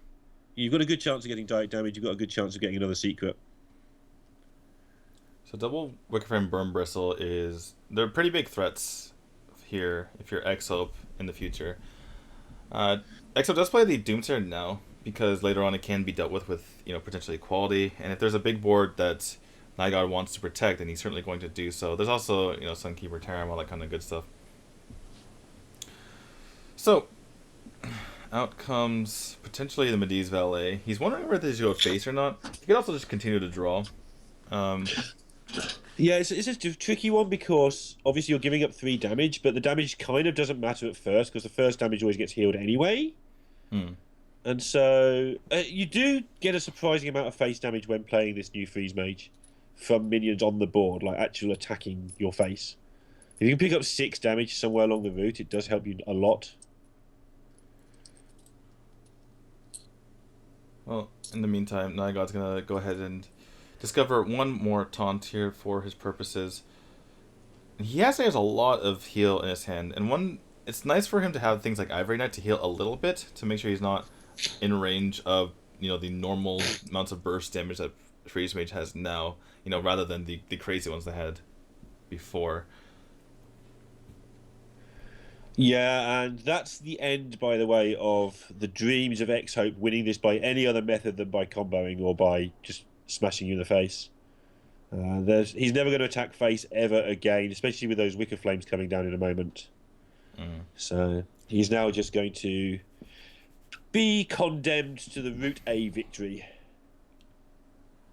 So there is a Dirty Rat in hand for Nygod. I wonder if he's thinking about playing it. There are a ton of cards, obviously, in X-Hope's hand, and that might be one of the reasons why he's keeping the cards on the left side. He's kept the Blood Mage since the beginning of the game. He had a turn where he was thinking about playing Medivh Valet and ended up not doing so, and this might be exactly why. See, he has those in hand for the future. Frostnova Doomsayer could be a play here, and there is an equality, but no actual way to damage it. Yeah, it's reasonable to, have the Tyrion on the field for the Ashbringer afterward, but still, you feel pretty good about selling your opponent for a turn. Yeah, you also want to start emptying your hand. It's got a little bit full. He's just going to get the information beforehand. 8 mana Pyroblast is a card that is useful later. Yeah, I think he goes for the Pyroblast. The Arcane Intellect, he has to empty his hand out to use it. It's kind of unwieldy, and you're only looking for more burst eventually anyway, so it makes all the sense to do it this way. I think the thing is here, Frostnova Doomsayer is not that great, but it's the only play that actually empties stuff out your hand that makes any sense. Yeah, exactly. Or he's go Frostnova Acolyte. Or Frostnova Demon Valet. Any of these is good. Yeah.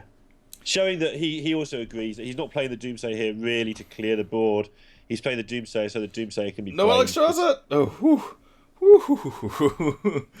Dodge the bullet. This has happened twice. Or the last 2 matches that X-Hope has played on stream is pull the Alexstrasza, and he has kept more minions in his hand this time. In fairness, he has made plays that kept them in hand. Yeah, he specifically kept those. I'm pretty sure he was thinking along those lines. By the way, I love X-Hope's poker face. He could have just been, given a wry smile or whatever. He's just like, oh, yeah. I didn't have Alexstrasza anyway. Don't worry about it. Yeah, it's like, it's okay, Nygod. Don't worry. Imagine Breath would have punched the air and played his next 4 turns by now. Well, Nygod, time for him to make some decisions. His only real decision, well, I guess Power Recall doesn't really do anything other than save your Tyrion, which is a 6/1, and prevent you from attacking the next turn. He could go for Ivory Knight now, but then you're playing into your opponent's Alexstrasza, which doesn't make a whole lot of sense. He's gonna do it. He's gonna Power Equality, so he can make a 1/1 and a 6/1 essentially. Which I guess is better against Alexstrasza. Yeah, because if you Alexstrasza, if X-Hope Alexstrasza here, normally the punish is that they play the Ragnaros, but you're just going to Pyroblast the Ragnaros a lot of the time here and attack with Alexstrasza. With this 6/1 in the way, that makes it a lot harder. Actually, it probably doesn't use ping it. Sure. Yeah, you can just ping it. Because you have 8 mana Pyroblast. Just getting all the way through there, and I'm just thinking, yeah, you actually ping because Pyroblast is 8, sure. Well, Nygod obviously doesn't know that there's an 8 mana Pyroblast in hand. No. He does pretty much need to rag. Ivory Knight, we've seen before, completely whiff and get all, like triple 1s.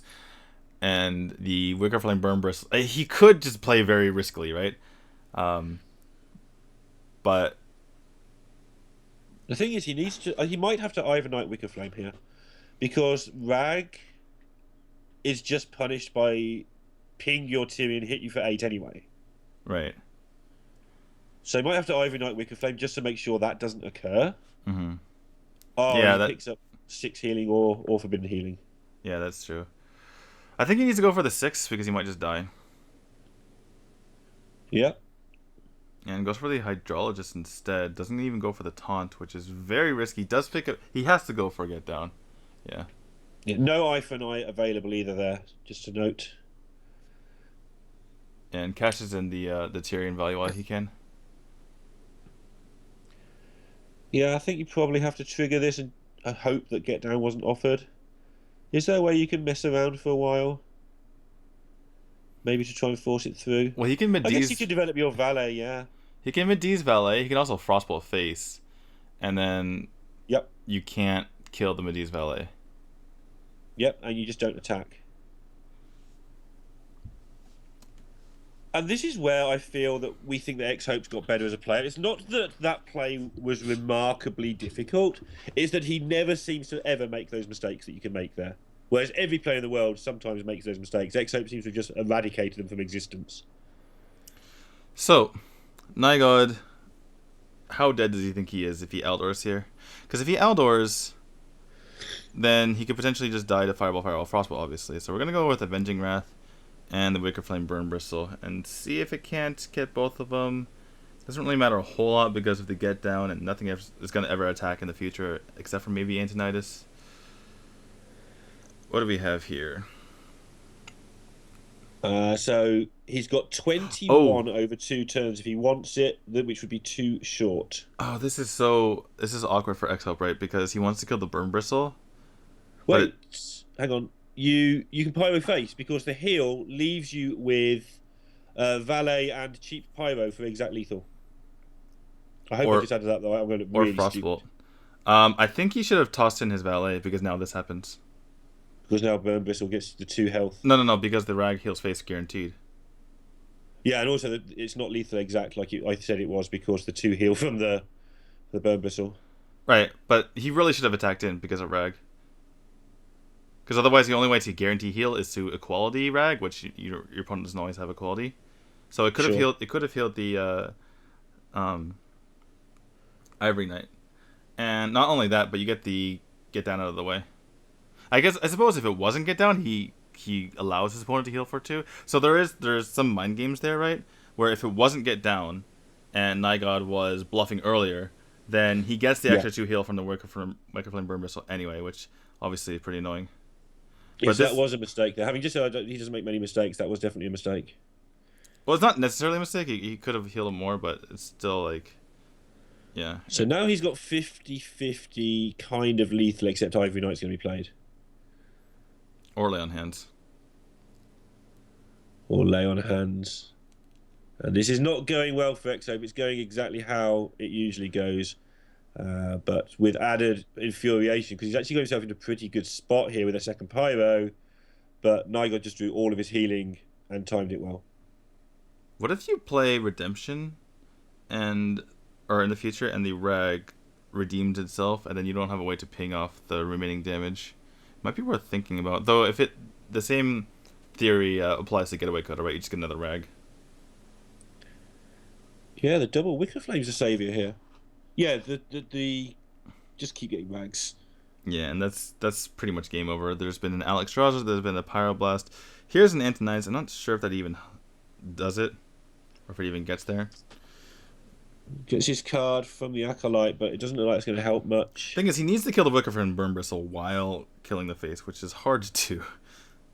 He can ping the Wicker Flame and Blizzard now, but then the Rag either heals the face again or heals itself. Preferably in this case for Nygod, he wants to heal the Rag so that he can continue to heal the face in the future, and it's harder to kill the Rag. What a mess. Yeah, this is just really difficult here for X-Hope. Do you Pyroblast the Rag and ping the Wicker Flame just now, and then set up Blizzard next turn, and then go for some sort of Archmage, never dies, Hail Mary? Yeah, that's true. Maybe you can go for that. It's not good, but if you do somehow get 4 fireballs from this Archmage by them not having equality all the way through the game, somehow, maybe you can win. It's easy for us to say because we see there's no equality there, but you know.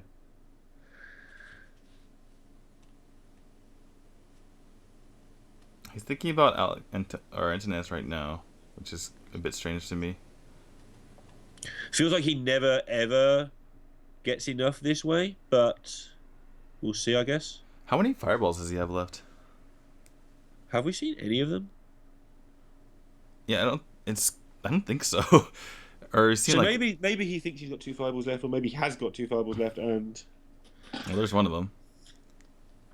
The play where he set up the Wicker Flame, I wonder if he did the same thing I did and thought he had exact lethal and forgot about the 2. Because normally Wicker Flame, I know it doesn't do this. This isn't what the card says, but you envisage it healing when you hit it. Because normally you hit it twice and it dies, and it does 2 lots of healing. Did he just say he made a mistake there? My Chinese isn't too good at this time of the morning. Did he need to do that? Because he could have just attacked his Rag in, and then his Wicker Flame would have healed anyway to him to full, so his Rag would have guaranteed healed the Rag. Huh. Yeah, the Rag. Yeah, the Rag hits the Antonidas. The Wicker Flame hits face. He heals to 30 anyway, so the Rag guaranteed heals itself. He gets all of this without having to use Sunkeeper. Or he could have attacked first as well with the Rag and not dealt only 3 damage. That's the other thing. Okay. Alright, so correctly identifying that was Getaway Kodo, so he kills off the Hydrologist first. He still has to kill this Flicker and Burn Bristle and get to 30 health somehow without having been able to ping face the last couple turns. He only has 2 cards left. Don't think he gets there, but that's just me. That's not just you. On this occasion, D2, either I try and provide counterpoints, I'm kind of on your team on this one. Doesn't even need Eye for an Eye, because for the second time today we're going to see Freeze Mage get fatigued. Although the last time the Freeze Mage won in fatigue, because and reading. I keep thinking that X-Hope lost that game, but he actually won that game. Which is in my head. He actually won that game, yeah, because he actually lost it, but when you try to outdoor Peacekeeper your own guy to give somebody a 1-point proc, turns out it doesn't quite work how you think it does. Oh, these are really bad. I think it's concede time. It's going to be 2 games all in this 3rd round and a half of the playoff of 5 players of best of 7s round robin for the best of 8 7s round robin of 8 something. What do you think about Nygod? I understood that. What do you think about Nygod playing N'Zoth last turn? Like, did he really need to do that? He could have just played Wicker Flame Burn Bristle and provided the same threat that he's had the entire time. Like, that guy needs to die. I must admit, I wasn't processing that point, because I was just counting X-Hope's damage left in deck, and I couldn't make it come to 30. Well, if there's a 3rd Fireball, he can ping every turn. The problem was he didn't ping this past turn, which is problematic. But here's a True Silver. That's going to heal him back to 22. And even if there is a Fireball left in X-Hope decks, that's going to be over. He's already played all his glyphs. And procs on 1. Lesson learned from Nygod by watching other matches. Well, there wasn't anything special about that one. Alright. I'm never going to forget it, D2. I'm never going to forget it. So, even though it seemed like Freeze Mage might have been, you know, a potential favorite in this matchup because of the one crazy victory that Exo picked up, even after his Alex Straza died, or Exo got pulled, I should say. Having watched this the last few times, it seems like it's a pretty heavy underdog because there's just too much healing. And there's too many annoying things. Like, the Wicker Flame Burn Bristle itself is just so annoying to deal with, right? Yeah, I think maybe he could have won that one. I think he miscalculated when he realised that I can get you down to 5 and you can only heal for 8, and then Wicker Flame was 2 more. I may be doing him a disservice there. He may have just said, look, if you've got it, you've got it. I'm going to make sure I win against every situation apart from Ragnaros. But it definitely seems like it can win, but it's definitely not favoured the Freeze Mage. You can see that the Paladin's got all the trump cards. And Eye for an Eye hasn't even been played in those, and that's another way that the Paladin can win that match as well. The nice thing about the matchup nowadays is that it's not exactly solitaire. There's mind games you can play with the Paladin secrets, right? Where you can play them at certain times and kind of bluff things. Because in that particular game, Exo didn't want to give extra healing to the Wicker Flame Burn Bristle, but he made it so that there was a free heal to face. Right. And so, yeah, it's not just one side playing out the entire game. All right, back to this matchup, which we haven't seen in a while, but we saw many times in a row at one point. And Paladin versus Elemental Shaman. And this comes down to the Paladin has lots of annoying death battle minions, but they can get devolved and hexed. Whereas the shaman's source of power is the fact that its value comes from developing stuff while killing stuff, right? So your extra body, as you have it, would be killing your opponent's body while developing yours, instead of just getting extra value out of your things dying. And so in that sense, it kind of favors the shaman because of the fact that they're one of the few classes that can actually deal with all the annoying death battle minions. The one thing to keep in mind, though, is we've actually seen Paladin win these games based on just bursting the opponent down. Granted, part of the reason they're able to burst their opponent down is because of just the value that they gain from things like Stonehill Defender, where they get extra Tyrians, they get extra Ashbringers. But that all said, there's a limited amount of healing in the Shaman, and there's plenty of healing in the Paladin. And as long as they don't die to crazy bloodlust damage, then sometimes they can outlast the Shaman and develop their own situation where they burst them down. Yeah, we've seen the Paladin manage to interrupt the elemental chains by putting down enough threats that you're forcing those evolves, those hexes, and on those turns, the elementals tend to come down on curve. So if you can force them to do anything else on a turn where they're going to play an important elemental, then the elemental chain gets broken, and suddenly you've got a 5-mana 4/5 in your hand. And so Paladin can keep that pressure on. Oddly enough, considering it's a control deck, it can just snowball itself to victory. And by snowball to victory, I mean it can snowball into a situation where it grinds you down over 16 turns. Right. It can push damage to face, and then you start putting taunts up, and then they equality consecrate, and you're like, oh, okay. So there's like checkmate situations that the Paladin can put you in, but if the Shaman plays it like intelligently, they can really just block all of that by having its own annoying stuff and having its own tempo plays. We're coming up a turn on here for Nygod, where he is incentivized to play the Servant of Kalamos while he can, right? Because he doesn't know when he's going to have his next elemental. He also doesn't know if the next elemental is going to be something easily played like these Fireflies.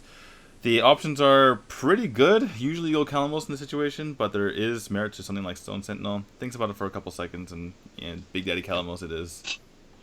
One thing that's interesting about Kalamos, and I'm proud of myself because it's something I predicted, is it's got slightly less overpowered over time as people have learned how to play around all the different options at the same time.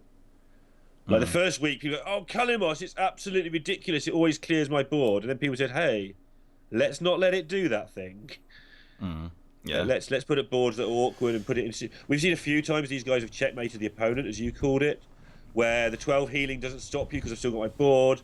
Clearing my board doesn't stop you because I hit you in the face. And made it so that Kalamos is actually not as good as it should be. It's still a great card. It still needs to be in the deck. It's still a good pick. But it's not quite as bust as some people probably think. Exo was tempted to use Consecration here because everything else is just really, really bad. It's kind of just either that or Hero Power Pass. But you really want to save Consecration for the future. Yeah. In particular, Equality Consecration is very useful for pushing damage. You don't want to be using Power Equality over Equality Consecration in this matchup a lot of times because of the fact that you get to push damage with the minions that you put on board. And he's kind of just forced to do it here because otherwise his turn is just too poor, and then he falls behind. Yeah, this is obviously really bad for him. He definitely won't be happy about having to do that, but just got to hope that he keeps going. He's occupied for the next few turns. That will have crossed his mind. He's got Cairns and Ivory Knights and Ragnaros as he can play, so he wasn't going to Equality Consecration or get behind anytime soon. So Nygod picks up a Phoenix. I think he has another Phoenix in his deck. This might be a little bit of a premature play, just dealing with the stuff on board rather than going for a little bit of a slower turn and just letting your opponent have the board, because he might not have a nice elemental in the future turns to play out without any downside, right? You're not losing value on certain Kalamos, for instance, something like that. But, yeah. Well, all that said, Exo, because of the Consecration last turn, is able to get himself in a position where your opponent is tempted to hex this Cairn, which means they don't have hex for future things like Spikeridge Steed and Tyrion. Yeah, and that's going to be a big deal. He will get a card, only one, off this, but he will also buy a lot of time from the Malatai Totem. There's the Spikeridge Steed, and I actually thought he might not insta-play this, but he decided, yeah, I'm going to win this value battle, I'm going to insta-play it. You mean the Mantide or the True Silver? The True Silver. I thought maybe he'd go with the Ivory Knight and then True Silver next turn. If your opponent continues to protect the Mantine, especially if they play, taunts, and you don't really have a Borkley right now, and even if you did have a Borkley, you don't want to use it. So yeah, I can totally see him going for that before it gets out of control. Yeah, I'm not complaining about it. Can we Pyro and then Steed our Pyro here? This looks fun. Yeah, clear the board. And it also puts something on the board that's really annoying to deal with, right? Because you can't Blaze Color that. You've already seen your opponent use a Hex. If they use a second Hex here, you have your Tyrion. And Tyrion comes back from the Zoth, whereas Spike Seed doesn't. So you're incentivized to have your Tyrion die. Yeah, I mean, Hex this, and I'm just going to make minion after minion for the next 4 or 5 turns, and you're going to be very sad, and you're going to have to devolve an 8-drop, which makes people very sad. Well, this is one of the situations where... Well, I was going to say it's one of the situations where you wish that Calamose could, target a minion with damage, but this is the problem that Nygod fell into earlier. I think it was a bit short-sighted to play the Phoenix and just deal with what was in front of him on the board, when he didn't really plan ahead to having an elemental. So I'm always looking for spots where you can lay on hands. Obviously, it would be a massive tempo loss where he can just make a Tyrion instead here. But it was just a Craigasming briefly there because it looked fantastic. But we're going to be back to normal, good Hearthstone, unfortunately for me.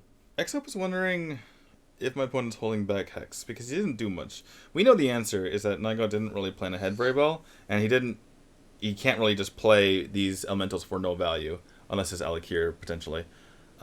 Because they're battle cries, if you do have the elemental effect, infect, is just so powerful, right? But yay! Oh my goodness. You're so happy about the clear on these 2/1/1s. But yeah, the Phoenix from before, if he had just used it in a better spot, he would have been able to get value out of these elementals. Looks like he's going to play the Rag, and this might bait out a Hex. And if it doesn't bait out a Hex, then you're in good shape, so... Common sense prevails, and I'm really sad about it. Just too much board game to sit here. This isn't one of the games where you need to get your... I mean, you always need to get that lay on hands down at a good time for your tempo, but you're costing yourself tempo by just not going great card into great card into great card. You don't need to draw anything else. You've got all the great cards in your hand. There's so much value in Nygod's hand right now. It just pains me that he's unable to use it. He is probably tempted to wait for Alakir plus Flame Tongue Totem next turn, but I don't think he has the time to go ahead and do that. He finally just picked up an elemental to play this turn, but doing just Firefly is not the greatest feeling. I feel like he probably just has to play Alakir, double attack into the Pyro, and play the Lightning Bolt, and then have something else to do next turn. But Nygod's super slow turns have certainly paved the way for Exop to take complete control. He's in danger of doing what he did against the Cavern Rogue in the previous round, where he just died with a handful of cards and didn't do anything. Is hero power every turn a good strategy? I don't know. Yeah, just don't second guess yourself. Just stick some stuff on the board and get on with it, because otherwise you're going to have the same accident again. Oh my goodness, the lay on hands value. You smack the elemental and then you lay on hands your Pyro and then you hit the face. Oh my goodness. Or you can just Aldor it, I suppose. See? You're getting the swing of this now. But yeah, just keep making good stuff happen, I'm afraid. Oh, he doesn't get the 4. If he got 4 there, then he could have gotten a free heal on his Rag. But he's got Getaway Kodo as an option, which he can use to just do all kinds of nasty stuff here. He can Aldor the 6/6 and then Getaway Kodo. We have a freeze, unfortunately. He's got to keep talking through that. He's got so many good options there. It feels frozen. I mean, the one I picked out was Aldor Peacekeeper into Getaway Kodo. As we are piggybacking on other streams, if those streams go to pieces, then oh my goodness, surprise! Yeah, I don't want people to see behind the scenes. No, nothing behind the scenes. We can see bits and pieces, and he. No, we can't see bits and pieces. So, just to recap of where we are today, we are in Gold Series China. We are back. Top 8 and 4 people go through. This is the playoff for 4th place between 5 players. They're playing best of 7 round robin to decide. We are back. And he had so many options. He didn't use the Aldor. He cleared without it. And look at this board. Second Hex has come into the hand of Nygod. So the heal went in the face, which is probably the last thing he wanted to have happen. And wow, the Hex goes on the Rag, which means there's no more Hex. There's only Devolve. Yeah, and Tyrion's looking good. Nygod's springing into life, but I mean, he's just going to be facing down close to lethal damage every single turn from here on in. 5, 10. I want to see X-Hope.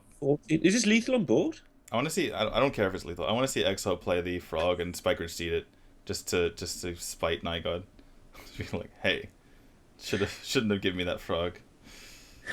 It's not lethal anymore anyway. And yeah, we saw that yesterday. The Frog sat in someone's hand for a while as well. Does he double Spike Ridge Steed? Wait, hold on. 5, 6, 7, 8, 9, 10, 11, 12, 13, 14. He's 2 damage off lethal? Yeah, I think he had lethal up to the point where he lost his 4-3 and he's drawn 2 damage since. That would work exactly for me. You just Spike Ridged? You can Spike Ridge your Pyromancer to keep it alive, and then you draw 2 cards off of your Acolyte. There's not many 1 and 2 drop spells in this deck, right? So you can't lay on hands your Pyro and trust. The big problem with that, though, is your opponent plays Devolve, and you're devolving into a 1-drop and a 2-drop. You feel really bad. Sure. And also Devolve is really cheap, so it's a really big tempo swing. Okay, so he's going to draw a card, evaluate from there. Maybe. There's a lot going on in this turn. He needs to do it soon because there's card draws and... Also, unless he plays Spiker Seed onto his Pyromancer, he needs to attack with it first before he plays a spell here. Yeah. Ooh, there's an Azoth. So that's made the Tyrion decision nice and easy, and now he's just going to hit you in the face. Sure. Yeah, everything is trivial now. Nygod needs to evolve right now. Hey, Froggy comes out to play. Yeah, you play the Frog. Devolve my 0-1 into a 1-1, please. Well, I think it stays a Frog. I don't think you don't devolve. It's like the old gods, right? If you try to evolve them, they just stay the same. Oh. And that's pretty much GG because you can't silence the or you can't transform the Tyrion, and so therefore, even if Nygod finds a way to clear this, it gets the Tyrion back, and there's eventually going to be a quality picked up for X-Hope. So even if the game doesn't end right now, which I think it does anyway, it's eventually going to end in X-Hope's favor because he has double Ashbringer, because Devolve wasn't picked up right now. So he has to kill the Tyrion to not die, and if he kills the Tyrion, then he's eventually going to die. That is my analysis. Another game where Kalimos didn't do anything. Because he waited too long to play it. He waited too... Well, he did, but also there was never really a clean time. He was denied it, although he didn't set it up very well either. Right, that's the thing. When it goes back to the Phoenix. There was a Phoenix, he played it onto a board with Wicker Flame Burn Bristle and Acolyte, which is... Those cards don't matter. They don't do that much damage. Right. So he didn't have to deal with those cards. He could have just played other stuff and saved the Phoenix. Because Phoenix is one of those cards where you don't really care, right? If you can just play Phoenix whenever, because the 2 damage really doesn't matter that much. Whereas something like the Blaze Color, the 6 damage really does matter, right? You really want to save the value on that particular card. By the way, we have lethal, but you want to save the damage or you want to save you never want to play something like Blaze Color or Kalimos or name a card like Servant of Kalimos into the board just to get the elemental effect for your next card. You want to the elementals you want to set up your next cards are the Fireflies, the Flame Elementals, the Igneous Elementals, and on the high end of that is Phoenix, because Phoenix you don't really care too much if you're wasting 2 damage if you have to go face, because it's like not that much value. If you have to use Phoenix to set up another thing, you certainly would. And he didn't think ahead, and he'd already played a Firefly, so it's unlikely that he's going to draw a second one, or draw it in time, I should say, especially because he had his large, hefty minions in hand. So not planning ahead and using the Phoenix at the right time really cost him there, because he really needed to be able to get the value out of his elementals at the right time, and just really got caught for a moment there. He, waited even an extra turn after he couldn't play his elementals, and then after that he just couldn't wait any longer, played the biggest guy he could, which was the Blaze Collar, and by that point it was too late. Yeah, just losing that chain there due to that Phoenix, and Overload involves planning ahead. Elementals involve planning ahead. So Shaman is the plan ahead class, and the Phoenix there was pretty much not the best way to do that. Freeze Mage has got to beat either the Elemental deck or it's got to beat Pirates. How do you feel about that? I feel pretty good for the Freeze Mage. Pirates are pretty good against it because you can use your weapons to kill it, and then you can't really face every single time.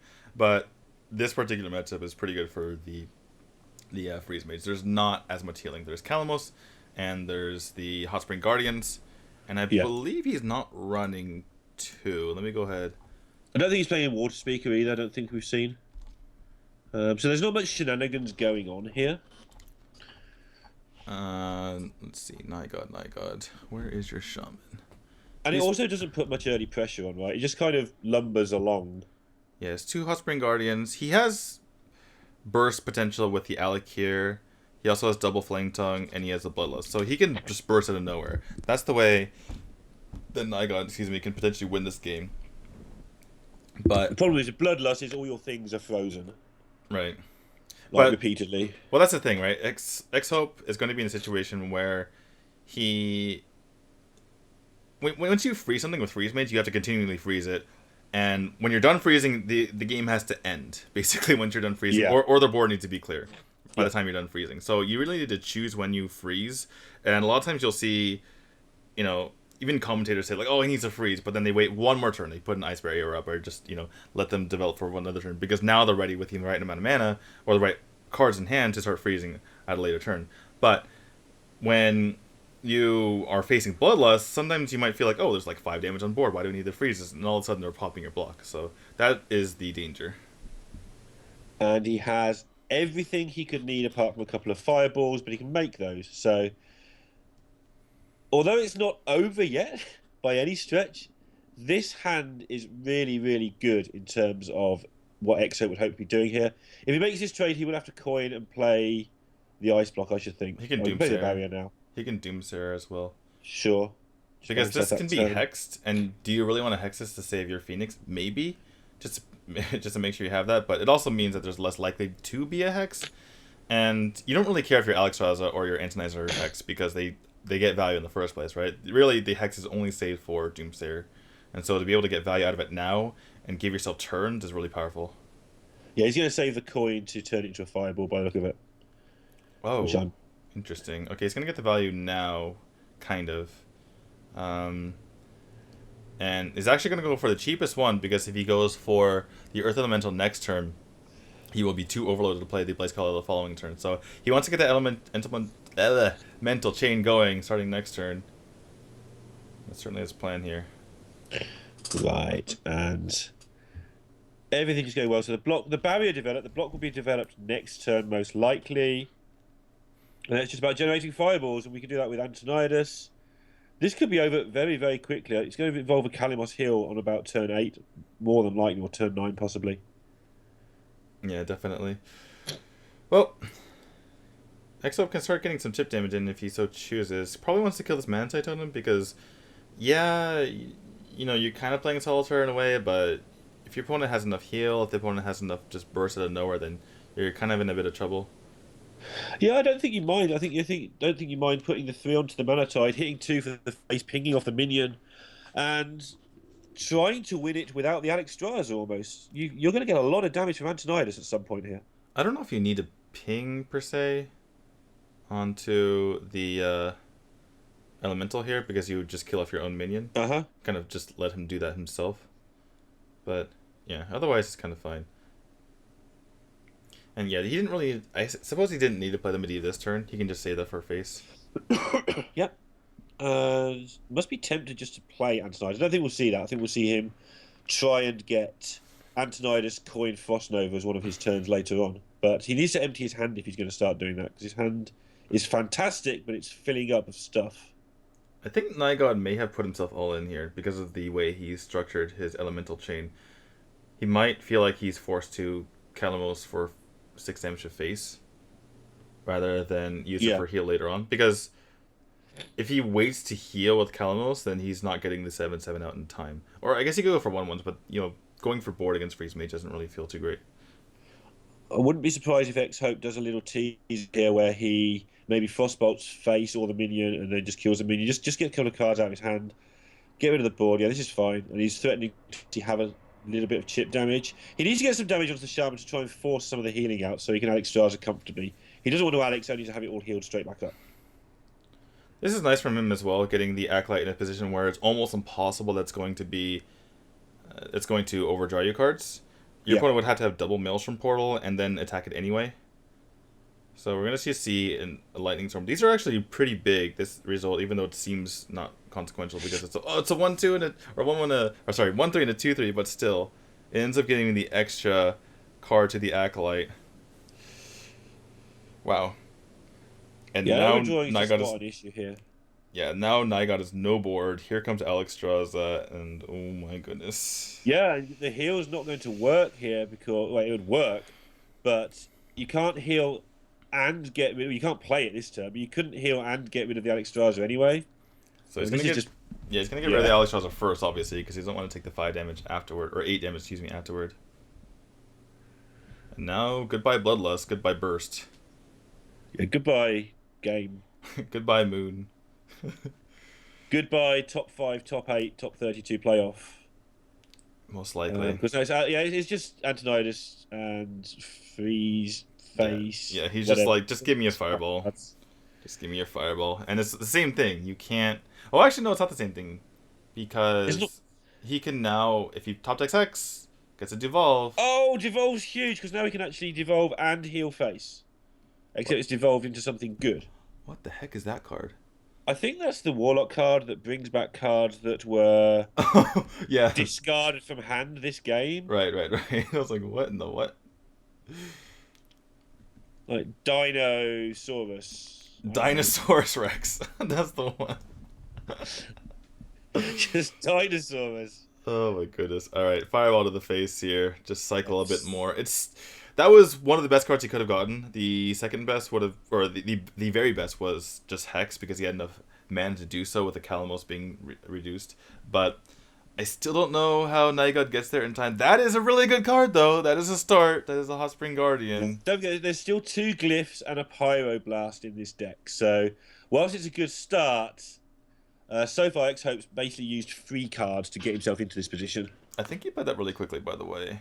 He's been playing this whole matchup by his standards really quickly, which is kind of slow. But did he need to take that 1 damage? He could have just, if he was worried about the spell damage, he could have thrown the Calamos into it, played the Hot Spring Guardian, as that's already something in the way. The Blizzard's not going to kill through the Hot Spring Guardian.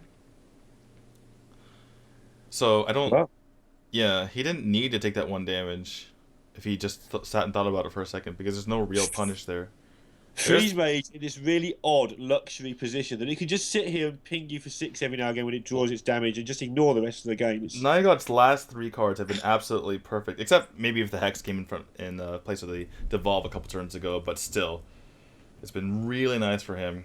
But here comes more damage. Oh my goodness. I think it's now over. I don't know.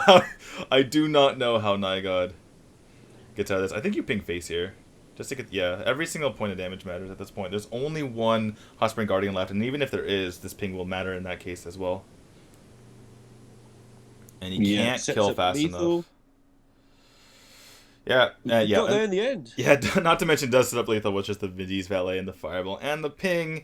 There's no healing now for Nygod, which means we are not going to have a 5-man tie again here. Nygod is going to be eliminated, and X-Hope will be in pretty good position to move on. Feels bad for Nygod, man. He's played 11 best of 7s in 3 days, and rip dreams of going. X-Hope 2-1 though, so he's 1 win away from getting into at least a playoff and possibly better for the playoff, for the 4th place for the playoff to go to the World Championships. It was the hat all along. I love how he just puts the hat on at the end, like, yep, we've done it. Oh my god. Well played by X-Hope. He's been playing well this entire time. Sometimes he's been kind of just put in poor positions, but yeah, really well. Like, I think the play right now from X-Hope compared to when I first casted him, when he was, at the China Summer Championship, I believe, it's just night and day. Yeah, he's just so much better, and we've seen him evolving even in the HCT broadcast as well. He's just getting better, and he's a real player now. He's a real boy. I know we shouldn't be biased, but we can say what we like because it's a community cast. I hope he wins this. Yeah, just to have the best representatives at the Global Champions. We're not doing it because like we like this guy and this guy. We don't like this guy because we want the best players and we feel like he's the best player. I mean, Rain's played well. I think Rain wouldn't be a bad representative if you're going to have a new guy there. I think Rain's played pretty well, but I feel that Hope has been the best player of this tournament so far. Yeah, Rain is never going to live that one down though with the trying to outdoor Hearthstone. But then, I mean, Pavel didn't live down his mistake for 12 months, but it soon sorted itself out. Yeah, true. So things happen, and rather make a mistake when it doesn't cost you than make a mistake when it's getting to the World Championships on the line. And he got away with his. So who we got next? That's Hamster again versus Black Magic. Black Magic. Can Black Magic bring the Hamster back to life? We're going to find out after this.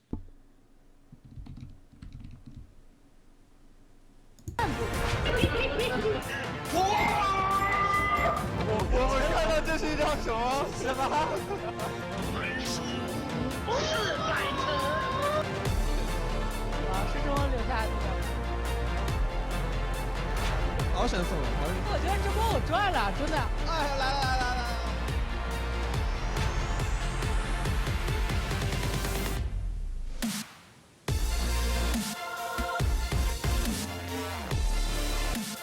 关注暴雪游戏频道，为你喜欢的选手点赞。就在4月21日，双人线开赛。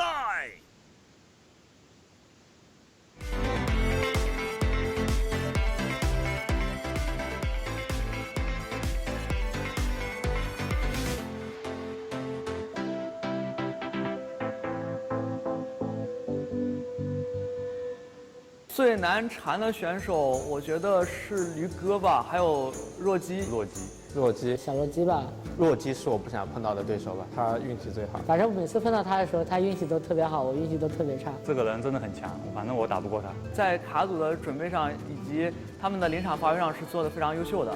因为跟他打的时候，总感觉心里没有底，力不从心的感觉，我也不知道为什么。最不希望遇到的选手大概就是小七和西城裁缝吧。小七吧。我们应该在这，我们应该在了。平常练牌也基本是在一起练，然后可能我们就是带的卡牌也基本一样，然后反正基本上比赛的时候没有犯过失误，所以我觉得他是一个强大的对手。几乎就很少犯错嘛，所以我也要做到不要出现一些失误。但是不管是黄金总决赛还是这次的春季赛，我都不幸的遇到他了。希望这次不要输太惨吧。最不想的应该可能是咖喱吧，杰森周吧，杰森周吧，实力很强，而且没赢过，一场都没赢过。看他4点赛上打败我，以前是队友，现在是朋友，不想相爱相杀。我可能最不想遇到的是叉 hope 吧，叉 hope 吧，他控制卡组的能力十分强大，他的牌风很稳，而且这个人是一个心机婊，他会在赛前去对你这个人去进行一些针对，就是非常的，就是让你感觉毛骨悚然的那种感觉。我最不想要遇到的对手，当然也是西能裁缝，因为我们两个一起准备号牌，结构应该会差不多的。如果我们能够成功的针对了当前的环境，那么我们打大多数人的情况下都是优势。而且我觉得2种相同的牌在一起打会显得非常有意思。很多选手的牌风都特别的稳健，我也是资格赛最后才进来的，所以差不多属于吊车尾的那种。只要是我比赛的每个对手，我都会认真的面对。我喜欢跟就是玩的比较好的人，如果他玩的比较好的话，我应该更乐意去跟他交手。最难缠、最难对付的选手，我更多的不是看他是谁，而是看他的卡组，就是克不克制我，就主要看卡组吧，而就是大多数不是说更注视于人。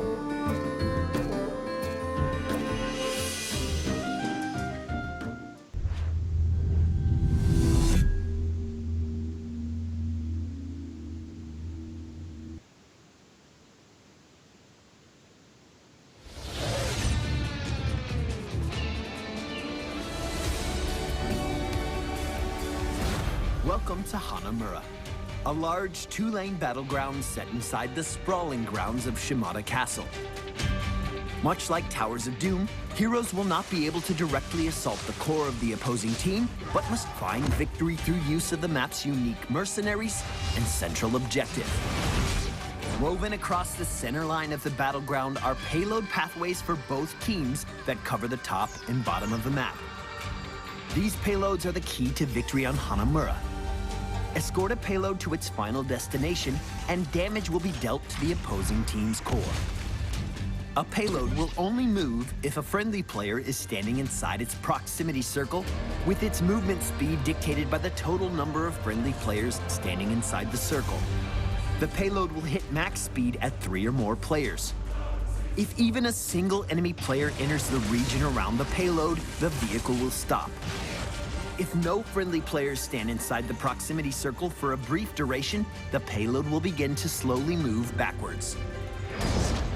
Each core has a total of 7 health, with a normal payload securing a single point of damage once its escort is completed.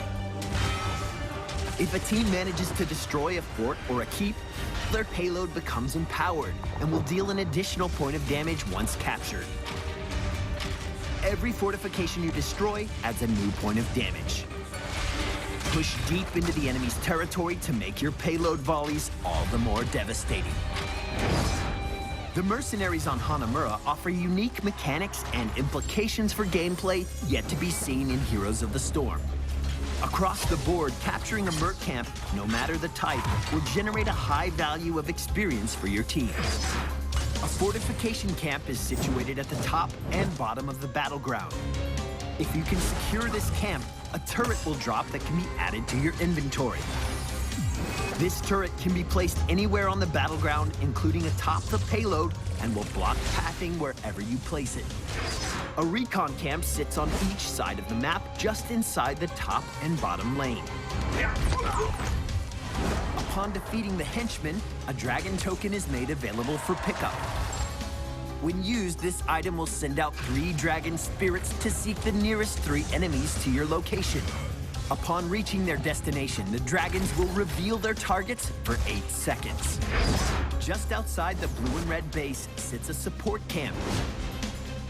This hard-hitting sentinel will cast a heal on himself once damaged, but if you can secure a takedown, you will be rewarded with a healing pulse token.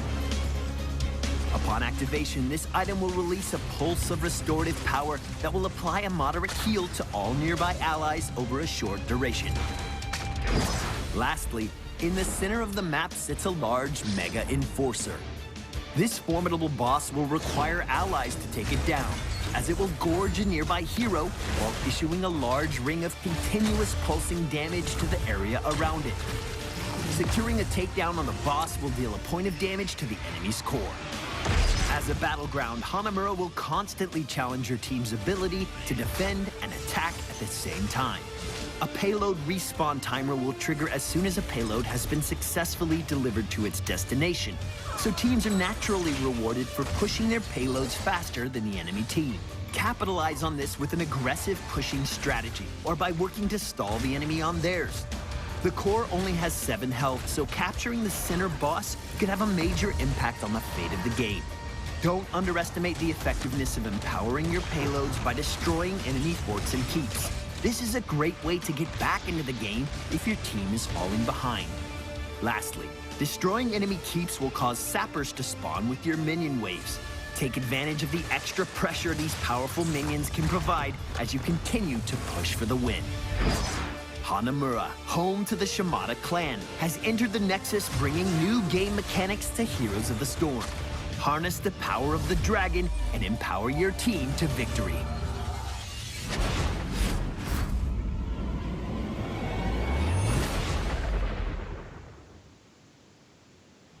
猛犸年来了，我们去勇闯安格洛吧！嘘，别出声，嘿嘿，这话不错。2017双人线开赛来了，16位知名选手协办参赛。我很好奇那一盘会是谁呢？技术和才艺如何？有趣的进化，变化莫测，看谁才是天选之人。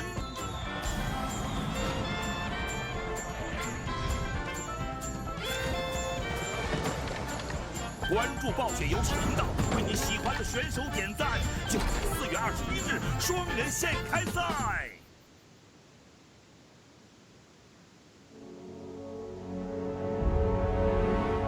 勇士们，你们战胜了孤单，那是结束这场战争的关键。集齐创世之柱以后，我们终于有能力将恶魔赶出这个世界了。孤单失败了，而燃烧军团也一样。古尔丹只是他们的棋子，在胜利到手之前，我们得保持警惕，因为军团真正的主子还没有出现。他们之中有一个在星辰间追杀我们人民的怪物，Kier Jaden。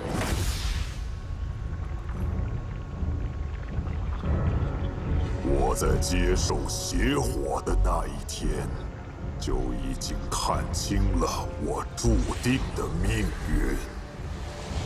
一场宏大远征，是那创造尽头的宏大远征。可那是你让我看到的幻象。我们的远征必将胜利。我们所做的一切都来自于你的指示，而我们得到的却只有失败。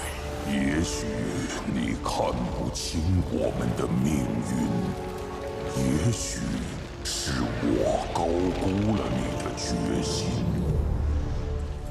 为了这所谓的命运，我牺牲了我的世界。现在是时候去把它完成了。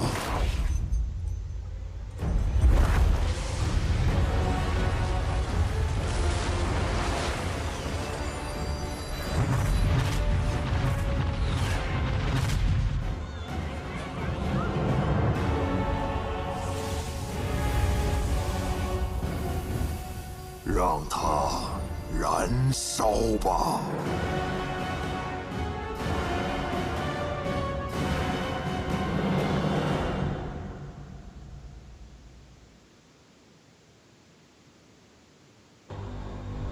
时间所剩无几了，陛下。我知道，你的任务就是杀掉那个男孩。只要他还在那儿，就会有更多的平民会死去。 Nova， 我全靠你了。这一步已经搞定了。你今天又多了一个强大的敌人。你也一样。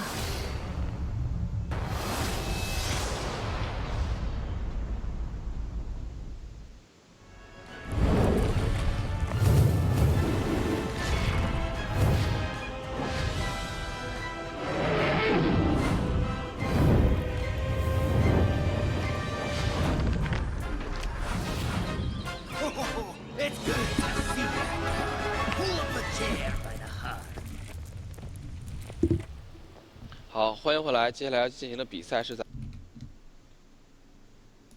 What's up, guys? Welcome back to the Gold Series Spring China Championship. I don't know if I got that in the right order, but anyway, again, this is the tiebreaker for the tie that we had yesterday. My head's like blowing up. You can anyway, do this too. We know what we're casting.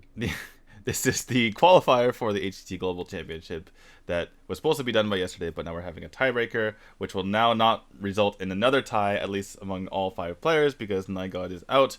Hooray. Sorry, Nigod, but you were sacrificed. It's more like a reality show at this point, guys. We're just going to kick one out here and there until we got one left. One way or another. You were the weakest link. You're the weakest link. Goodbye. Sorry, Nigod, you were sacrificed for the greater good, so we're not here for forever. But we have a pretty good match coming up next. Is Hamster versus Black Magic. We haven't seen a whole lot of Black Magic, and I'm pretty sad about that because he has the most divergent lineup among these players.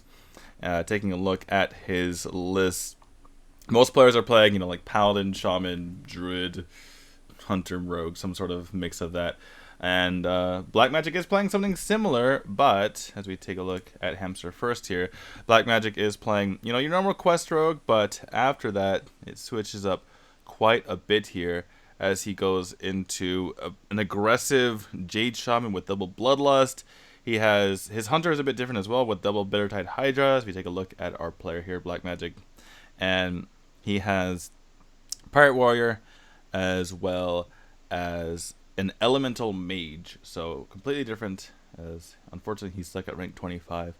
But also interesting to see his the names of his lists, because he has a name for character for God, which is the third character in his thing, which is why I called him Black God for a little bit. But if you look at his list, it's like his rogue list is called Moon God, and his shaman is called Water God, and then his warrior is called Blade. So I don't know. These might mean different things in Chinese, but it's kind of funny to think about. Anyway, the bans. So Rogue has been banned on the side of Black Magic, which makes a lot of sense because his line's aggressive. So get rid of the scariest of those decks. I know Rogue isn't necessarily an aggro deck per se, but in an aggressive lineup, it functions as the same sort of thing to get rid of the strongest deck. And on the other side, I didn't even see what that was because I was busy looking at the rest of his lineup. It kind of acts like a mid-range deck that starts out with a bunch of, you know, weenies in the beginning, right? They all turn into 5/5s, and 5/5s kind of the size of a mid-range minion. And control decks have problems with mid-range minions, and 3 of Hamster's deck are control decks, or control type decks. So it makes sense on the side of Hamster. For Black Magic, he just wants to get rid of the best, or the deck that's best at controlling, right? And he deems out the Paladin here. Right, what we can say about this match now, because Nigod is 1 and 3, that means that one player will definitely reach at least 3 and 1. That's how numbers work. There has to be a mirror. So this is an elimination match. The loser of this will not qualify because the best they will be able to do is 2 and 2. Yes. So this now has instant relevance rather than some convoluted long-term, they're trying to win every game they can relevance. Yeah. The loser of this is out. There's no crazy coming back from Black Magic this time if he falls down. As long as the scores are right this time. Yeah. As he came back from 0 and 5 to 3 and 4 yesterday, let's not rule him out just yet. Black Magic just goes and scrubs the record books. He's like, I'm in, guys. I'm dog. Don't worry about it. You're Black Magic. Elemental Mage.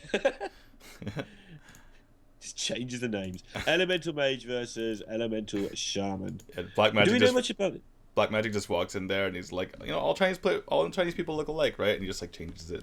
He's like, wait, whoa. What? Hey, he's the one who would have said it in this theoretical world of mine.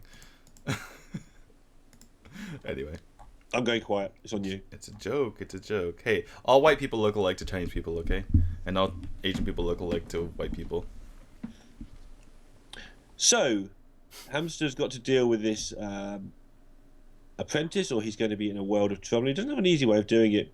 He does, but he'll be overloaded, and his elemental chain's looking awful. And this hand is all over the place right now, and he needs to plan not just for the immediate future, but for the long term. It seems like it's a threat, but it's not really, because all he's doing is arcane intellecting for the right amount of cost anyway. Sure. He's most likely just playing an elemental next turn, right? The Steam Surger is okay. The effect, I should say, is okay. You get a Flame Geyser, but you probably just play that in order to be able to play the what's it called? The Tolver Stone Shaper the following turn. Yeah, that seems like the only play that really makes any sense, unless he wants to try and pick up a cheat. Oh, I guess double Arcane Intellect's a thing you can do. Yeah, it's pretty reasonable, especially because on board your minions aren't going to die to this. He made this not error, but he has a propensity for just drawing as much as possible when he can. And when I was casting with Derek the other day, he had a turn where he could have easily just played a 4-mana minion, and instead played 1-mana Arcane Intellect that he got off of the Primordial Glyph, right. and then nothing. And when we were like, "But why did you do that?" And yeah, he just really likes drawing, I suppose. That's a mistake a lot of people make who have come from other card games where draw is more important than tempo in some of those, and something you can identify quite quickly. I wonder if he has come from other games, because that did look weird, right? Just making a 4-drop there looked so nice. And now he has a really big hand of things that still all cost 4 and that he can't play all at once anyway. So what's the hurry? Kind of works out for him because his hand was like he couldn't chain elementals anyway. But yeah, and hitting the second Arcane Intellect was a big deal. Because you're going to draw cards, you might as well draw 4 cards. That's a lot of cards. Well, Fireball comes out. He's immediately reaching for the Fireball. So a bit of an impulsive player we can see is Black Magic here.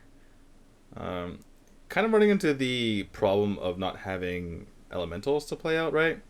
Mm-hmm. So he's going to go ahead and do this so that he gets the Flame Elemental in hand. Then so he can follow up with an Elemental and then follow up with an Elemental after that. It does mean just skipping over these 12-year Stone Shippers entirely. So if he ever wants to just play those, it's a no-go. Yeah, I think that's one of the cards that initially people thought might be quite good and is slowly but surely being removed from decks, I think. As it does break the chain for not enough gain.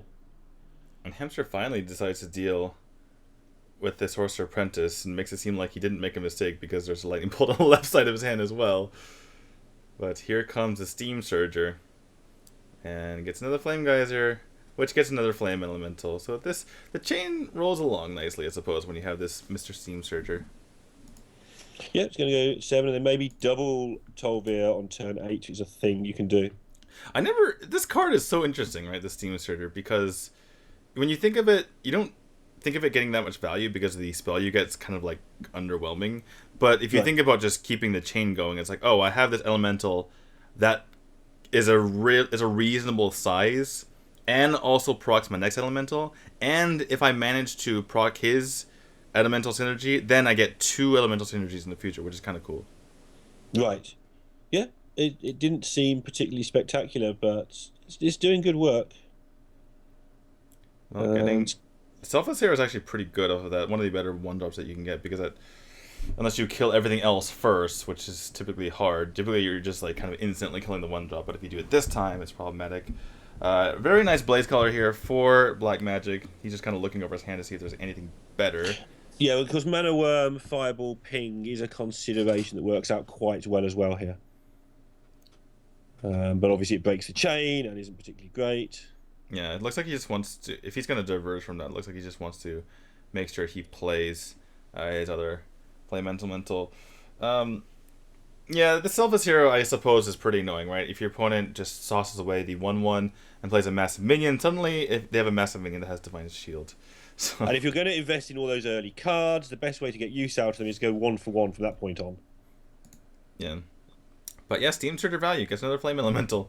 Pretty nice in this sort of case right now. And the Elemental Mage is going toe for toe with Elemental Shaman. How about that? Pyros is going to get a lot of value during the course of this game. Unless it gets hexed. And Unless it gets hexed. But then you're hexing a 2-drop. So it gets value. But you're hexing the 6-drop now. Or 7-drop. So now you will get value. Oh, what a... I think something that people missed about Pyros, because I think everybody who saw it was just like, this card is garbage. It's a 2/2 for 2, which isn't very good. And a 6/6. It just keeps the chain going in several places. Right. It's not a complete garbage, because being an element... Words! Being one of those things has... Whatever. A yabba dabba do. Yeah, being one of those things has a lot of value attached to it. Sort of a little bit of mana, or a little bit of mana value, which means that it's actually more like a 2/3 for 2, etc. So it's a playable card. I suspect we won't see it a lot, though. Well, Hamster finds himself falling behind. Doesn't have an elemental to activate the Blaze Color, which is a pretty big deal. And he's 2 turns off of even using it, unless he wants to just play it out as a 6/6 right now. The Storm is somewhat tempting, but really you're not clearing a whole lot. You're clearing the Mana Worm guaranteed, you're clearing the Frog, which doesn't matter, but it could be annoying in the future when you're trying to attack something else. It does not clear the other 2 minions, but you weaken them up significantly for the future. And this is something that's going to happen more and more, I think, in Ongoro, where taunt minions are popular and they're not very good at killing other beefy health minions. So a lot of these sort of standoffs where, my Lightning Storm might buff some stuff, and a lot of interesting trading going on in this expansion. All right. Ooh, wow. 5 mana Flame Strike. Yes, please sign me up for that one. Probably wants to play his Firefly out so that he can get continued value. And this deck is certainly coming together here for Black Magic. We've seen this deck really underperform in the past, but now it is starting to shine. Yeah, and he played it very, very patiently to start with, all for making the tempo, but it turns out, actually, I can just value you down and let the tempo look after itself in 3 or 4 turns' time, which is what it's done. Well, Hamster is stuck in that awkward position where he needs to just play an elemental just so he can get the Blaze Caller the following turn, but taking massive amounts of damage in the meantime. No burst in the hand of Black Magic here. Steam Surger does provide 2 more damage. And he immediately started reaching for that one. Let's see. So you can... Hold on. 3, 4, 5, 6, 7, 8, 9, 10, 11, 12, 13, 14, 15... I believe 6, 10, 11, 12, 13. I believe he's 1 mana off lethal. I think. Because he can Steam Surger and he can play the Geyser off of it, which is 2 damage, but it buffs a Mana Worm. He can also Volcanic Potion, which is another 1 damage from the Mana Worm, but he can't ping after that. Right. And that's the only spell in his hand. But he can get his opponent to 1 and do the thing with Kalamos where you either heal yourself or deal with a board, and you can't do both. Because there hasn't been a Fire Plume Harbinger, so we can't go for a Lightning Storm and the Kalamos. So I think you just do it. You go for that and go face. He's running out of time, though. And now he's going for Discover. Steam Surgery can go for the Baron Geddon for just a little bit more damage. Looks like he's just going to flood the board with annoying stuff instead. Yeah, I mean, clear that lot out with your Kalamos, eh? Yeah. Even Kalamos Lightning Storm probably doesn't clear all of that. Maybe it does, actually. That's all you've got. Well, it's too expensive because Kalamos is actually 8 mana unless you... It's still 8. I've cast it as 7 for about the last 100 games. Yeah, well, sometimes there's Fire Plume Harbinger, you know? Sometimes that's a card. Well, Double Lightning Storm is pretty good in this case. You probably want to toss in your Firefly at first. He's hovering over his Blaze Caller, like, can I get those on the board? Because if I can somehow Blaze Caller and Lightning Storm, then that would be very nice. Now that he's rolled spell damage, this is a guaranteed clear. And this is the issue with not putting your opponent super duper low like we saw last turn, because he would have just had lethal. Right. And now he's got to piddle about. Will this be one of the first times we've seen Elise be useful if the pack is drawn? I feel that Elise does have a place, Babbling but Book? Sorry, Babbling Book and the Fireball, perhaps? Mirror Entity is pretty good when your opponent's about to play Blaze Caller. Really is. I feel that all the decks we've seen Elise in just haven't Elised anything for the large part. I feel you just play your Pyros here, to be honest, as well. Just so it dies and you get a 6/6. You might want to have cheap elemental synergy. Yeah, not with the. Oh no, he's overloaded because he double Lightning Stormed, so he can't use a Blaze Caller, and he can't. He didn't get a elemental either. No, double Flame Geyser comes out. Not like it matters. He only needs 1. But wow, that Black was just Magic 1-0. He just Black Magicked him to death. Wow.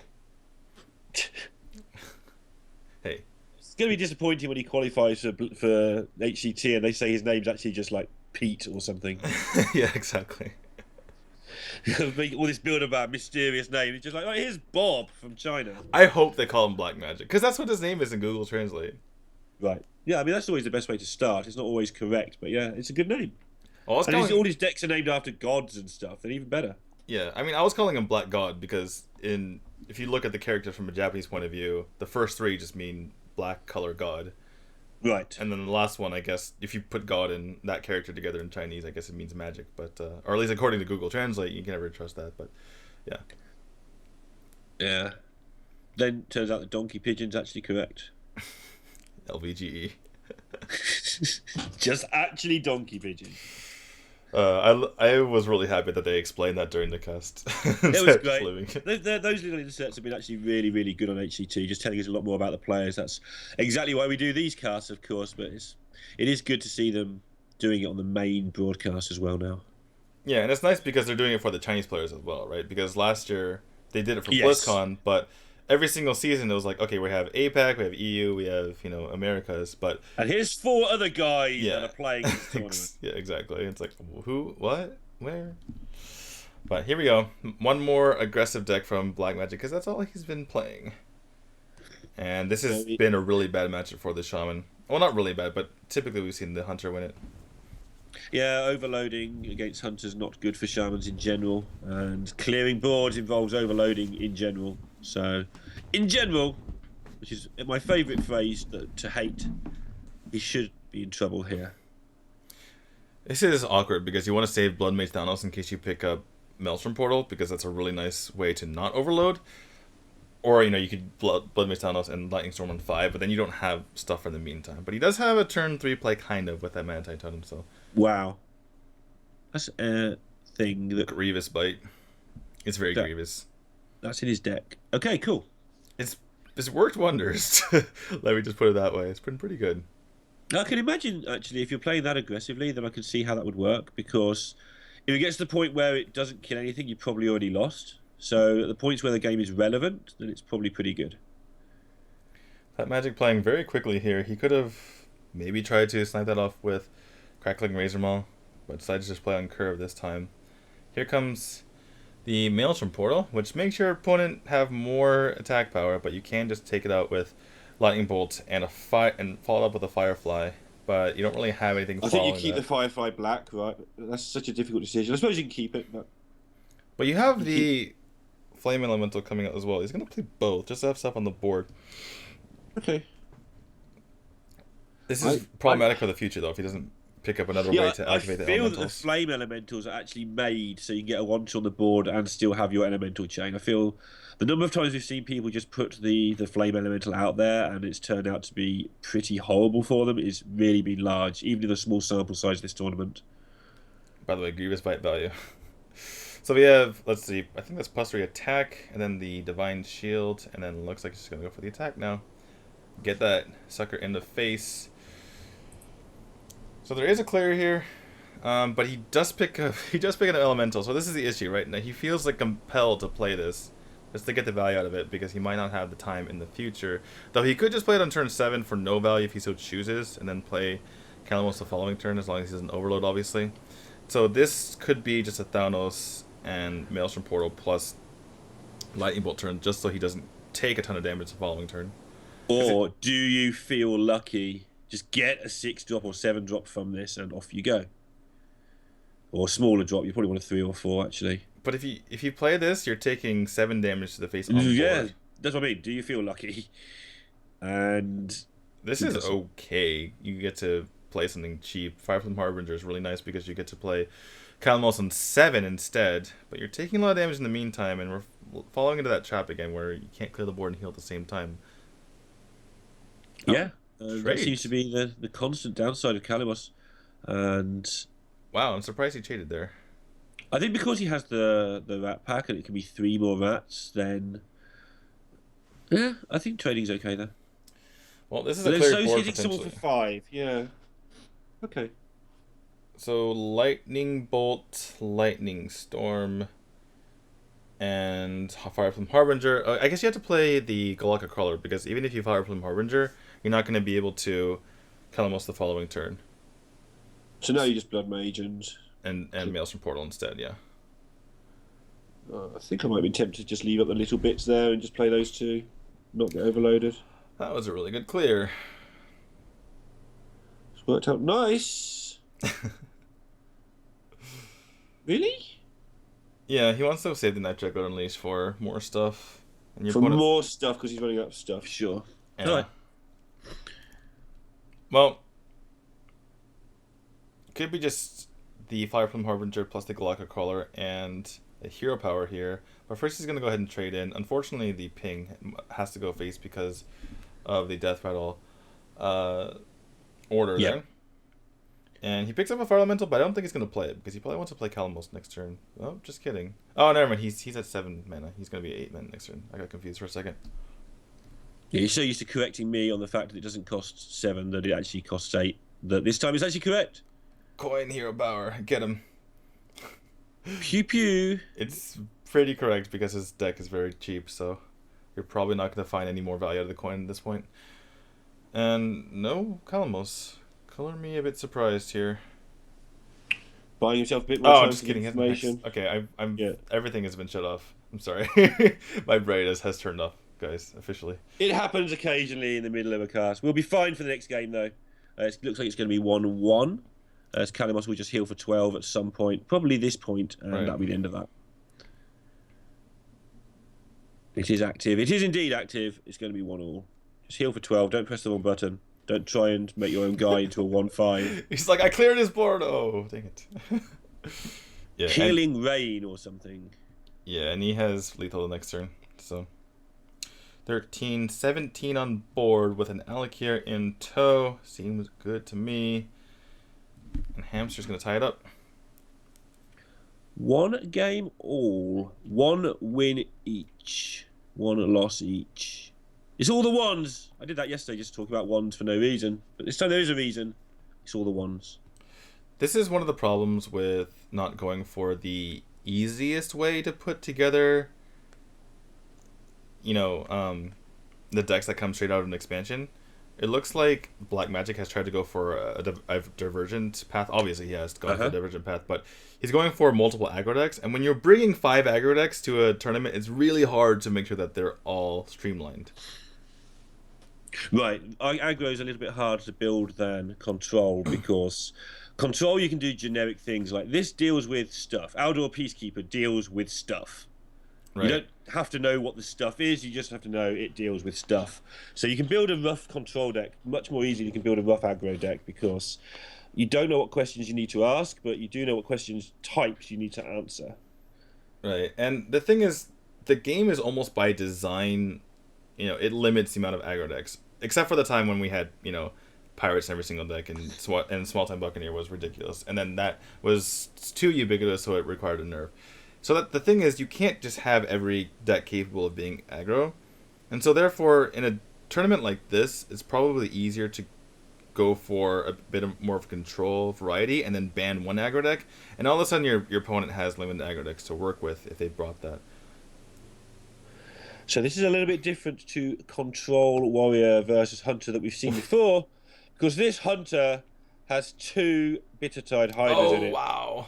He kept the Bittertide Hydra in his opening hand, picked up the Bittertide Hydra off the top, and now he has 2 of those, and then he picked up the Savannah Hyman as well, so he needs to be top decking for the next several turns. That's okay. Yeah, that fills the gap in almost certainly, because by turn 4, he should have something to do, either 2 mana or 4 mana card. He still doesn't have a 2-drop though. That's the thing. Here's the thing. He's got 2 more draws at it, and there's no expensive cards left in his deck, apart from that one. Oh my goodness, those are literally the 4 most expensive cards in this deck. But this will be fine, right? He either draws a 4-drop, which is Houndmaster, and he's fine, or he draws a 2-drop and gets a Hero Power weaved in, which is okay.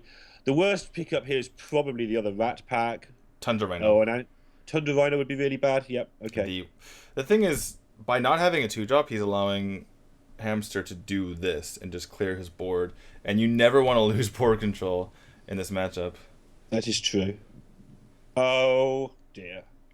Yeah, I think you should play it. This is good. Don't fall into the Night God trick. This is the issue, right? Because if you needed stuff to be able to buff your other stuff, and I like the idea from Black Magic, because you could have made the criticism the other way, right? Like, why did you throw away your Bittertide Hydra? No, I'm fine with the call. He's just been unlucky. His entire deck is small stuff. So if he throws away the Bittertide Hydra and he draws all small stuff and his hand is empty by turn 5, right? Then you're like, why didn't you just keep the Bittertide Hydra when your entire deck is small stuff, and just got completely punished? I guess punished not the right word. Yeah, I had didn't to work watch out a for him. Mulligan section for this deck recently, and it's like, what do you do against Control Warrior with your Bitter Ties? You have got 4 expensive cards, so you're likely to draw one by turn 5. And I came to the conclusion you can keep it if you want to, not if you don't. It's like, it's really, really close call, I feel. But keeping it, you've got to be so unlucky for this exact to happen.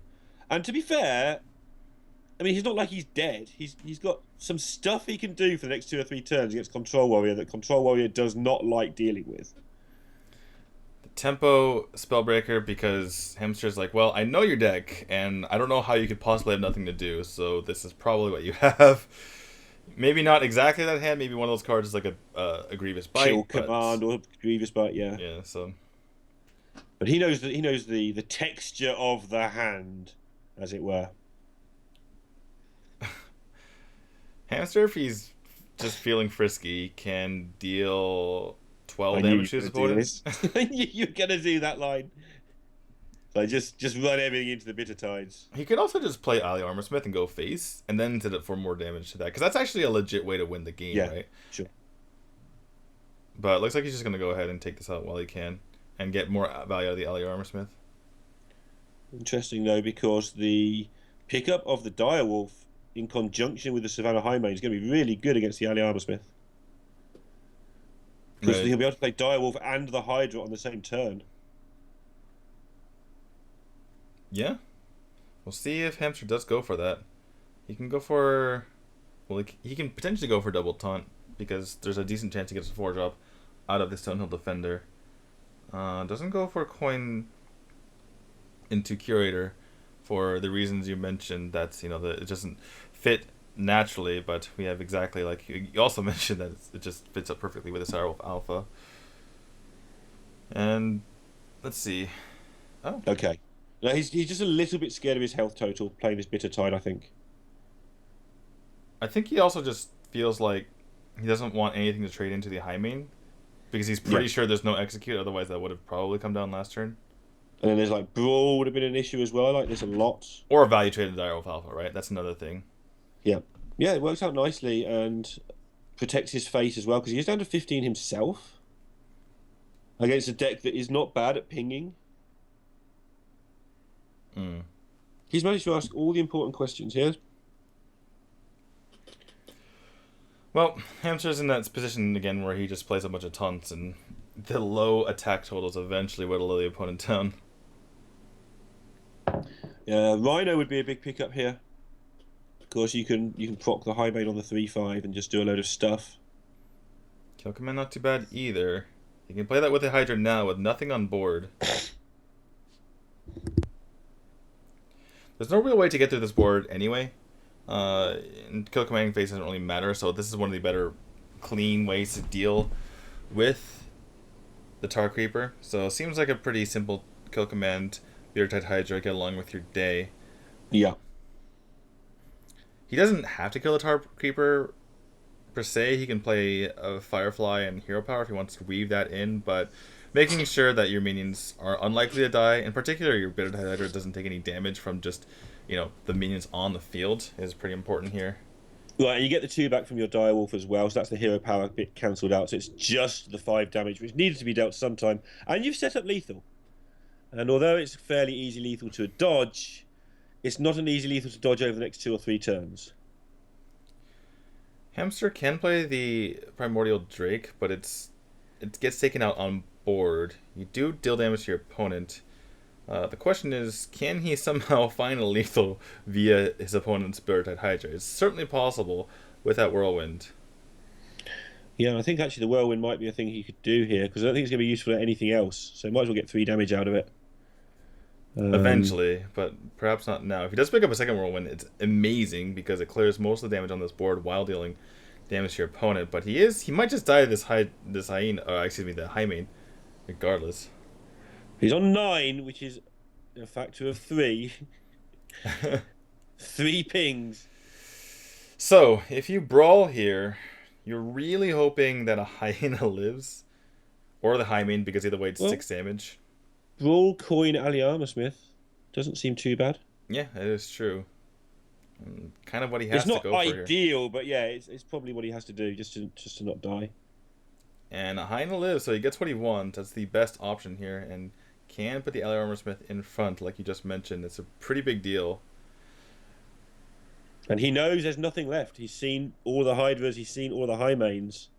So this is like the only turn where he can get accidents. That doesn't really help. It kind of does because of the 2/5 body, which means that even though the armor's going to go up there, at least you don't have to lose all your hyenas now. I think he commits everything here, yeah. Yeah, you're out of resources. You have to just shut your eyes and go. I think he takes damage on the Rhino. That's what I mean. That's why I think it helps. Nothing to do with the fact that... Okay, he did it this way. That surprises me. I guess he's scared of execute. Maybe he's trying to top deck. Well, even something like Fire War Axe is pretty bad, right? You Fire War Axe plus play a taunt, and all of a sudden your Rhino's dead. It's really hard to kill the Rhino right now, and you know your opponent doesn't have execute. 2, 4, 5, 6. That's pretty good. That is really good. So, Whirlwind, Fishes, everything's dead but the the Rhino. The Rhino, which he protected, in fairness, yep. And then you play the Bloodhoof Brave and Hero Power, or you Acolyte if you're feeling adventurous. If you play the Acolyte, you could just do it first and draw 2 cards off of it. What are his outs, though? Like, we've seen the 4 biggest beasts go. There's no 1 turn out, right? He needs to win over 2 or 3 turns somehow here. Interesting. Yeah, one of the best cards is like Rat Pack, right? It's not too good. Yeah. Not too great if you are Black Magic here. Grievous Bite will not get it done. And I thought he'd won this game, I must admit. I thought that he was very unlucky. I think it shows how good his keep was of the Hydra, even though he lost. Because if that curve had been anywhere near normal, that would have been beautiful, I think. I think he'd have just won easily. That said, part of what made his opening hand so bad was what allowed him to have a chance to win anyway, right? Because the high mains were just really difficult to deal with. But I feel if you just dropped out one of those big cards and had a Houndmaster or a Rat Pack or something else on turn 4, even an Animal Companion, just anything on turn 4, it didn't have to necessarily be a 4-dot. I think he probably just wins by weight of pressure. Anyway, interesting one. It's really close to decide what to do with Bittertide in your opening hand in this deck, I think. I think the composition of his deck isn't that great, right? Because if you're playing Bittertide, you probably want them to be the top of your curve. And he's playing them like it's just one of the cards in his deck. And so he needs to have it be like this finisher where he's put all this pressure on and oh my goodness, I've dealt with all the little guys and all of a sudden I have to deal with this Bittertide Hydra and I don't have the resources to do so. Whereas if you draw the high mains and you're in a bit of trouble and it ruins your curve going up to that point. And playing, like when you play the Bittertide Hydra, you want to hit him in the face and then finish up the game, like kill command him. You don't want to be playing a high main to follow it up. But that's absolutely fair, yeah. So you just put it really high on your curve. Now Pirates against Druid, and I've been saying that I think Druid's better than people think in this, but there is a way you lose this as the Druid almost every time, and that is if your opponent gets a weapon and a Dread Corsair, because you just can't deal as the Druid with the overwhelming weight of Pirates. The Corsair is so huge because Druid's only good at killing things 1 at a time, and the Corsair allows you to have a really big turn somewhere around turn 3 or 4. I think this is a full keep here from Black Magic. Yeah. Because he can go turn 1, Natal's First Mate, turn 2 you toss that weapon for Fiery War Axe coin into the Dread Corsair, and then a lot of times your opponent hasn't cleared your board yet, so then you just throw down your Bloodsaw Cultist, and then you win the game. If they do deal with it, then they haven't rammed, most likely. Hamster choosing there, interestingly, and not definitely wrongly either, to get rid of the Innovate in his opening hand, looking for an early curve. I quite like keeping Innovate because it lets you get a very early Jade Spirits, but can't argue too much with how it's turned out. But he's just going to get pasted here. He has a lot of mana. Oh, that's GG, I'm telling you. Double Corsair is GG right now. I think he should coin out a Corsair. They cost nothing next time. I'm not saying that's wrong, but you play them both at the same time, which means they can't both be swiped together. Whereas if you do it now, they swipe one, then you play out the other one, then they kill that one. But if you do it this way, they just can't deal with it in 1 turn. But what if he rats one and hero powers the other one, and then you have to play one in order to play the Bloodsaw Cultist? Sure. I suppose you could play the other one anyway, so I guess it's not too bad anyway. I hope the people on that boat at the top are watching out for all the sharks in rockets, though. My money's on the sharks in rockets killing that boat. As we see Hamster, the bad Druid hand problems. Do I cycle my Wrath? Do I save it for the 4 health minion that's almost certainly coming next turn? What do I do? It's just horrid. Having played Druid a lot, I think you just Jade Blossom because you need the mana. You're eventually going to need the mana. Yeah, especially when you need to get to 7 because your hand is so bad. You've got to get to. I can see why he's doing this because if your opponent has Bloodsail Corsair, you can't really deal with a 4/3 weapon. Or sorry, Bloodsail Cultist. Yeah. But still. And bad things. Wow, happen this turn is I think I just puked in my mouth. Oh my goodness. Yeah, this is just bad things happening, and this is the way that the Pirates always beat Druid. One of their ways that they don't lose is to get this exact hand. It's just nuts. Because the Druid just can't deal with it quick enough, and you end up protecting your exciting minions as well. It's grim. If Hamster wins this game now, I'm going to have to donate to charity or something. But... And he's playing Bittertide Hydra. He just loves that card. Yeah, it's an 8/8 for 5 mana. What is there not to love? That it kills you. I guess not in this case, right? But doesn't even need this game. Probably already over. I don't even know how much swipe really does. I don't really see need to trade here. How good do the trades have to be in order to give up on 6 damage to face right now?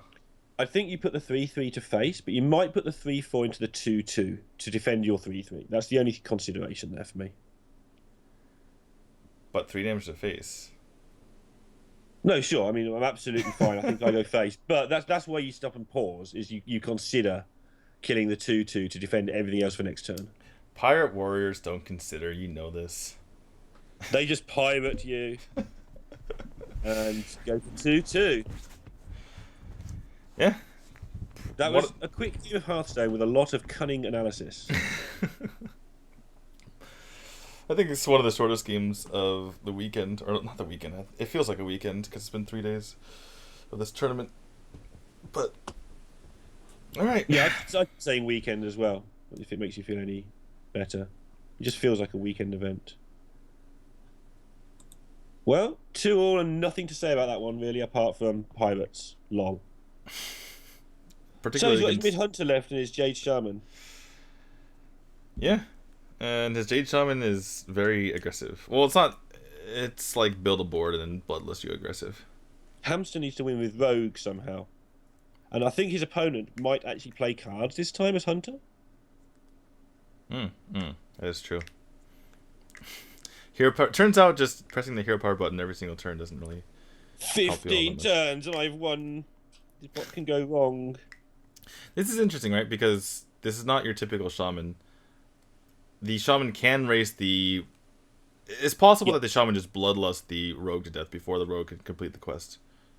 Or right as the rogue completes the quest. Right, this is a pretty rapid looking shaman deck. It's basically just Jade Shaman as far as I can tell. It's quick Jade Shaman with double bloodlust. Double bloodlust. Yes. Okay, that's the thing. Yeah, then you've got every chance of... We went forward. We skipped forward to the future. We've done Good. That means we've only got... Are we in the next playoff now, or are we still the same one? No, we're in this one. I'm just saying that like the production was doing weird things, and then all of a sudden we were dealing with this. But yeah, starting off with a blast here. Not to make any puns related to rockets, but here we go. Elemental hitting the board, smacking Valera in the face before anything can happen. We're not pressing that hero power button. We're using our cards. I love how this deck is violently aggressive and still has time to just drop in some Manatite totems to draw some more violent aggression. Yeah, you take a break sometimes. It's like, let me just draw more damage. Just let me just get more angry. And this is exactly what you want to see here as Black Magic, because you just play out a bunch of annoying guys and they cover for your Manatite totem. Remembers to play his quest, so no need to make that one 0 mana. I'm interested how Black Magic plays this. I think he's gonna go face with these two. Yeah, no need to stop and kill this. Yeah, it's a mistake people make against Rogue quite a lot. Is hey, let's control the board and remove their things. They are going to hit you with their things, whether you like it or not. So a lot of the time, the damage to face is the way you win the game. Every point is crucial. Yeah, it's like, I'm killing this 5/5. It's eventually going to be a 5/5, right? It's like, no, but yeah, there's a lot of health to go through with 5/5s. Valera has only 30 health points. So the best way to not let that thing be a 5/5, rather than killing it now, is just to kill the opponent. When you word it like that, it seems really obvious, but so many people just sit here trading and then lose by 2 or 3 health and like, so near. But if they're leaving it on the board, it's because they don't care if you kill it. Deer Casters is a token deck, not aggressive. It's like Egg Druid, the old Egg Druid. Well, I consider the old Egg Druid to be aggressive, so there's. So do I, as it happens. But okay, fair point. We can. No, I was going the opposite way. I'm saying that's not. You're going about semantics. We can call it aggro if we feel like it. But anyway, Thanos, Maelstrom Portal. We'll take care of this board. Doesn't really need a Thanos if he doesn't want to. He can just play. Yeah, he could just go for the Primal Flame Totem instead and get a nice clear this way and make it annoying for the opponent going forward. Slight ordering issues there, I think, unless I'm going crazy, where he didn't see if he got a charge or anything out of the thing first. But and he just gets the bad alley cat, not even the cute one. That feel when you Luckily want the token, not the actual one. Yeah, yeah. Lucky for him, there's no fan in the opposing hand. Yeah, that would have. I think he knows there's no fan. It would have been played earlier. Yeah. Unless it was picked up off of some sort of card draw that I haven't seen. But gonna have to take care of this Primal Flame Totem is Hamster because he's taking quite a bit of damage. He's still only 1 out of 4 on the quest and only has 1 bouncer in his hand, so he's not really all that close. The Hot Spring Guardian is something to give him time. Same thing with the Vanish, so that's something to be considerate of. Time to stop playing cards. The Hot Spring Guardian's here. Yeah, and if not the Hot Spring Guardian, the Elemental. Yeah, well, if Black Magic doesn't kill off, yeah, the thing is, Black Magic is perfectly fine because his board is really wide, and none of these things are able to allow the Igneous Elemental to kill itself off, so he can't get there. And Hamster has to kill some of this stuff because of the threat of lethal. Yeah, it's actually looking not too bad for Hamster because Black Magic's kind of running out of steam. He has the Aya, which is very, very nice, but Hamster can start to complete the quest. In fact, he can complete the quest but not play the quest next turn. Here's a pickup though. Jade Lightning plus the Flame Tongue Totem, I'm forgetting the names of basic cards now, is definitely one option here to get himself back into this. He might just play Aya. Yeah, that's the other one. He does push more damage doing it this way, and he's just giving away the fact that he has Jade Lightning in hand. The thing is, he knows that the quest can be completed next turn, so it's almost worth it to just play the Aya right now. But he is going to go for the damage first. He might not ever get to play the Aya, is the thing. He's going to draw his card, or is he... He's actually keeping the spell damage on the board rather than drawing a card. This is interesting because the Igneous Elemental probably wanted to kill the Flame Tongue Totem, which means it wouldn't be able to kill itself off. And I didn't think there was much need to kill it off. Obviously, it's a bit risky. You're taking risk with all these moves, but I don't know if it was necessary, or I don't know if it was super important to do that. And I feel like there were more prospects of winning the game by getting rid of the Blood Mage than there were by keeping it as well. Because there's a world here where your opponent just completes the quest and keeps everything in their hand, and you then don't get the extra card for the Blood Mage. In fact, we've seen it happen twice where X-Hope just deliberately left his opponents in that position. So Black Magic knows that not only can the quest be completed next turn, but just with the amount of mana that he has, not even including prep, he can just complete it. So he actually needs to start killing stuff off. Bit of a sequencing error, but doesn't really matter in the end. He's made a series of small, like minor errors there, I feel.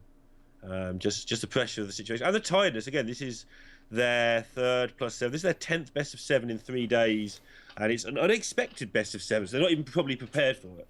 He could have saved his 1/2 by attacking into the other 1/2. And because it's going to be a 5/5 anyway. Right. So he would have had an extra 1/2 in the field. So it looks like Hamster's going to go ahead and... Oh, it looked like he was pointing toward the Wrath of Air totem. At so any 5, point, 6, by the way, he's 7... just had a chance to... Sorry, to lethal. He's had a great chance for lethal at any point if he just pulls one of those 2 Bloodlusts out of the top half of his deck. So he's been pretty unlucky in some regards. Has Black Magic. Yeah, gonna go ahead and take the trade here because you're only reducing the damage by 1 and you're taking care of a pretty big minion. And this is when you have Hex in hand, you feel really bad because that just turns into a taunt with 5/5. 5/5 frog. Yeah, this feels bad if you are Black Magic because... Well, You know, not sure if you can get there. There's Vanish. That's the thing. Your opponent can just vanish this. In fact, what he can do, if you're a hamster, you can attack one into the Stoneclaw Totem, attack one into the Aya, and then vanish, and then your opponent has to play an overpriced Golem rather than playing the Aya. You probably want to kill the spell damage totem first, though, as well, because second Jade Lightning. Don't exit. Oh, okay. Whew. okay, that makes sense. I was freaking out for a little bit. 2-1 Frog, PogChamp, or FrogChamp, or something. FrogChamp, of course, FrogChamp. Why wouldn't it be? Prep is really good here. That gives you a lot more 5/5s. So he's going to kill as much stuff as possible before he vanishes, I would imagine. I don't think... Really want to take care of this Wrath of Air Totem, I think. I think it's important, because otherwise you just lose to Wrath of Air Totem, Jade Lightning. The question is, does he bore into the Aya first? Or into the Wrath of Air Totem first? I think you've got to kill the Wrath of Air Totem because that's one of his definite outs, unless he's used both Jades, but I thought he only used one. There we go. The production team are on the case. 6.3%. 6.3% of winning next turn. And he needs to win next turn, otherwise he is going to take 25 in the mush. No, he won. Wow. 5% gives the fist bump. Gets the win. But it's 5% he didn't need to be. If Right, yeah. Hamster had killed that last turn, he'd have to have rolled a 1 in 4 on top of the 5%. But it would have slowed Hamster's clock down by a turn. So he'd have had 2 5%. But I still think it was incorrect to not kill that Wrath of Air Totem, because that's like the only out in the deck. It's not necessarily incorrect because he gave himself 2-turn lethal. He had lethal the next turn. No, I understand, but if the only out is that totem, then it doesn't matter because there's no other outs anyway. But if you turn it from a 2-turn lethal to a 3-turn lethal, then you give your opponent more opportunity to draw it anyway. That's what I'm saying, yeah. But you're giving them an opportunity. They've got to draw it and roll the totem, and they get 2 goes at it rather than having to draw it next turn and getting 1 go. And you're better off giving them the 2 goes because you can control the board and win. Your 3-turn lethal was so easy, you were never going to lose to anything other than that. I feel. Maybe it was right because of Aya. Maybe Aya made that right. But 2 turns. If you give your opponent 2 turns, they can go Jade Claws into that, for instance, or like. Okay, sure. Yeah. Okay, fair enough. So perhaps Hamster did do it right there. Yeah, easy said. Perhaps it was right. Okay. All right, getting to the last one here. Or potentially the last one, I should say. Black Magic going again with his Hunter with the double Bittertide Hydra. And again going off against the Rogue. So this is a decent matchup for the Hunter unless you decide to just hero power every single turn. Which we've seen in the past. Because you're afraid of letting your opponent pop the Ignis Elemental. But this is pretty nice here for Hamster. He has already 3 minions into being able to just complete the quest. And his opponent doesn't have the greatest hand. Doesn't have the greatest hand yet, but it can change really, really rapidly with like a fiery bat or something here. That's a decent pickup for turn 4. The venomous thing of killing 1/1s is pretty handy in this position. By the way, what that card's called. You've told me 3 times now. I still don't know what it's called. Sorry. The 2-mana damage card. Grievous Bite. Grievous Bite. There we go. I didn't check that once, by the way. Hopefully I've been saying it correctly the entire time. Anyway, for those of you just joining us, because the numbers jumped up 100 or so, this is the Chinese qualifier for HCT Global Championship. It was supposed to be done by yesterday, but there was a 5-way tie, so we're settling that right now. And 5-way tie for 4th place. Yes, so the only one player can get in. And the way things are set up, we have a player who is at 1 and 3, so therefore, because of math, one player has to end at 3-1, which means the loser of this, since they can't get to 3-1, they can't get to 3-1 themselves, they are eliminated. So this is an elimination match for these players right now. And in fact, they have to win. The winner of this has to win their next match as well, just to make it. So we saw earlier almost the exact same situation. Nygod in this matchup just didn't play any cards and worried about the Ignis Elemental too much and ended up sort of second-guessing himself into losing. Black Magic just kills it and gets on with his life.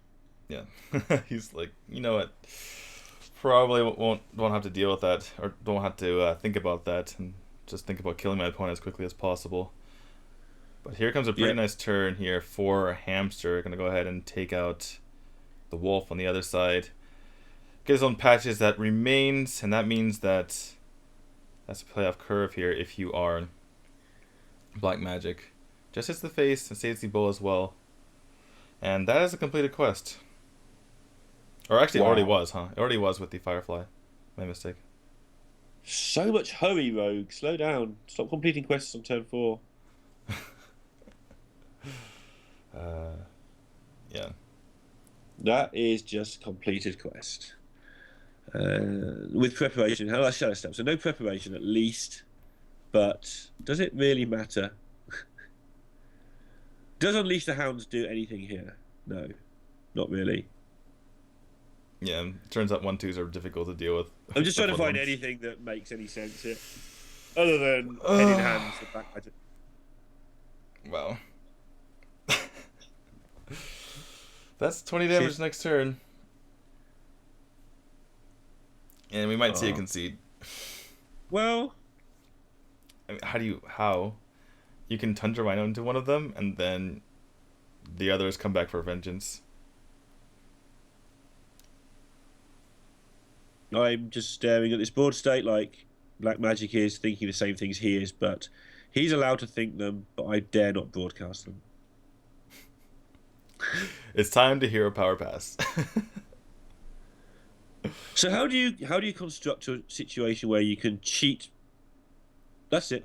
I was just trying to work out if there's anything you can do with Tundra Rhinos and Razor Maws that somehow sneaks through on turn 7 when you're on 1 health. There wasn't a way. It would have to be Tundra Rhino and Hyena, and then somehow you have a bunch of minions left over. I guess maybe turn 9 you can go like Tundra Rhino, Hyena, and double Alley Cat if that's somehow your next few draws.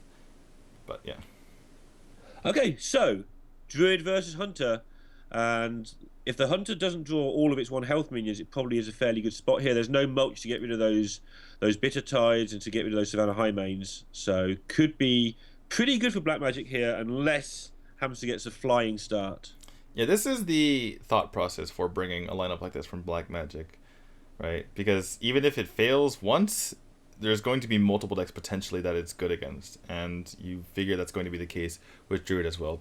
Druid cannot really deal with the Bitter Tide Hydras unless they have the perfect setup, and they're probably falling behind in the early game to the swarm of Hunter minions from Black Magic. At least that is the theory. Hasn't worked out too far, but this hand is certainly appealing, and it's almost worth keeping the whole thing because you have 1, 2, 3, and then a 5 drop which has to be dealt with, and Druid has a very hard time dealing 5 damage. Yeah, I think you keep probably all of this. Although you've got the coin, so you might want to get rid of the 1 drop even and just get really greedy and try to go for 2, 2, 3. Yeah, he keeps it all. I'm not surprised. Well, Hamster gets the best card in his deck, which is Jade Blossom, or at least the best card early on. So that's something to be a bit happy about that. So many options here now with that Knife Juggler pickup. Yeah, it still seems it's straightforward. You just play the cards on the left side of your hand.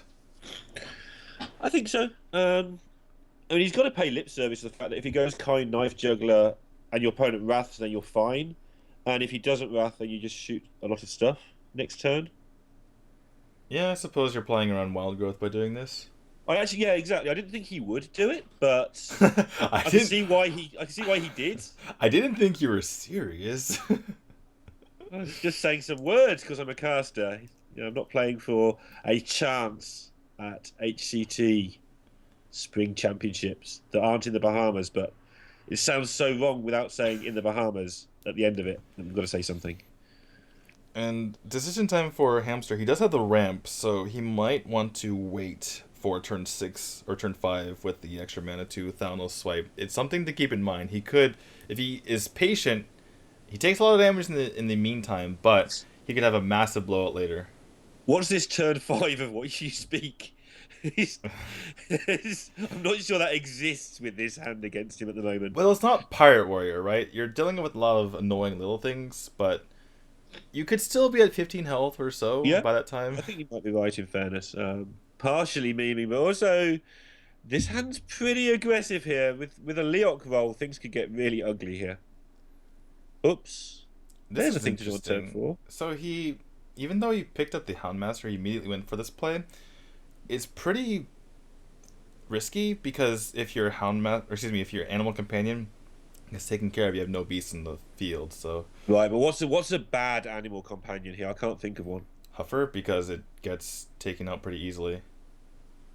What's pretty easy? I'm not being deliberately weird here. Like, what's pretty easily to kill a 4/2? You still have to wrath it, probably. Yeah.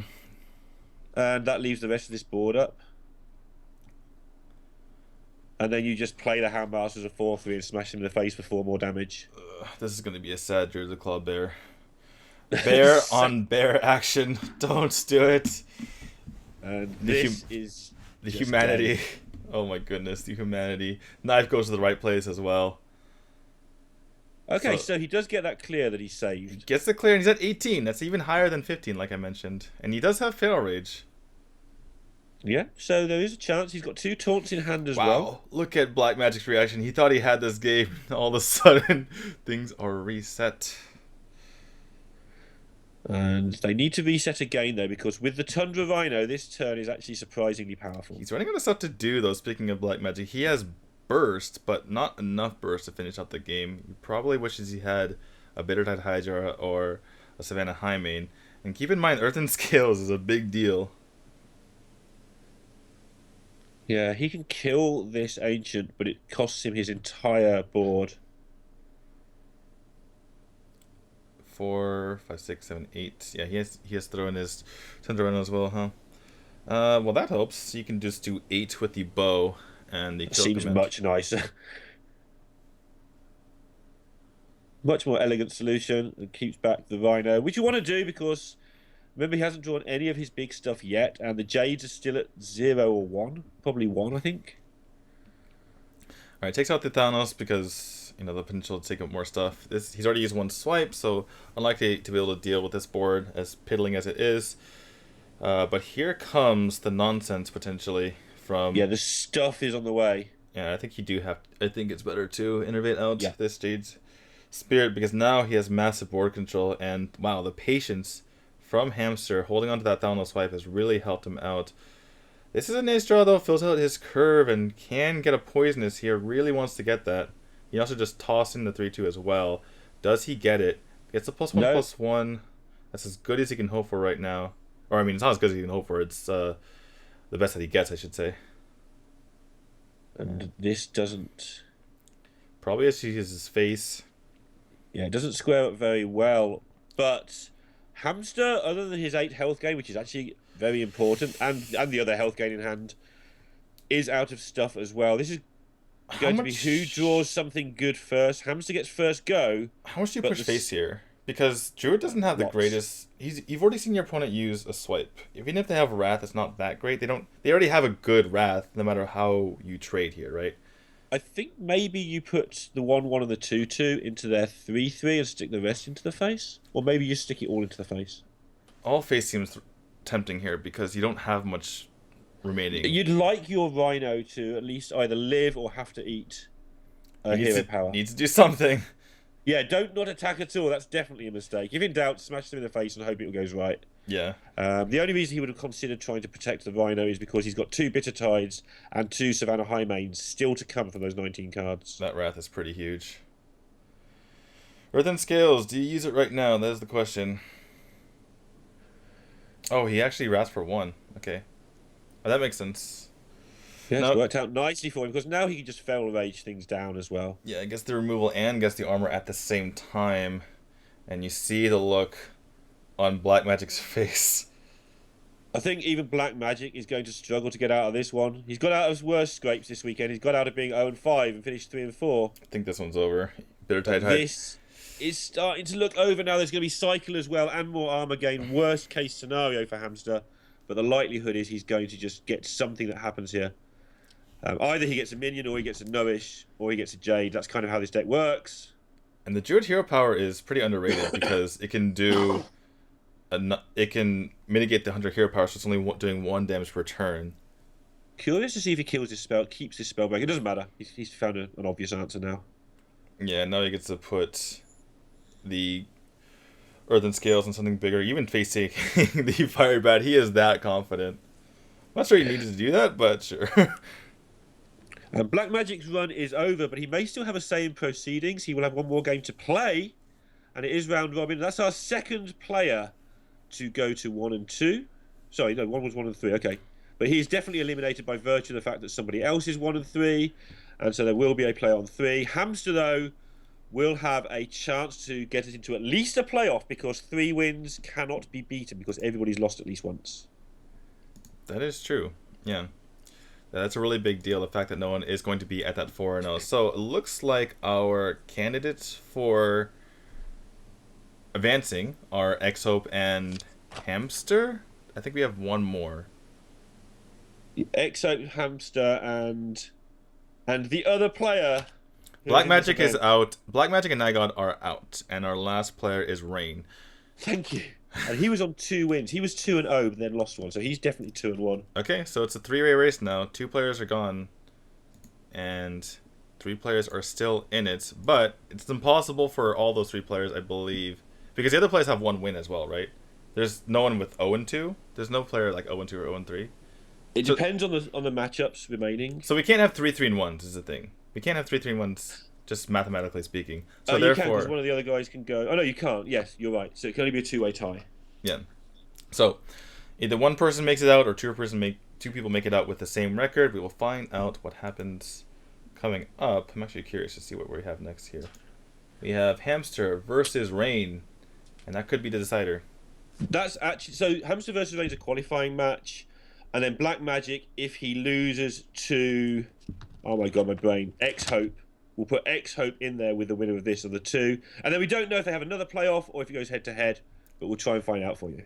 Since we don't have 5, we guarantee don't have 5, 2, and 2 here. I'm pretty sure we just finished it today. But anyway, stick around, guys.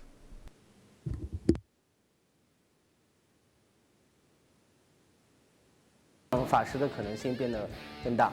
是唯一的一张得1个回合数的牌，它能够让你 OTK 或者让你险境黄生。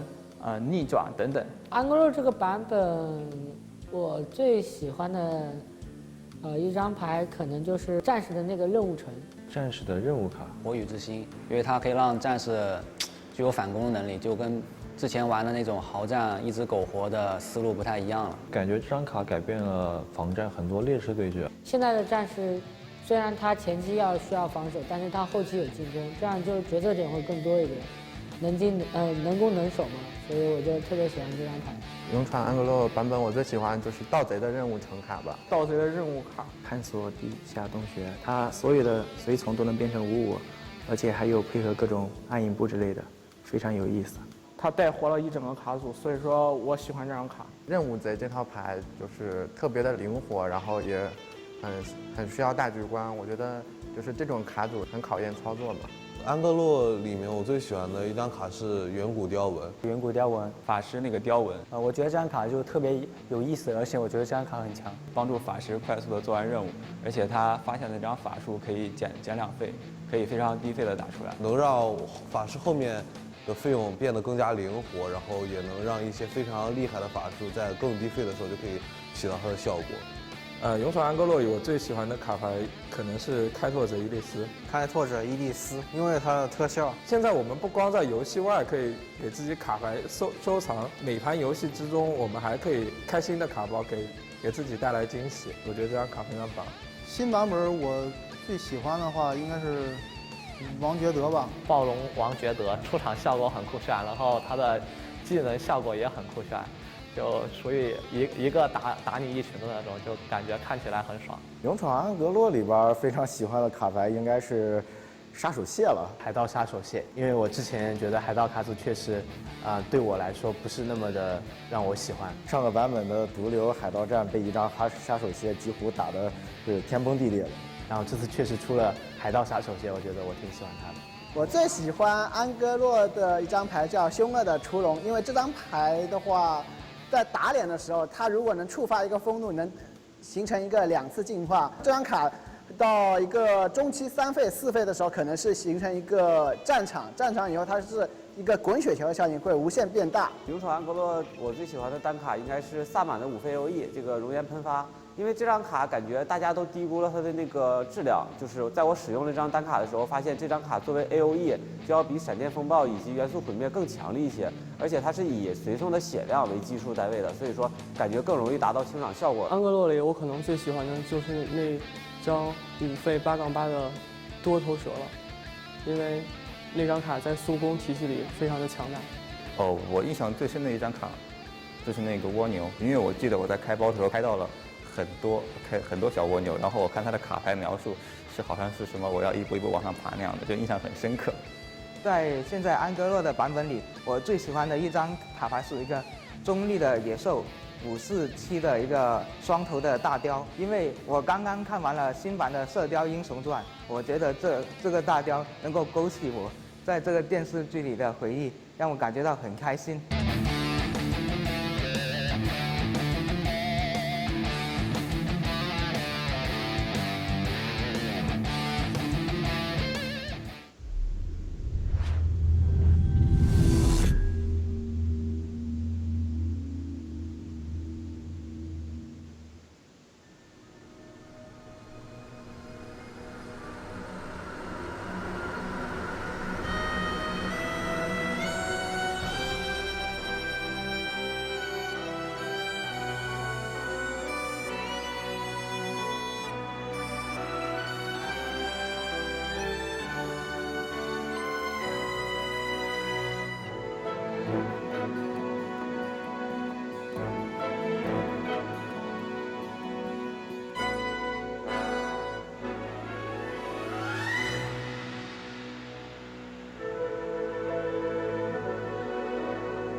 全民实力赛报名又开始了，即刻登录官网在线申请，展现你的个人魅力，结交实力相当的对手。快来吧，少年！记得带上你的朋友们，参加全民实力赛。2017全民实力赛春季赛火热报名中。王马年来了，过去勇闯安格洛吧！别出声，嘿嘿，这话不错。2017双人线开赛来了，16位知名选手协办参赛。我很好奇那一杆会是谁呢？技术和才艺如何？有趣的进化，变化莫测，看谁才是天选之人。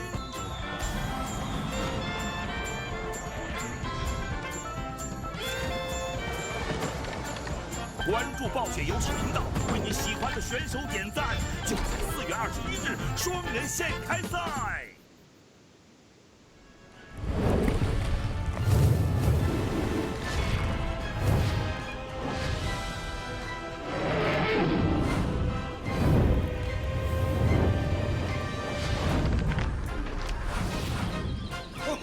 It's good to see you. Pull up a chair by the heart. 给你要的精彩，欢迎收看由。Welcome back, guys, to the China Spring Championship. I'm D2. With me is Lorinda. If you've been here the entire time, you've probably heard that about 10 times by now. Well, if you've been here since 2 days ago, you probably heard about like 30 times. Oh, Derek was here as well. To be fair, yeah, so well, if they've heard variations on a theme, bit of RNG in the secondary caster. A little bit. Anyway, how you doing, D2? How you doing? I'm doing all right. Looks like we have We're getting there, man. We're getting there. Our customary mix-up of the casters. No Snowkiss this time. Looks like they had to replace her, but still have Androni on the left side. I always get a kick out of this, and chat does sometimes. The Androni is by far the most watched Hearthstone streamer in the world, and it's not even close. if you try to compare him to like Crip or something. But yeah, also a really good guy. When I was doing EU versus CN last year, he took the entire EU team and all the Chinese team out to like the best hot pot place in Shanghai. Nice. And the EU team was really grossed out about eating lobster sashimi, so I just kind of ate all of it because no one else. I would be fine eating lobster D2. You know that. Yeah. I would never run out of a restaurant screaming. Yeah. Okay, maybe I did. It was gorgeous. Anyway, back to Hearthstone. We have Hamster versus Rain coming up in our next match of this 5-man tiebreaker series, which is today has become. And this is the match in the normal round robin, the 8-man round robin that started this whole mess. The last match, or one of the last matches, was Hamster versus Rain. They weren't on the main stage. We caught up to them in the middle of the match. Hamster was down 1-3 and managed to barely scrape together 3 wins in a row and create this whole mess. It's your fault, Hamster. Why did you win those 3 games? Hey, he's a selfish man. He's going to go to the global championships whether anyone else likes it or not. If you take a look because of at Hamster, Rain. we're all spinning our wheels here today.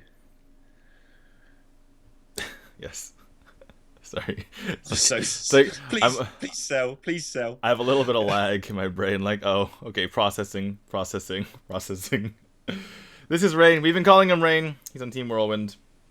And I think the actual way to say his name is like Muyu Jifeng. But Rain sounds so much better. Yeah, Rain is pretty cool. Also, he's on Team Whirlwind, so yeah. These lineups are almost identical, by the way. Yogg Druid, N'Zoth Paladin, Elemental Shaman, Questing Rogue, and then Hamster has Quest Warrior, and Rain has Hunter with, I believe, Dread in it. I've called it 1-7 Hunter, which means it's probably got Dread, right? The way this has played out, Hamster has come with a lineup, or the way he has teched his decks, it's a lot more defensive. It's a lot more reactive to what the opponent's playing, whereas Rain's lineup is just a little bit more proactive, where he's trying to like actually kill the opponent, which has played to Rain's favor, I think, just because of how everyone else has, the nature of everyone else's lineup, right? There's no one with a crazy aggressive lineup, with the exception of what we just saw there in Black Magic. So, Hamster aided them in defeating Black Magic earlier, but might hurt in this particular matchup as he was barely able to scrape by Rain when they played last time. And I think Rain's had the short end of the stick from you and I, just because we keep seeing him play X-Hope, who is the guy we sort of wanted to get through based on what we've seen. But Rain has played well in those matches as well. And I think we probably undersold how good this guy is a little bit. He did make that tragic thing happen earlier. we won't speak of it, don't worry. The unspeak of the Aldor Peacekeeper trying to peacekeep your own things for lethal problem. Well, Hunter versus Druid, we just did this. And Hamster has a pretty good hand. The sad part about this, you feel pretty good about it, right? You're like, yeah, I got my turn 1 play Jade I got my turn 2 play Wild Growth, and then you think about it for a second, and you're like, wait, that's just the same thing as Jade Blossom, but I took 2 cards to do it. And also you have for 2 cards, what you have to show for it is some mana and a 1/1, and you're like, oh. Yeah, your opponent is still going to Houndmaster you on turns 3 and 4. Yeah, that is pretty scary. And this Vicious Fledging is also something that can't be ignored. Yeah, this is just ouch, this start. And Rain needs to take his time and make sure he gets this right, because the temptation is to just whip out the Houndmaster. I think that's probably correct, but there's so many other options. Well, he has Save the coin is an option as well. He has a perfect curve. He has 1, 2, 3, 4, 5, 6, 7. If you look at it, right? He has Coin Houndmaster, into Houndmaster, into Vicious Fledging plus Diral Alpha, into Hyman, into the core Hound finisher. Because once you're finished dealing with everything else, you don't have the resources to deal with a 9/5. I hate it when I have my 1-7 curve but haven't drawn my nesting rock. Who needs a nesting rock? Who wants a 4/7 when you can have a 9/5 and smack him in the face? 9/5. How on earth does Druid deal with that ever? I've been saying that I had flashbacks to the. Or by the way, you can't follow up on 4 with Master, unfortunately. You have to settle for Vicious Fledging, which can be ridiculous. But I've had so many flashbacks. Rain, his mistake with the lethal earlier brings me back to the America's Regional Championship. And in this particular case, I'm actually just forgetting the second flashback. This entire story has just been blown up. Oh my goodness, this is embarrassing. Story. Bad story. Bad story. Cool story, D2. I was setting up the story by talking about the other thing that I was reminded of, but then I forgot the first thing I was reminded of because my head's not working anymore. I'm sorry. Cool story. I know. Coming some cool stories in chat, I think, would be important at this point. Anyway, he did consider there just playing the Houndmaster naked, wondering if he's ever actually going to get a chance to, but he went for the curved, more sensible play in the end, and developed a pretty nice looking board again with 2 more beasts. Yeah, and this has to be dealt with. You have to stop and deal with this instead of playing your Jade Behemoth. I suppose you could just play the Jade Behemoth and cross your fingers, but it's pretty risky. Yeah, but what else can you do? You're kind of out of stuff to do, right? True. It's just not going nicely at all for Hamster here. But it can change. We've seen that before. Nothing that a Blood Mage Thanos won't help with. So there's like an awkward clear of this Jade Behemoth. You can Houndmaster the Hyena and toss in your Direwolf Alpha. Your Hyena turns into, let's see, so it'd be a 4/4, and then obviously be a 6/6 then, but then you kind of just have the clear anyway on it, but you have to toss in your Direwolf Alpha, obviously, so that feels kind of awkward. You can also just Houndmaster one of your cats here, and that theoretically makes it difficult for your opponents to deal with, and theoretically they couldn't deal with your Hyena last turn, so maybe they can't this turn, but then you kind of get wrecked by Swipe, so it's a little bit awkward in the end. Little bit awkward indeed. Just look at those scores aside there. We've had a tremendous number, as you'd expect from a 5-way player, we had a tremendous number of 4-3s in this event as well, by the way. There was one player yesterday, and I forget who it was, who all of his 7-round robin matches were 4-3. Which is a bit tiring for the poor guy. Right, clearing this up. Yeah, that was Rain, right?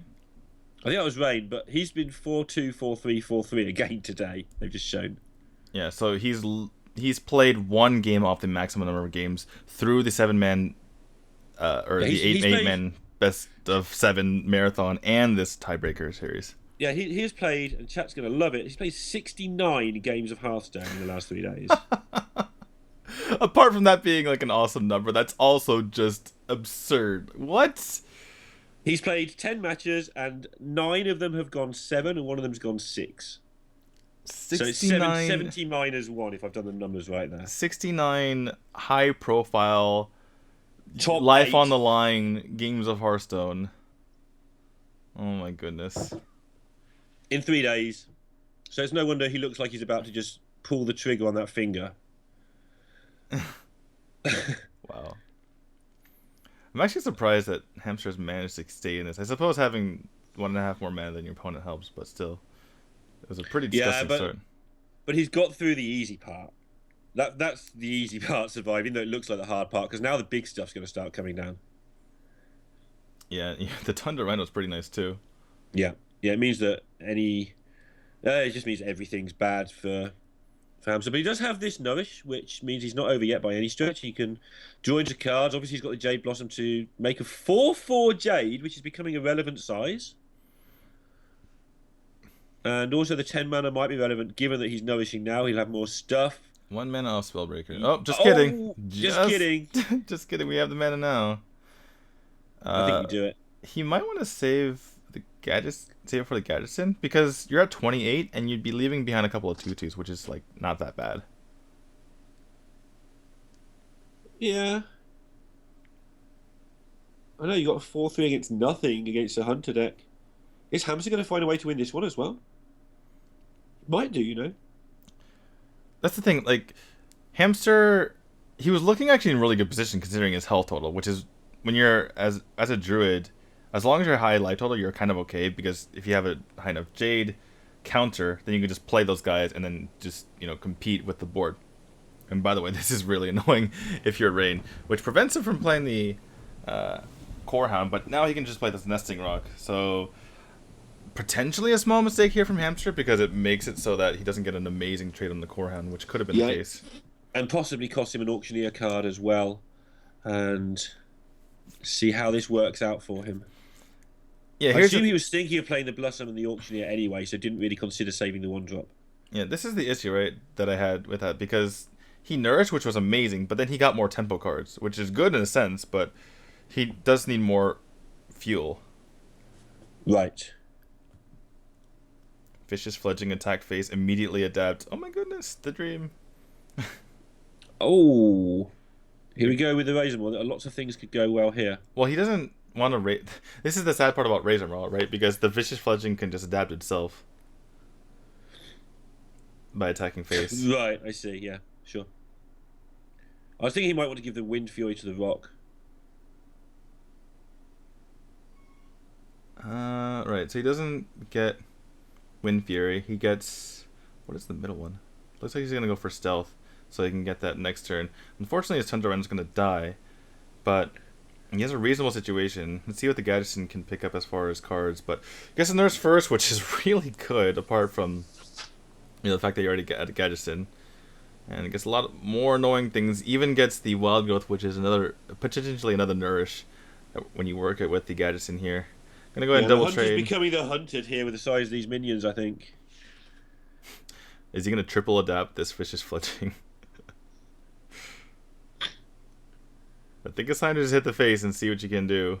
Maybe he goes for like Wind Fury. He's trying to get Wind Fury on it from well, here. he can just get Wind Fury off of attacking the face, right? So what if he just goes for +1/+1 right now, and then now gets Wind Fury? Gets left side. I think he just wants as many chances as possible at it. That's all. Oh, left side is poison, huh? So he's gonna go for Stealth once more. Ping the face, play Young Dragonhawk, and now we're in a situation where Hamster probably just has to play this Ancient War. Oh, picks up a Jade Behemoth, which is really nice. And yeah, oh goodness. Well, while Lorinda dies, we're going to see the Jade Behemoth plus the Wild Growth and no excess mana, so I could potentially do that with the Gadgetzan next turn. Start cleaning up this board. The problem with the Vicious Fledgling, dream is that you're just dying on the back end of this with too many Jades on board, and that's going to be it. An amazing start of the game here from Rain, but unable to take it down. 2 games in a row that Hamster's managed to just hang in there as Druid and win the game by somehow surviving the early onslaught and then just winning with big Jade stuff.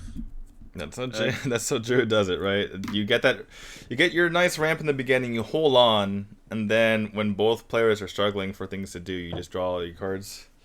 And he threw away Innovate in his opening mulligan there to make sure he got more chance of getting early stuff. That's worth remembering. Right, yeah. I suppose having more mana every single turn is a bit more important than having a one-off, because Hunter's really good at dealing with one thing, right? Just because you get more mana one turn, they're like, oh, well, I'm cheating mana 2 with things like Houndmaster. Yeah, you're cheating it every turn as well as the Druid when you're wild growthing. So getting rid of the Houndmaster into the second one was the key turn. We actually managed to get rid of all the minions that turn. Right. Getting a double Houndmaster on that minion would have been huge. Also, I think one of the turns that was pretty awkward there was when the Jade Behemoth came out, right? And he couldn't do anything with the Hyena. And again, that goes back to dealing with all the minions that could be Houndmastered, because he couldn't Houndmaster that prior turn, but still. 1-0. Still early days in a best of 7, of course. See what we get matched up with. Druid versus Shaman. Go. Fight. Shaman's pretty favored in this matchup, and we've seen it over and over again. Druid, they just play for straight up value, right? Right. The way they cheat, speaking of Druid, is they cheat the mana, right? They get extra mana either over the course of the game or over one particular turn, or both.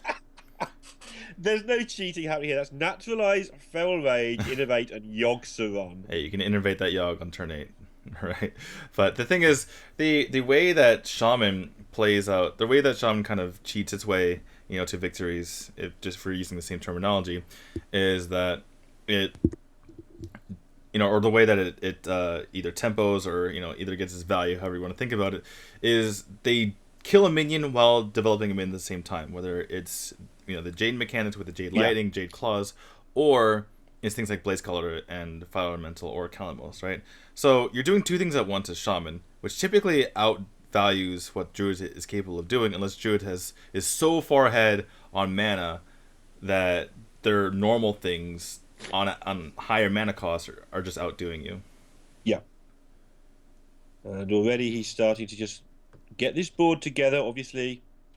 At any point you can draw the Bloodlust, which just does such a huge chunk of damage, it makes your game easy.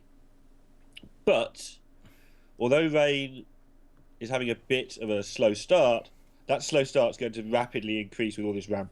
I feel like it would have been nice to go for Innervate plus the Jade Blossom this turn. If your opponent's playing Lightning Storm now, then they're going to be overloaded. You feel reasonable about that. I suppose you feel sad if you don't pick up any card draw, but it's still the same thing, right? You don't really... If you don't pick up card draw, it's just the same exact situation. If he draws Nourish next turn, I think that this situation's really good for him now. Right, but if you play Nourish, you probably want to Innervate out the Jade Blossom anyway. Okay, with the Nourish, so...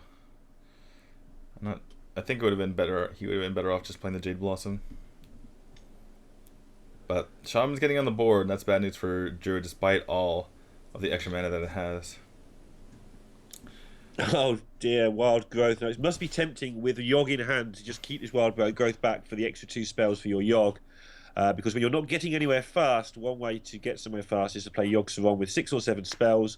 Because that's about all he does anyway before it kills itself or Shadow Steps itself or something ridiculous.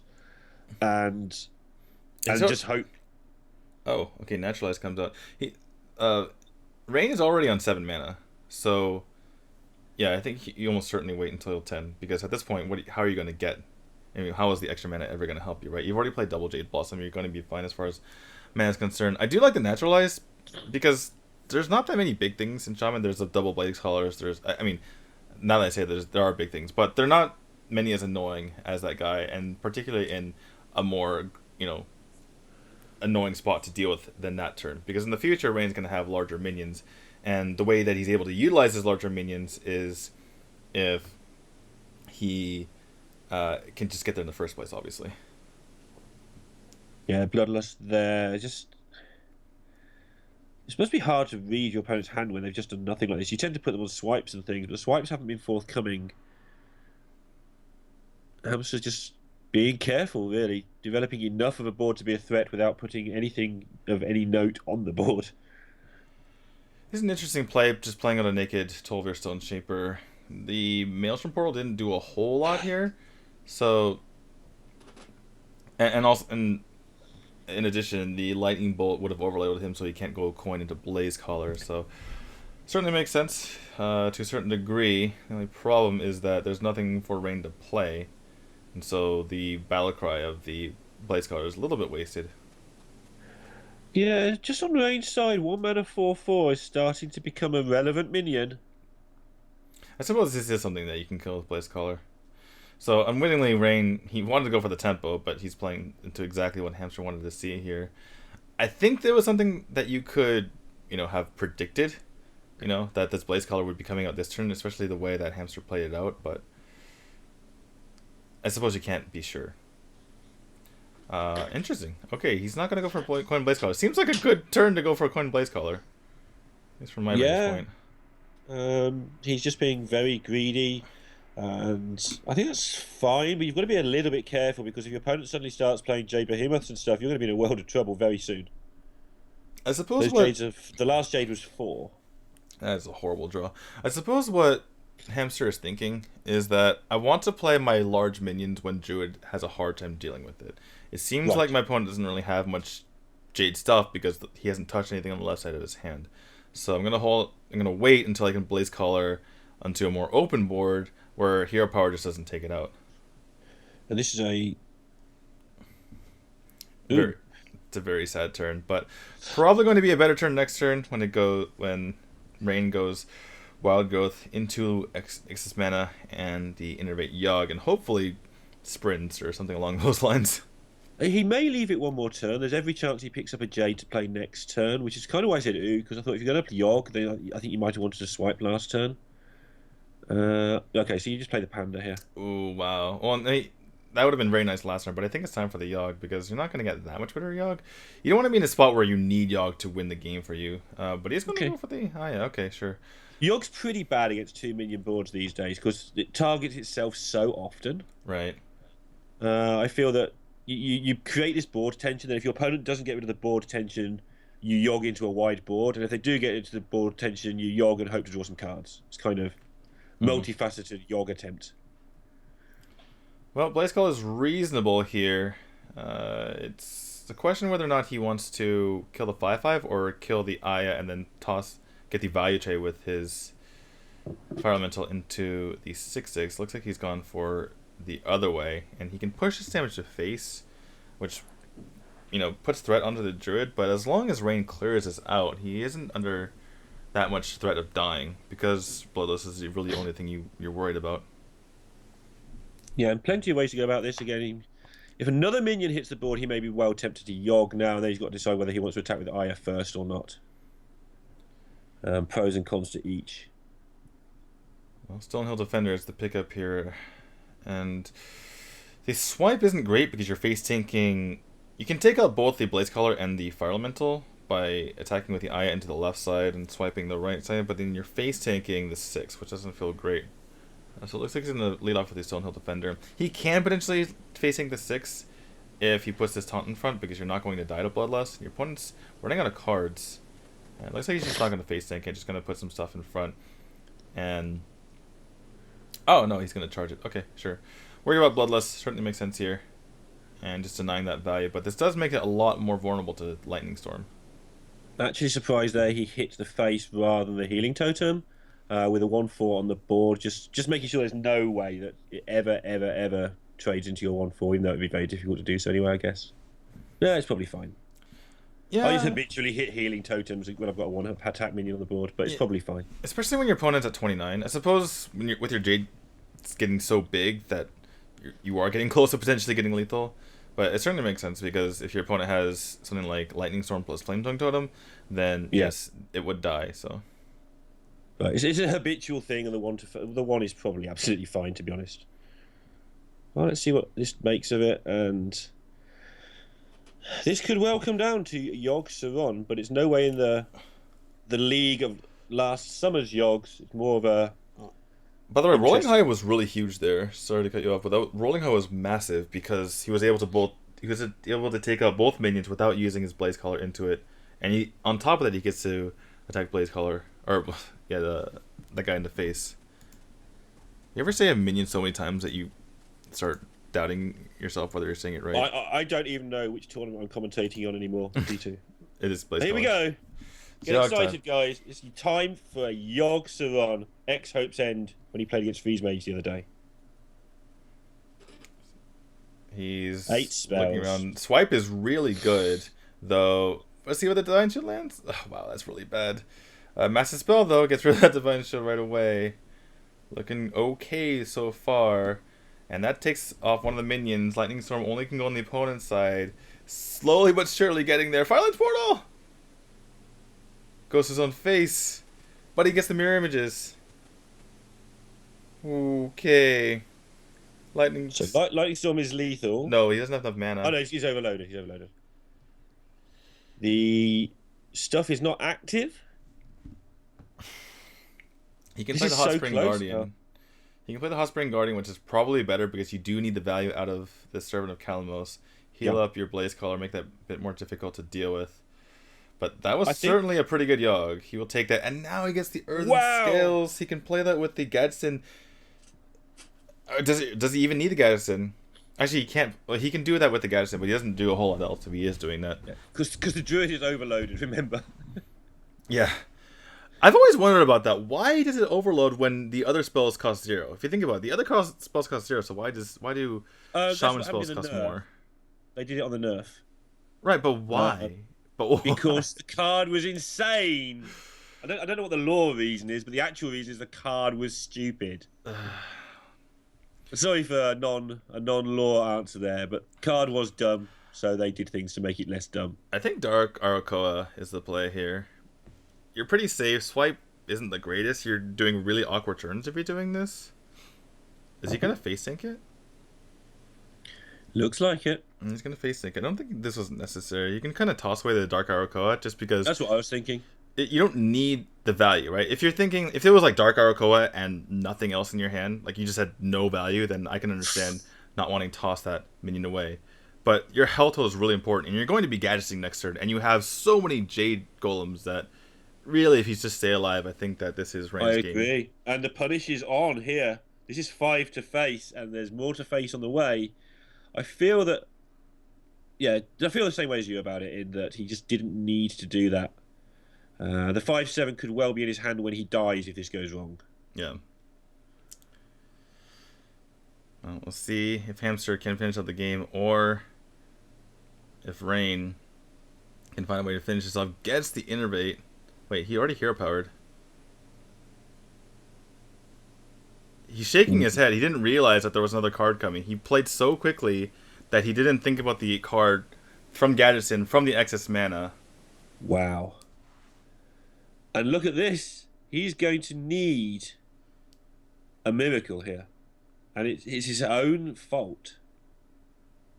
Like, just get damage from the 5-drop here, and well, Rain could just be in serious trouble here because he just didn't drop that Dark Arakoa. I think he needs to Fire Elemental, because if he plays Servant of Calamos, Calamos can't win the game because it does 6, doesn't do 7, and if all Rain has to do is hero power. Sure, Rain's going to draw into his Feral, sure. Yeah, he has to Fire Elemental here. He cannot play the Servant of Calamos and try to gain Calamos here. So, find Feral Rage is the emergency call here for Rain. Rain thinks he's dead next turn. He might be, but it's not certain yet. It costs 1 mana to play something like the Stonehill Defender, so you might go for that, because if you start off with Innervate, you're losing that, so... Yeah, gonna do that. I'm surprised he went for the Jade Behemoth. I think you already have enough Jade Behemoths. I think you should go for a cheaper one. He's playing so quickly right now. I think the nerves are finally showing. I think he's played really well all tournament, but he is starting to get a bit twitchy here, I think. Now swipe that and draw Feral Rage and win the game. That is really big. I was going to say he needs to set up 2-turn lethal or something, because if he doesn't draw Feral Rage, then he's just going to... Is Feral Rage in this deck? I think every Druid's been running at least one Feral Rage. Has he played them both? Have we whiffed on seeing it happen? No, I think I don't remember drawing either. But well, regardless, he does now have lethal set up. We're gonna go for the Servant of Calamos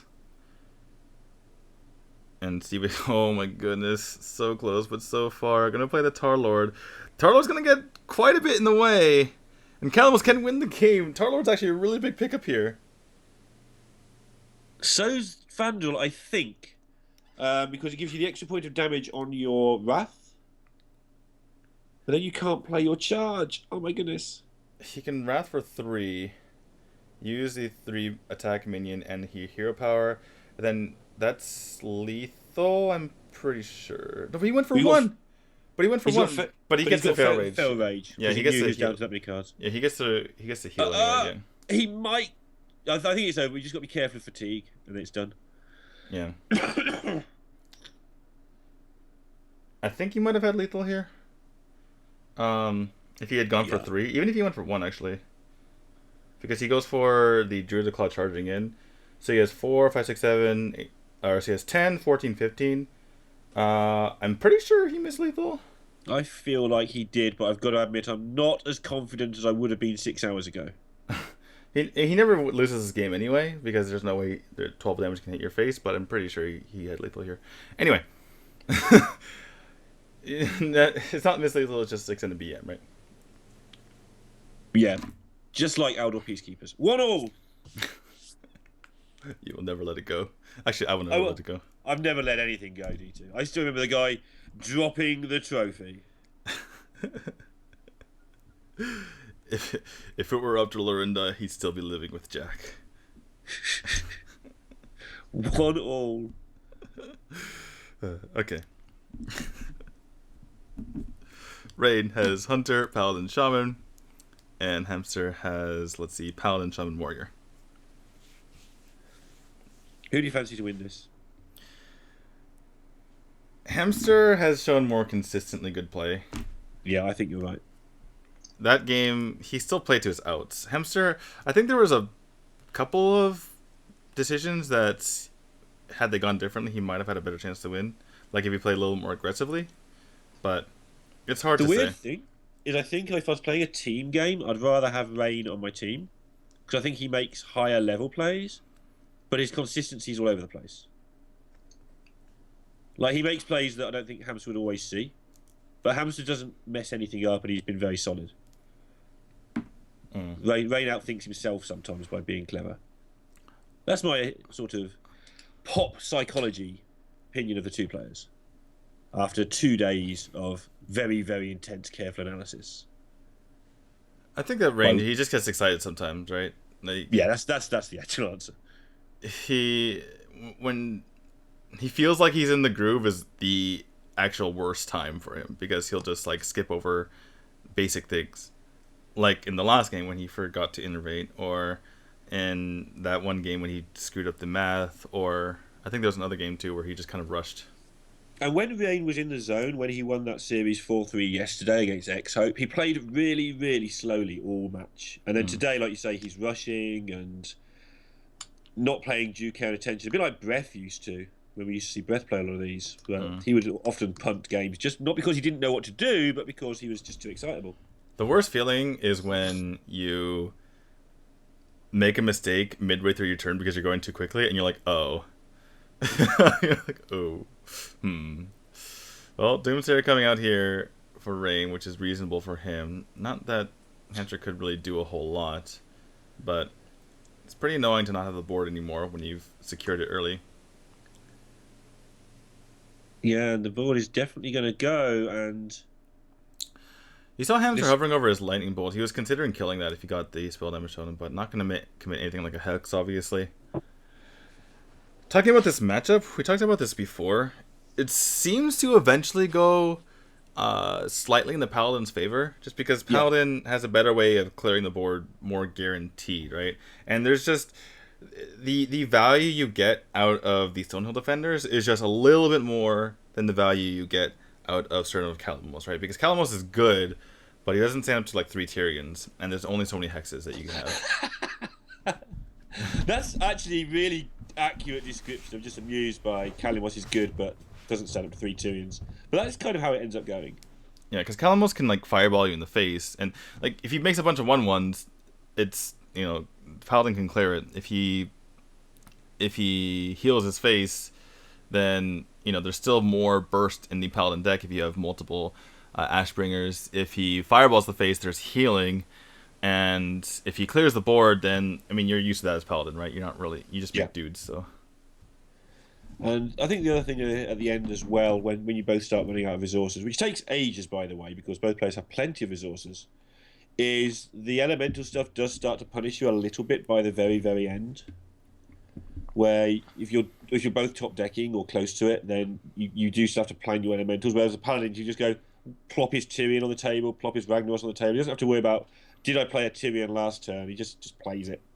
Hammer of Wrath or Holy Wrath? Hammer of Wrath it is, yeah. Or sorry, Holy Wrath it is, sorry. The better one. The one that can hit for 25 sometimes when you put Molten Giant in your deck. In top 2 brawl when you're bored. So, Rain has a slightly awkward hand. He doesn't really want to be using things like Consecration, True Silver this early. I mean, True Silver's fine, but you want to just have it for when you know, it fits perfectly on your opponent's minion. Looks like we're going to go for a Holy Wrath turn here. And gets it for 8! Wow, the value. Taking out a Tar Creeper and drawing a card. And Hamster has an inkling what that could be. It's either Lay on Hands, Tyrion, or Rag the Light Lord. But that is pretty massive here. Blade Scholar going to go ahead and take this out. But yeah, just to piggyback on what you were saying earlier, the Shaman, a lot of times they feel compelled to continuously just play Elemental after Elemental after Elemental, because there's only so many minions that can allow for the Elemental chain to start going without losing value in the first place, like the Firefly and like the Flame Elemental. You don't want to play a Blaze Caller just to activate Calamos, because the Blaze Caller Battlecry is just too good. Whereas Paladin, they just kind of do things when they want. And if you put too many things on the board, too many elementals on the board, obviously you're afraid of getting something like quality consecrator or something like that. Obviously, the one exception we've highlighted several times is the lay on hands, which you want to find a spot to play before you need to at some point. But that's not even relevant at the moment. This is just a big fight for the board, and both sides getting their value, and both sides just posturing, which I think is good for the Paladin as well. I think if he doesn't get much down in the first 6 turns, which is hard for the Shaman to do, I think the Paladin ends up in a really good spot. Big risk by Hamster this last turn, playing out the Flame Elemental, and gets rewarded by picking up the Blaze Caller, realizing that he cannot fall behind in a single turn in this particular matchup. Rain going for... He had actually a really interesting choice there. We've seen Avenging Wrath win games in this matchup, particularly with Jason Joe piloting that to victory. But the extra quality is very nice, obviously. Blessing of Kings could be nice as well, because it's hard to deal with minions that like that without using Hex, and you obviously want to save Hex for Tyrion. But, yeah, go ahead. I think we'd have seen him take the Avenging Wrath if it wasn't for the fact he's already got Equality Consecration, and this pairs with Pyromancer as well. So if it had just been some other cards, Avenging Wrath's just a good emergency clear. But I think because he's got now 2 full board clears whenever he wants them, I feel that's why we ended up seeing that. I'm not even thinking about clearing. I think I'm just killing the opponent, because eventually a Paladin is capable of killing them. That's how this usually ends, right? The Paladin just Ashbringers the face 3 to 6 times, depending on how many Tyrions you get. And then you go Equality, Avenging Wrath on like 1 minion, and then you just smack him in the face for a ton. So it's weird to think about Paladin being the aggressor, but because you have the time to get so many Ashbringers, it ends up being the case. And I can't see a clear way that Hamster progresses his game here. He keeps the Devolve for Tyrion, I should imagine. Or for Cairn. Yeah, or for any number of things. Keeps Hex for the other one.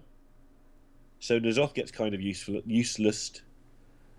And there's an Elise in this one. This might be a game where Elise actually really matters for the first time. I think it's Dirty Rat time. Because you don't want to play Pyro. You don't want to play the Hydrologist because you overdraw. So yeah, Dirty Rat, and draws nothing. And he is surprised, but that's actually really good, because now he's not forced to go, Quality Consecration. Though I guess he might have been happy about it, right? If he was able to clear more stuff. It's good, but it's going to set his mind racing, because there's only something like 7 non-minion cards in the deck. Not quite, but he's going to be thinking, okay, so that's double Jade Lightning or whatever the equivalent's going to be in Hamster's deck. Oh, Hamster doesn't have Jade Lightning, actually. Yeah, but he has a lot of damage in there, right? He knows there's double Bolt, he knows there's Bloodlust. He's going to imagine a lot of monsters in this deck now. He should be able to pinpoint if somehow he's remembered every card in Hamster's deck out of the 69, which is now 71 games that he's played in the last 3 days, and not got them all mixed up in his head, he should be able to just about pinpoint the exact hand here. Yeah, potentially. That's a big ask, right? That is a big ask. Because they haven't had long breaks. It's not like you can go away and revise Hamster's deck for 3 hours. They're like, right, you finish that game, go play your next one.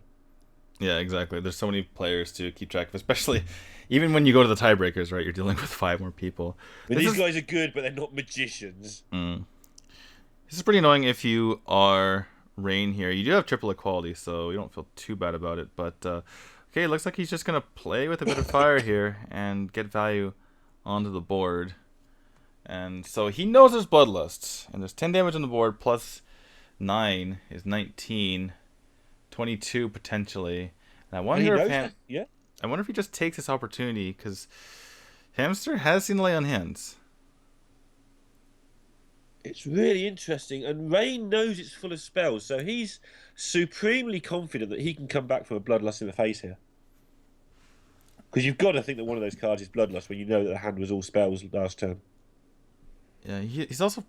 He probably just doesn't want to use the 3 equality, or any of the 3 equalities, even though he does have 3, because he's not even clearing the board if he does so. And once he uses one of those, if your opponent... I guess it's weird, because if he clears the board, your opponent can't refill, right? Because he has no minions. But anyway, here comes the Devolve. This... Wow! Lakari sure Fellhound! Did that devolve, or did it just make everything bigger? Yeah, that's just better. He just made it all better. He turned. If you look at the opposite direction, right? If you look at it from the vantage point of the 5 turning into the 4, and not the other way around, right? He basically turned a 5/5 into a 6-drop, and he turned the 3/5 into I guess they're Sticky both 5 minion. drops, right? Yeah. Oh my goodness. Well done. I like it when devolves go wrong. It makes me happy because the card upsets me, so that's fine by me. I have to agree with you. It's pretty sad for me too. But here comes just consecration. Doesn't need the equality. Time to get some value. That's what this is all about. Eye More for an eye, value. right? No. You wish. Redemption's nice to for be nice. Tyrion. He's gonna go for repentance, and yeah, this is really painful because if actually no, it's not, because he could just play Flame Elemental. That's weird. I think he didn't think this through.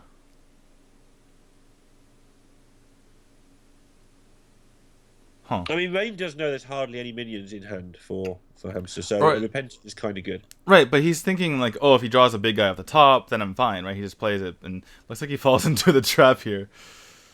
Oh my goodness, it was really dicey, right? Because he could have just played Flame Elemental, but maybe those are the mind games, right? Because he's like, Hamster knows that I would never play Repentance, so I'm going to play the Repentance.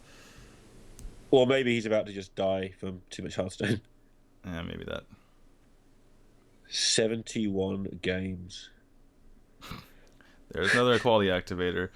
This is a problem for Slowly Rain, but right? surely, this is what we were saying about Paladin at the start. Slowly but surely, although he's not getting anywhere fast, Rain is getting in control of this. But it is slow. The thing is, if Hamster just keeps pressing his hero power, he's going to have a lot of damage. So Sure. Rain needs to eventually start dealing with this. And I think it's, you need to put this Aldor on the board just to start competing with the board here. Because otherwise, you need to commit your equality consecration. And if your opponent plays a big minion, then you can just do that anyway. Yeah, and this is the first board that looks like it demands, and potentially demands, an answer. No Ragnaros or Tyrion has been making this. Oh, don't worry, just turn that into a 1-5. No Ragnaros, no Tyrion is what's causing this to be a bit of a brawl fest. Bloodlust is 15.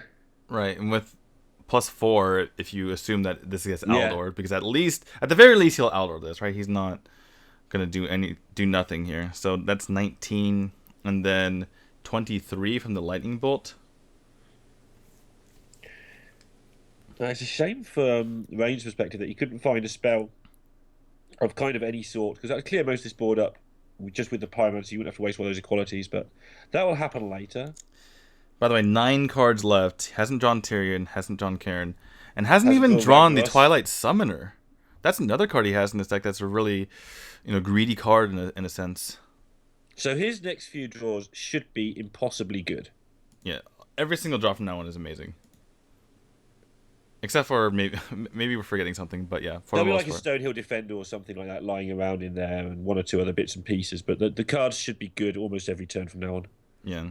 And they're going to need to be, because things are starting to pick up on the other side of the game. I'm looking at potential whiffs on his Oops. opponent's side, but yeah, that's a pack. Oh, dear. That's just a pack. Just a pack of killing your bouncy potatoes. Equality pyro pack. You don't need to actually pyro equality. Yeah, it's just going to be chips for lunch for everybody. The potatoes are all just going to get chopped up, set on fire. Wait, why? Oh, that's fries to the UK. Chips, whatever. Shouldn't he clear the board because of Bloodlust? Because he knows his opponent has Bloodlust? Pretty much. I wonder if he figured that the pack would give him a spell that he'd want to cast, and it didn't happen, so now he's got to equality.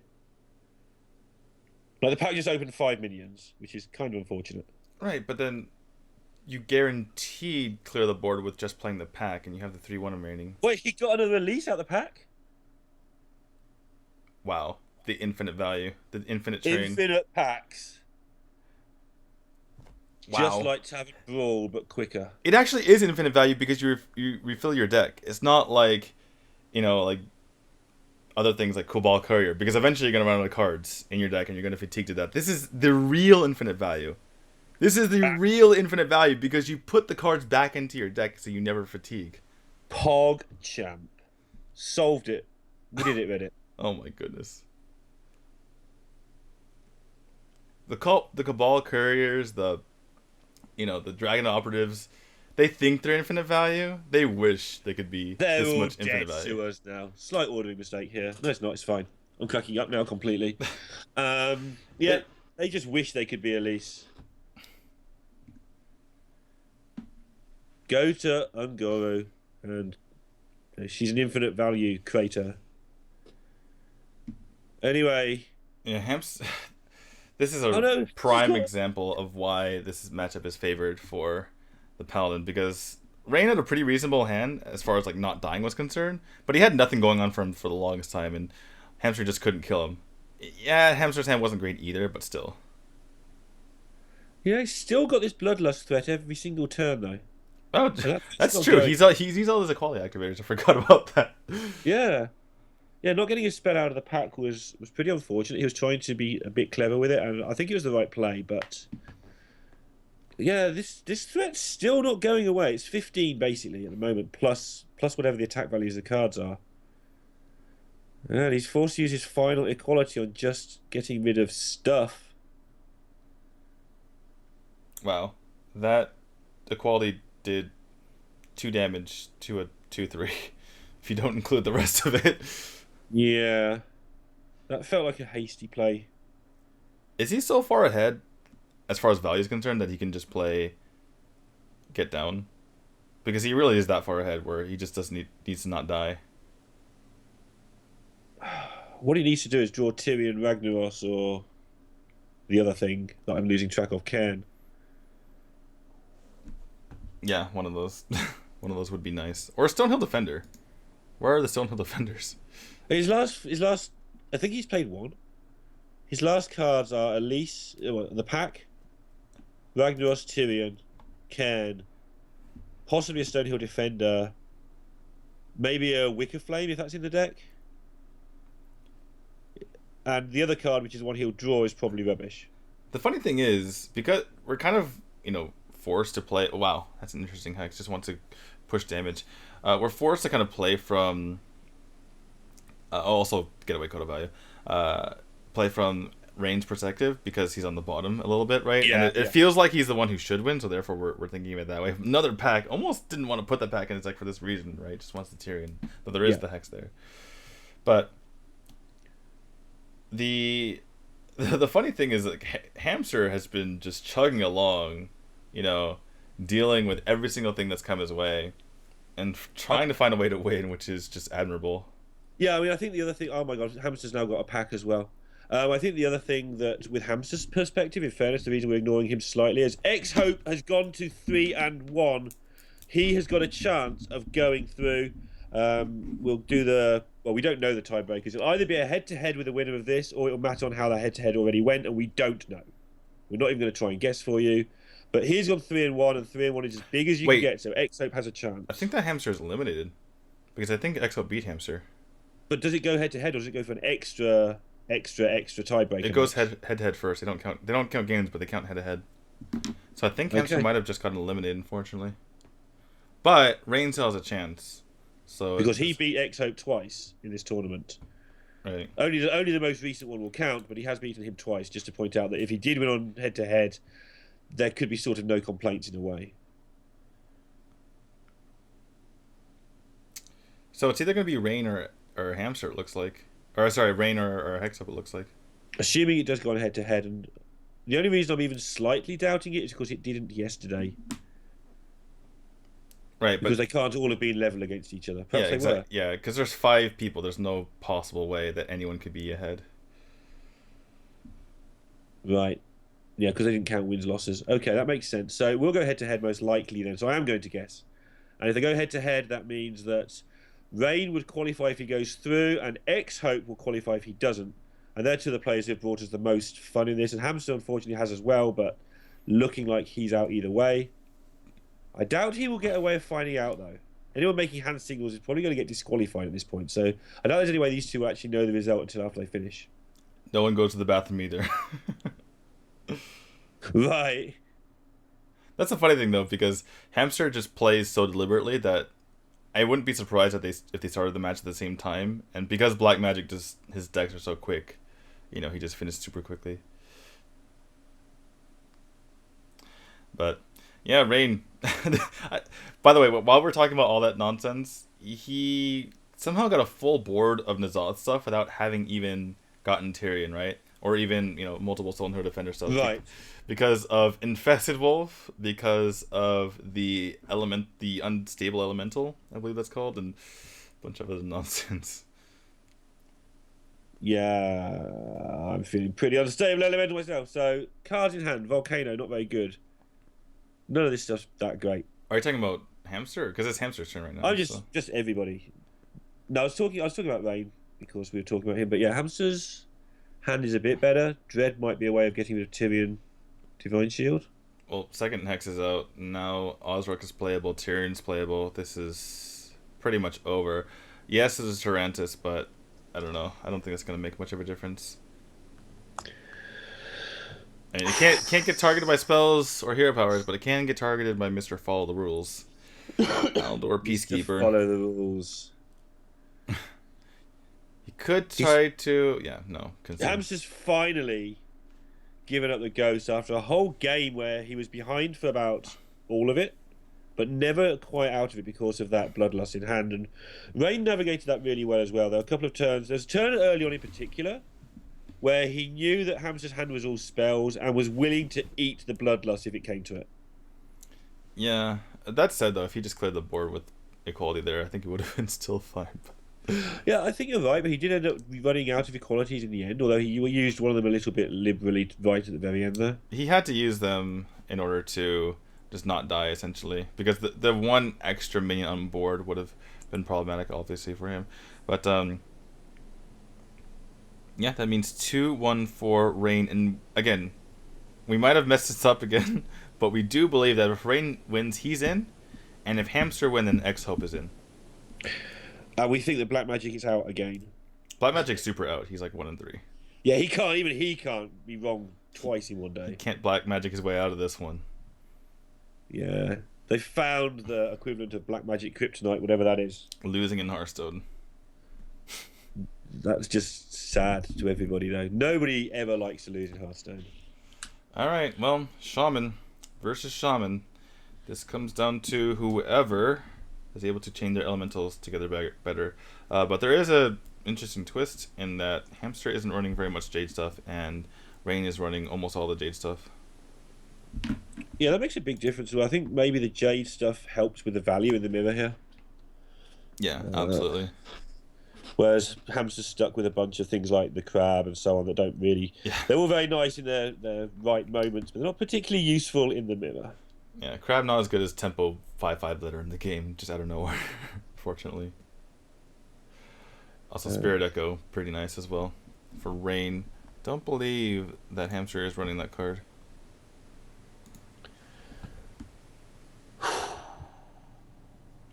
Right. Hamsters go then. Hamster, this is interesting because it's somewhat worth it to coin out the Golakka Crawler. Uh-huh. So that he can start to... Yeah, he's going to do it. The thing is, if he passes this turn, he could get snowballed just by totems and things like that if he doesn't start taking care of them right now. So even though he's forcing himself to just hero power next turn rather than going for a coin into the Hot Spring Guardian or the Manti Totem, this ends up really helping him. He doesn't have to use AoE early on. Picks up a Firefly. I don't think he needs to use that. I think he's okay with toteming. He could just go for double elemental right now, but he's not going to have it for the future. Yeah, something we've seen, I think, is that the people who are aggressive with their elementals and their fireflies in general have just not done so well. They run into trouble later. Obviously, it's not it's a general rule. There's lots and lots of reasons to break it, but as a general rule, I think we found that the people who are dropping their elementals on the board have been losing more often. Yeah, but this is a specific choice to make sure to clear the way for the Manti Totem. And now it's starting to work out in his favor because he can Tarlord, which is a nice minion to stick on the board. He can follow that up with the Servant of Calamos. But this is huge. This needs to kill the Manti Totem, and it does. And Rain's is back. Rain's starting to look incredibly tired to me. It may just be because I know how much Hearthstone he's played, but he's sort of fiddling around and just looks generally like he doesn't want to have been sat on his backside for the last 3 days without actually moving. You can count the number of Hearthstone games on his face. Yeah, like each line on his face is a Hearthstone game. Is a 3-2 series. All right, well, 4-3 series. That's what he had. Ignis Elemental came out last turn. In order to set up for this, the Serpent of Kalamos. I think Chinese production is falling asleep as well. Here we go. Earth Elemental, Alakir, both are reasonable. I think Earth Elemental might be a bit better because of the tempo that you can get just next turn, right? Especially out of top end, right? So the overload doesn't really matter. Yeah, and Alakir is not going. It's probably not going to have that much impact later in the game. I mean, obviously it will. It's Alakir, but it might be a bit too slow. Just go for it anyway. Just go for the most expensive thing at least. And Earth Elemental can be, I suppose, pretty annoying, right? To play because 3 Elemental or 3 Overload is just too much to deal with. This is an interesting pick. Now Osrock, it's kind of similar, right? The huge down payment cost for the minion, or paying for it later. But Osrock, you're not going to be slamming out Flame Elementals just to play Osrock. You need to save those guys. Yeah, the reason I felt Hamster could actually take the Earth Elemental is just he's got nothing to do on turn 7 anyway, in particular. Nothing that isn't just farting about. Yeah, that's what I was thinking. I was thinking the same thing. But So let's see. Lightning Bolt plus Maelstrom Portal and the attack in with the Igneous Elemental does clear off the opponent's Servant of Kalamos without taking much damage on your own, and preserving the minions on your own means preserving the health, on your own minions is nice. The only problem is you might be running into Blaze Element or Blaze Caller. We'll just call him Blaze Elemental. That's fine. Yeah, that sounds like a good name. There's a Fire Elemental. There's a Flame Elemental. We'll just call him Blaze Elemental. The Blazer. The Blazer. Arcanologist. Arcanomancer. I don't even know what I called everything anymore. I don't even know how to get things wrong anymore. Oh my goodness. Yeah. Okay, so looks like Hamster's losing the value war very slightly. That's to be expected with the way the decks line up, though. Yeah. But he's also drawn he's drawn too much early game as well. So he is kind of all in on getting it going. Well, Insta Blaze Color here for Rain, and like you mentioned earlier, he's slowly but surely just getting more value. He's slowly getting more value. And Devolve is not very good in this particular matchup because, well, it's good for super overload things like the Earth Elemental, right? But Blaze Caller, you're turning that into a 6-drop, which is pretty similar size to a 6/6. Everything's statted as if it had a battle cry, blah blah blah. So when you devolve it, it just removes the battle cry, which you've already done by playing the card. So yeah. Well, Tor Creeper hits the field. Hamster really wants some value in hand, but at least he's gotten the board, and this is really threatening because again, everyone who has Shaman in this, everyone has Bloodlust in this field. And you see him poking his head. Maybe that's the sign of Kalamos. The head poke of Kalamos. The head poke of Kalamos. With Bloodlust in hand, it must be so tempting. Obviously you can't, but it's so tempting to make all the 1/1s with Kalamos and just Bloodlust the next turn and win. That's pretty good devolve, other than the Thalnos, which your opponent's starving for cards just a little bit here. Devolve right now is actually pretty good too, because it turns out into a 4-drop, so not trading quite as much in. Not such a master of disguise now, are you? Well, Blaze Caller is picked up, so to prepare for that, he's going to go ahead and play those Firefly. Losing the Fireflies, or the Flame Elementals on the Ignis last turn is kind of painful. But you still have a pretty big board, which still needs to be dealt with if you are Rain. And he's super overload last turn. This is the downside, obviously, of that Earth Elemental. But that is a nice pickup if I've ever seen one. Right on time.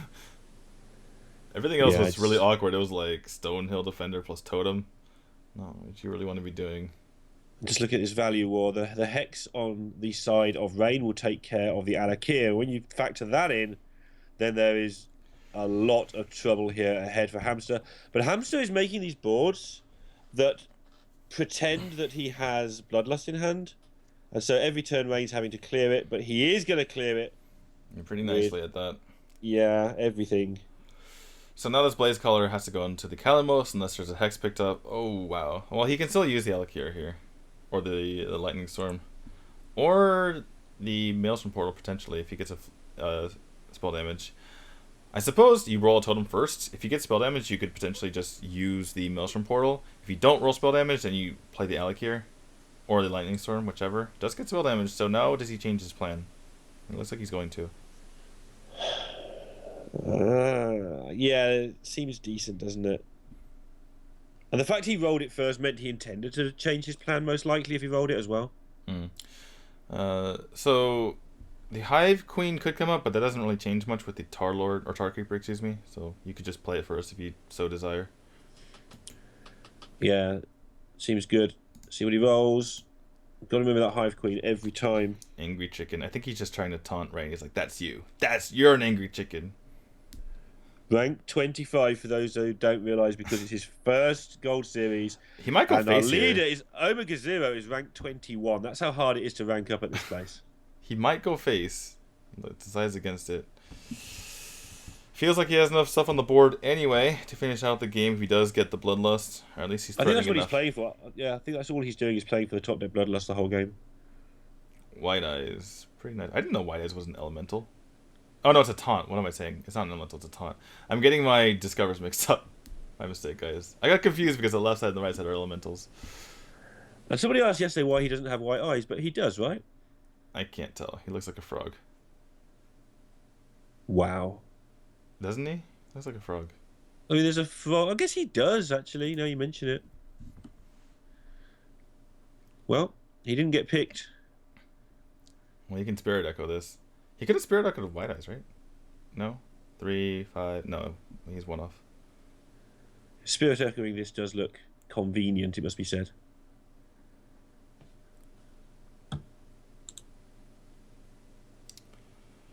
Well, he sets up a wide board, but Lightning Storm was one of the things that Hamster actually has in hand, and he has spell damage in the field as well. So, might be time to do that. Alakir doesn't seem too good in this board. You're kind of just running into a bunch of nonsense. Really like the way that Hamster's played this. As you said before, we played from Rain's point of view, but constantly having this situation where... Wow, look at Rain. Not necessarily lethal, but... Sorry to cut you off. Rain is... he was just so upset to see that. Anyway. Yeah, just constantly playing to the fact that if he gets Bloodlust, he could win. And this is such a big pickup for Rain, though. He has to hex the Tar Creeper. And he gets rid of everything. That is true. That's kind of a big deal, getting rid of everything on your opponent's side when he's threatening Bloodlust. The Alakir came off of the Servant of Kalamos, so he knows that there's no Bloodlust unless he top deck it. So that's why Rain went wide, right? And there's the Bloodlust. Wow.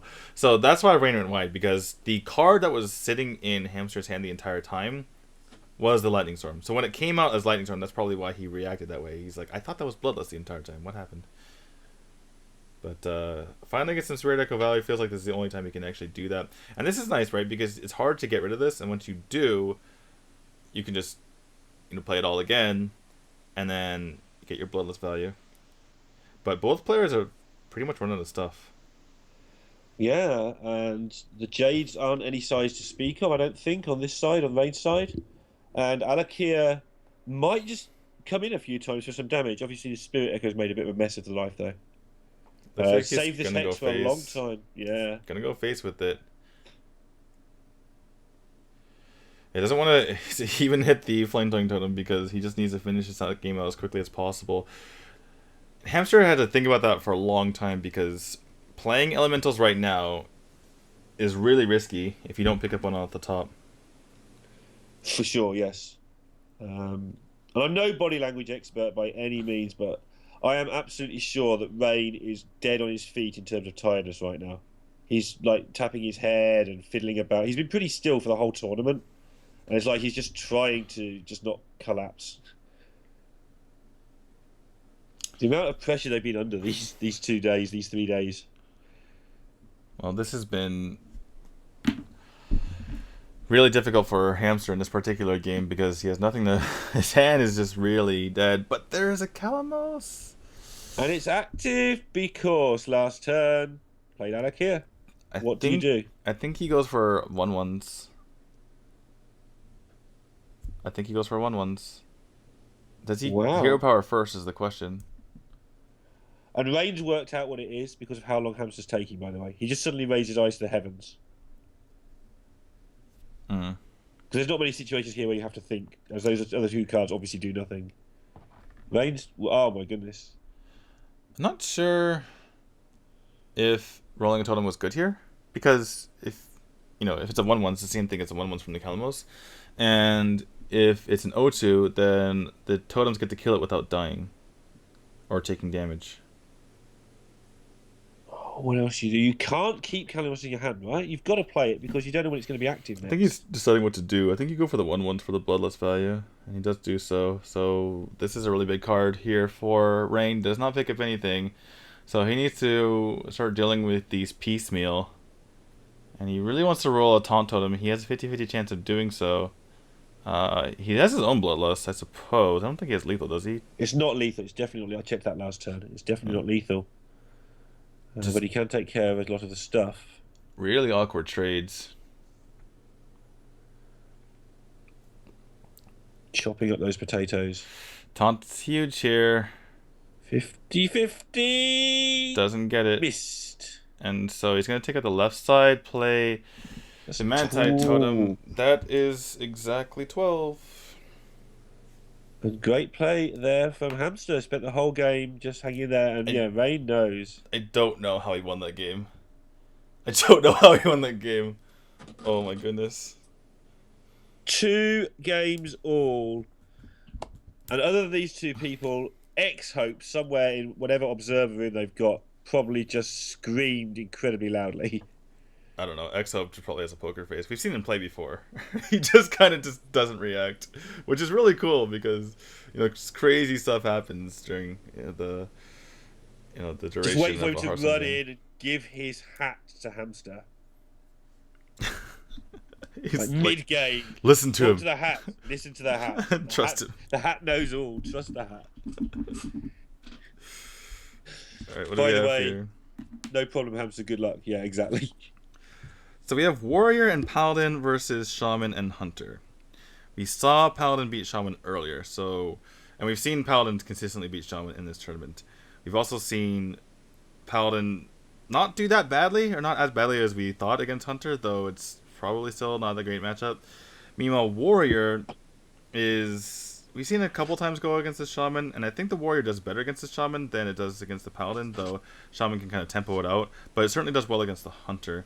Looks like we're going to see the Paladin first. And as far as these picks are concerned, Rain has won this out because Hunter is worse against the Warrior than it is against the Paladin, whereas Shaman is worse against the Paladin than it is against the Warrior, and he has gotten theoretically the better of the matchups, at least based on what we've seen so far today. Well, both players have got really good hands to go along with that, so let's see if the theory matches up. Of course, that helps the Paladin if they both get great hands. Of course, the Paladin has fewer great starting hands than Hunter has. It's not built to have a great starting hand. It's built to limp along. And so the Paladin's got a good spot here, but he's going to need it.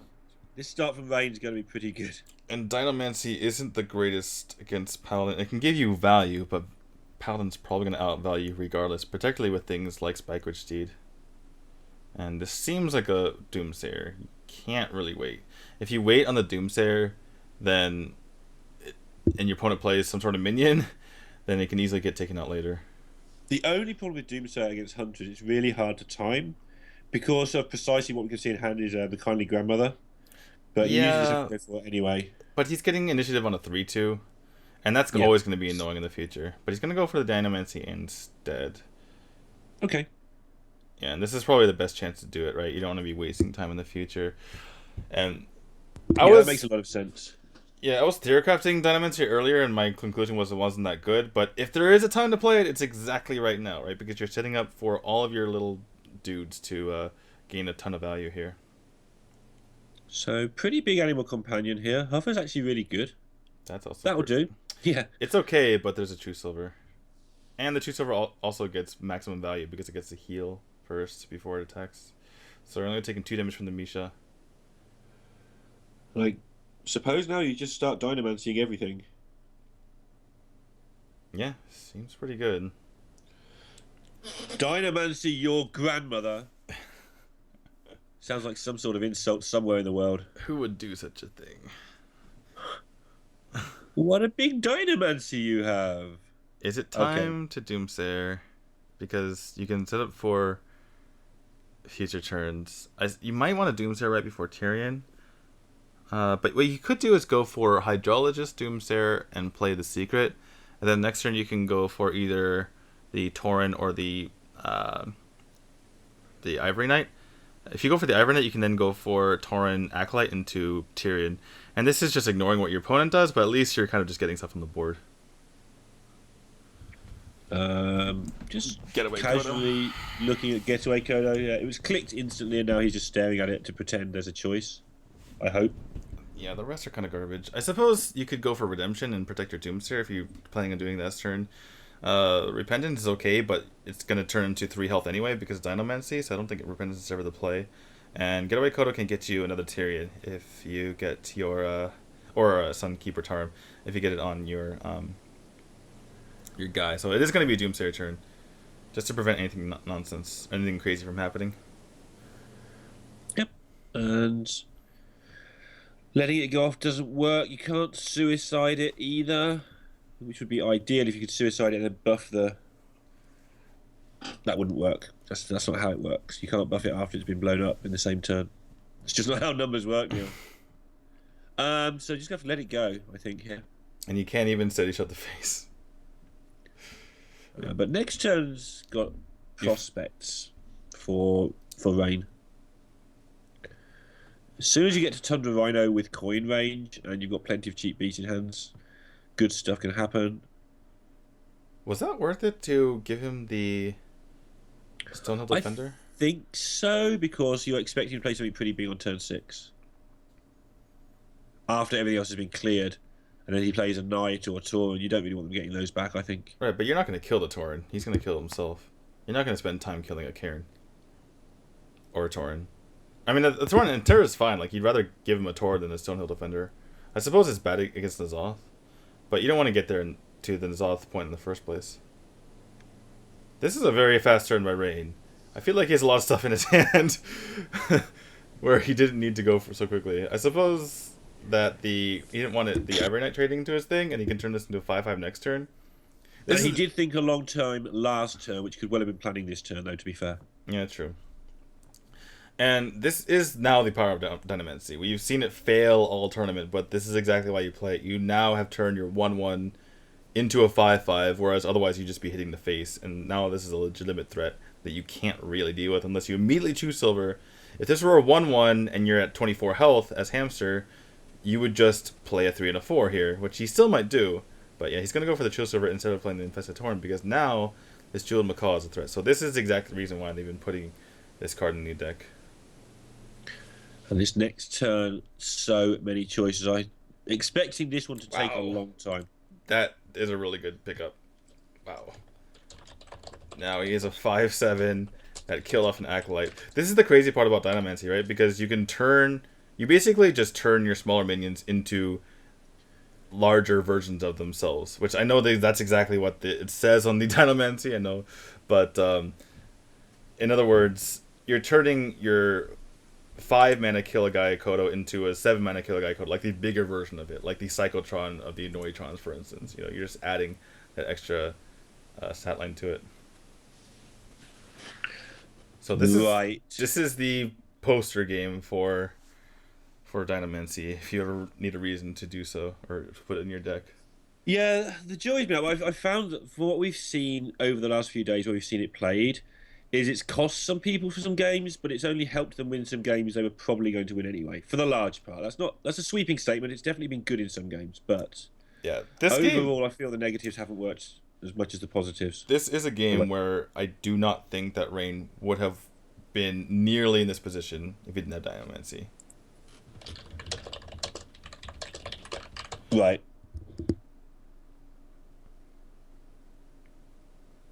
So this is interesting. He can Dynamancy his his Kodo to kill off the Tyrion, but then the Tundra Rhino just gets killed off right away.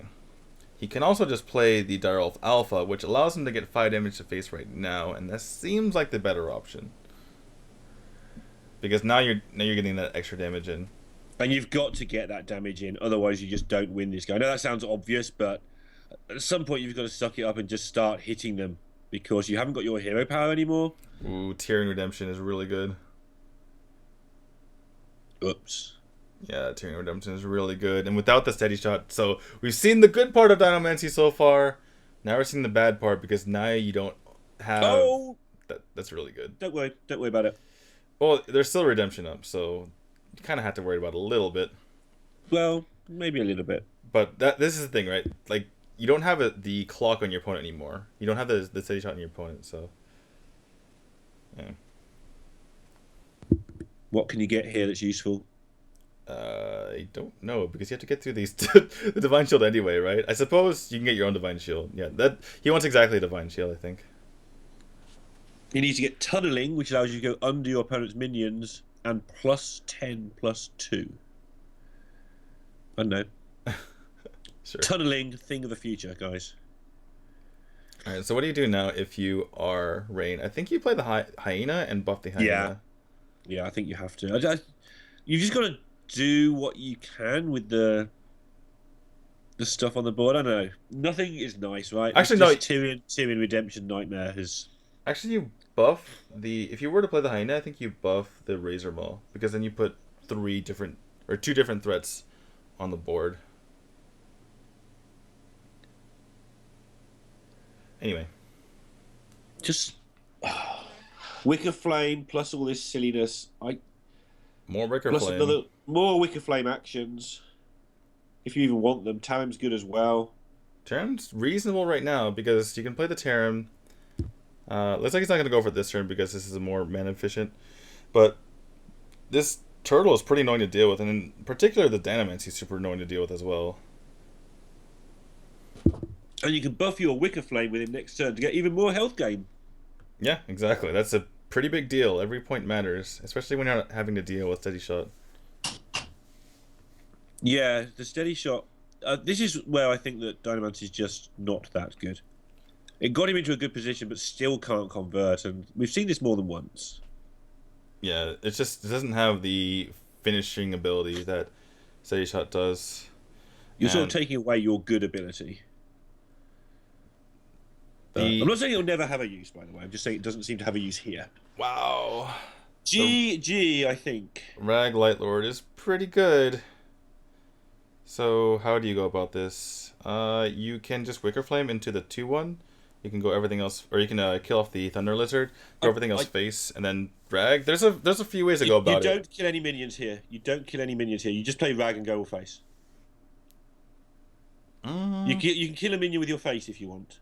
Yeah. So you can kill the 3/3 with your face, but you can't kill any minions. You've got to guarantee the Rag goes face. Prior to the Rag, the possibility of Dirty Rat Sunkeeper Term was a thing.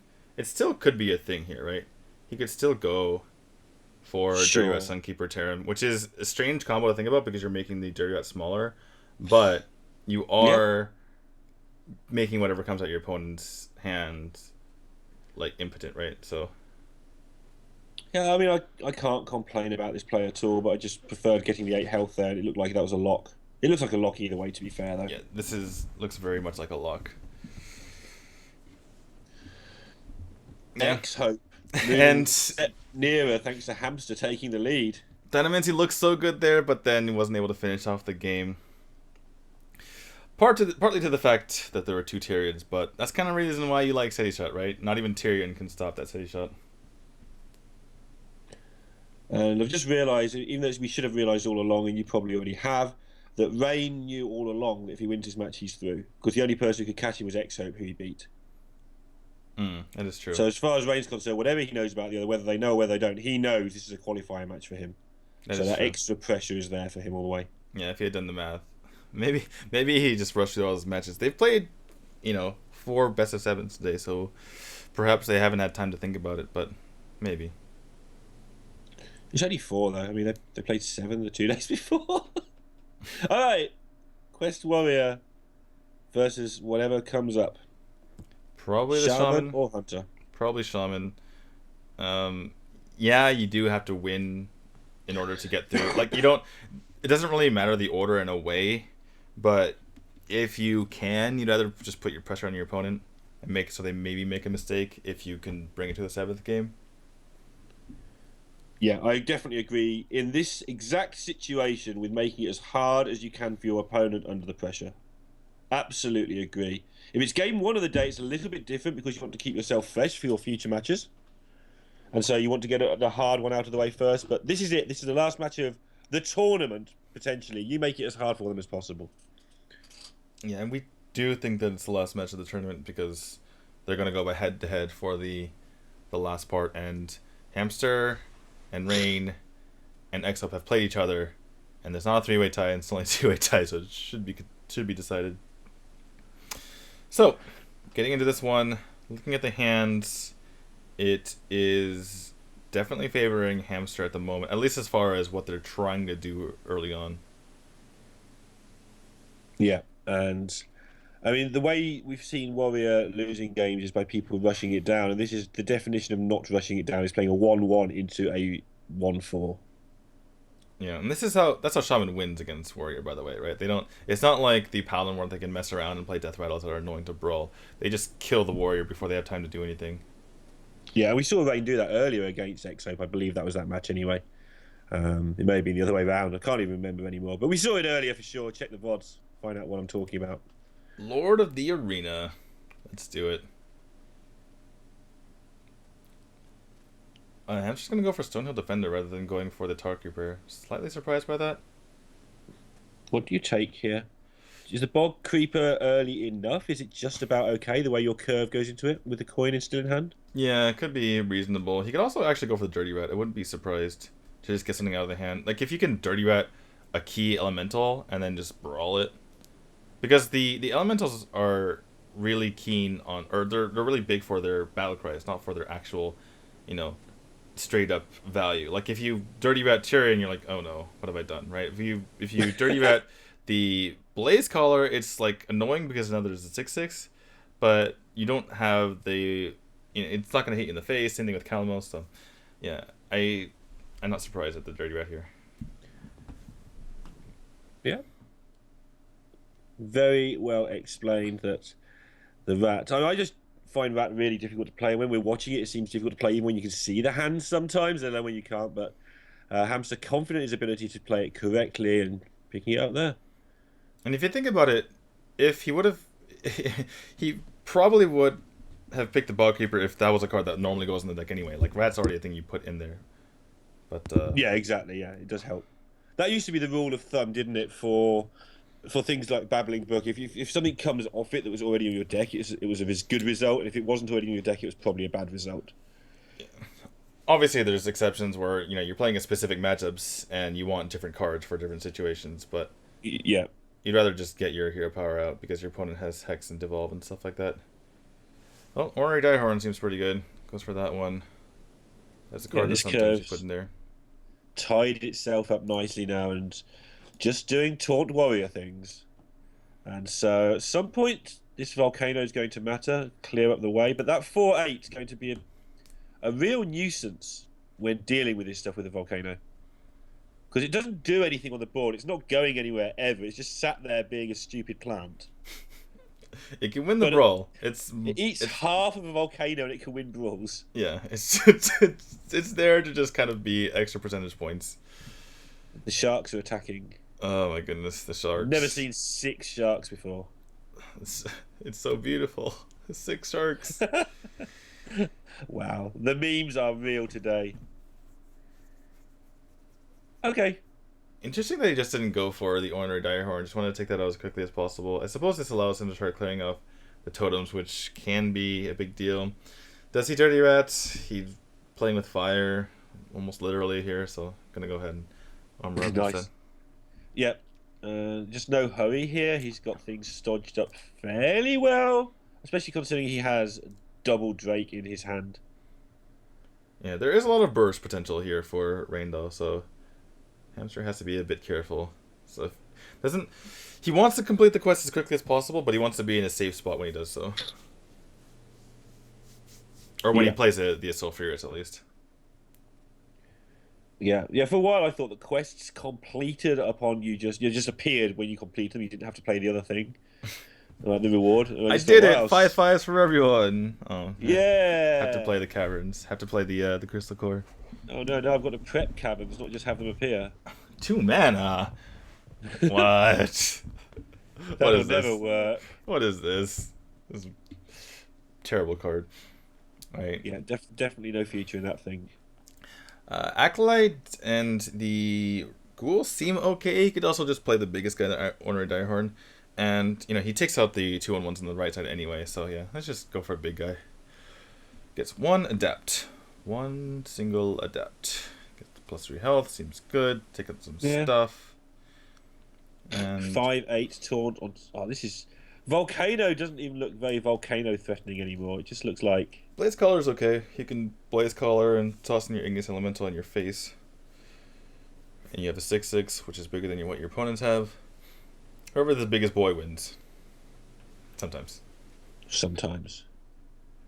Here comes the Drake. Maybe. Or maybe he's just going to draw a bunch of cards. Actually. Yeah, I don't know if he's going to play the Drake, especially because he's drawn Execute now. This seems like a really nice Acolyte Ghoul Execute. Just absolutely perfect now. Play the Drake, execute the 6/6, clear up the Healing Totem, and have a wall of stuff and a load of cards. He can't, for instance, taunt and then Sulfurous and Ragshot to try to snipe this guy off, so probably best to do this now.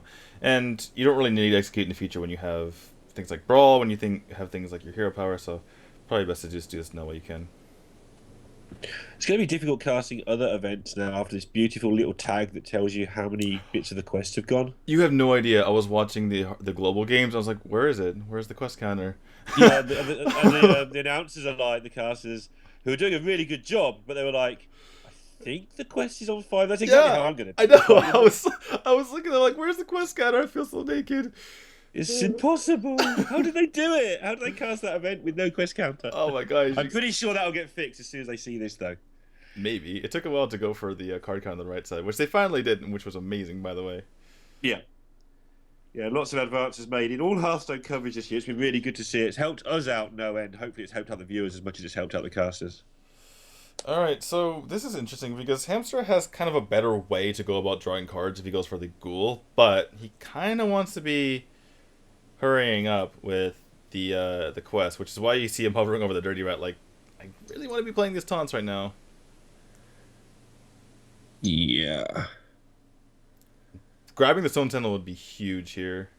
Okay, just gets a Flame Elemental, or not too impactful. That's kind of win-win though, right? You either get to play your 2/6 and not have an issue with it, or you get to kill their big guy. Yeah. It's kind of cool. Kind of cool indeed. Drawing cards, more cards. Oh my. 1 more to go, and then the quest is done. And again, you said this at the start of this game, where if this is Paladin right now, the Paladin still has some fairly decent-sized threats, but... Oh, he's going to do it. He's going to play the Dirty Rat. He could just wait for the Ornery, or the Diaron Hatchling, and then do that next turn. It's a perfect amount of mana, but gets rewarded, gets the Firefly out, and now there's another Flame Elemental that's out of the hand, potentially, of Rain here, that you get to use in the future. So this is so hard for Rain. He's not only got to turn this around, he's then got to find a way to win through Sulfurous and all the nonsense that goes with that. So his plan is what? How is his plan? Do you even bother about the second part of that? Do you just try and find a way back into it now and hope things work out? Okay, his plan is Bloodlust, that's clear. Why is there no Brawl in hand? Well, I don't know if his plan is Bloodlust. I think his plan is, I don't want a Volcano right now, because what am I really Volcanoing? 6 damage, who cares? Yeah. Once my opponent puts actual, real boy minions on the field, then I can deal with that. And in addition, some of the stuff that Hamster's going to play is going to damage his own minions as well. like the Primordial Drake, so I don't really need to worry about having to deal 8 damage to that plant. Yeah, you manages to do this without having to Primordial Drake. I wonder if you'll actually get through the plant by the end of the game. Slowly but surely it's been eating damage, but... I think that Hamster's going to kill his own plant eventually with these Primordial Drakes, but here comes the Rag Shot to the face, takes the 4 damage just to be able to do this, and this is getting pretty dire. No horns, though. Sorry, I had to go there. Wow, no horns. Never horns. Yeah, just honorary mention. Those are all pretty reasonable. All 3 of the 6 jobs. Obviously, the Fire Elemental is something you actually put in the deck, and it's still pretty good in this matchup. So, I'm gonna go ahead and go with that one. But he's taking a lot of damage, and there's very limited healing. He's already played his Genie Water Speaker. He has a Kalamos, but he hasn't discovered Kalamos off of his Servant of Kalamos. So Hamster has him on the clock. Yeah, and it's not a very, very long clock either. It's like 2 turns or something. And he's always going to have the emergency brawl 50-50 now as well, where you brawl. If you win the brawl, you win the game. If you lose the brawl, you hit for 8. We're not there yet, but it's getting to the point now where that can be set up very, very quickly. He also has Ally Armorsmith, which gains him a lot more armor and makes it harder for Rain to win the game. Okay. Alright, so he's getting... I told you he'd kill his own plant. he's damaged his own guys, but that means he gets a guaranteed Rag Shot to the face once more. And Rain is in a really rough spot right now. X-Hope will be watching this. If Hamster wins, then we think that X-Hope goes through because he beat Hamster. They'll be the only 2 players on 3-1. If we are wrong, which I don't think we are, then it will be a playoff just between X-Hope and Hamster. But we think X-Hope goes through on head-to-head. Desperation Maelstrom Portal here after the Volcano has already cleared everything up because he feels like he needs to do so. But that's going to be another Primordial Drake clearing everything off. 8 more damage to the face. There's no weapon in hand, so there's no guarantee of Hamster finishing this off. And there's a Tar Creeper to help Rain out here, but it is just looking really horrible. He's going to have to go for Spirit Echo just to get some more stuff to throw onto the board, potentially. I felt that, actually, not that it really matters, that rolling a Taunt Totem and then playing Aya was his only out here. He's just going for more stuff. Fire War Axe. 1 and 3 just right on the spot. And just gets it. Just ends it. Hamster is our winner. Rain is out. And again, don't trust our word on this, but we believe that even though Hamster won, X-Hope will be the one going to the Global Hearthstone Championship Tour Spring Championship.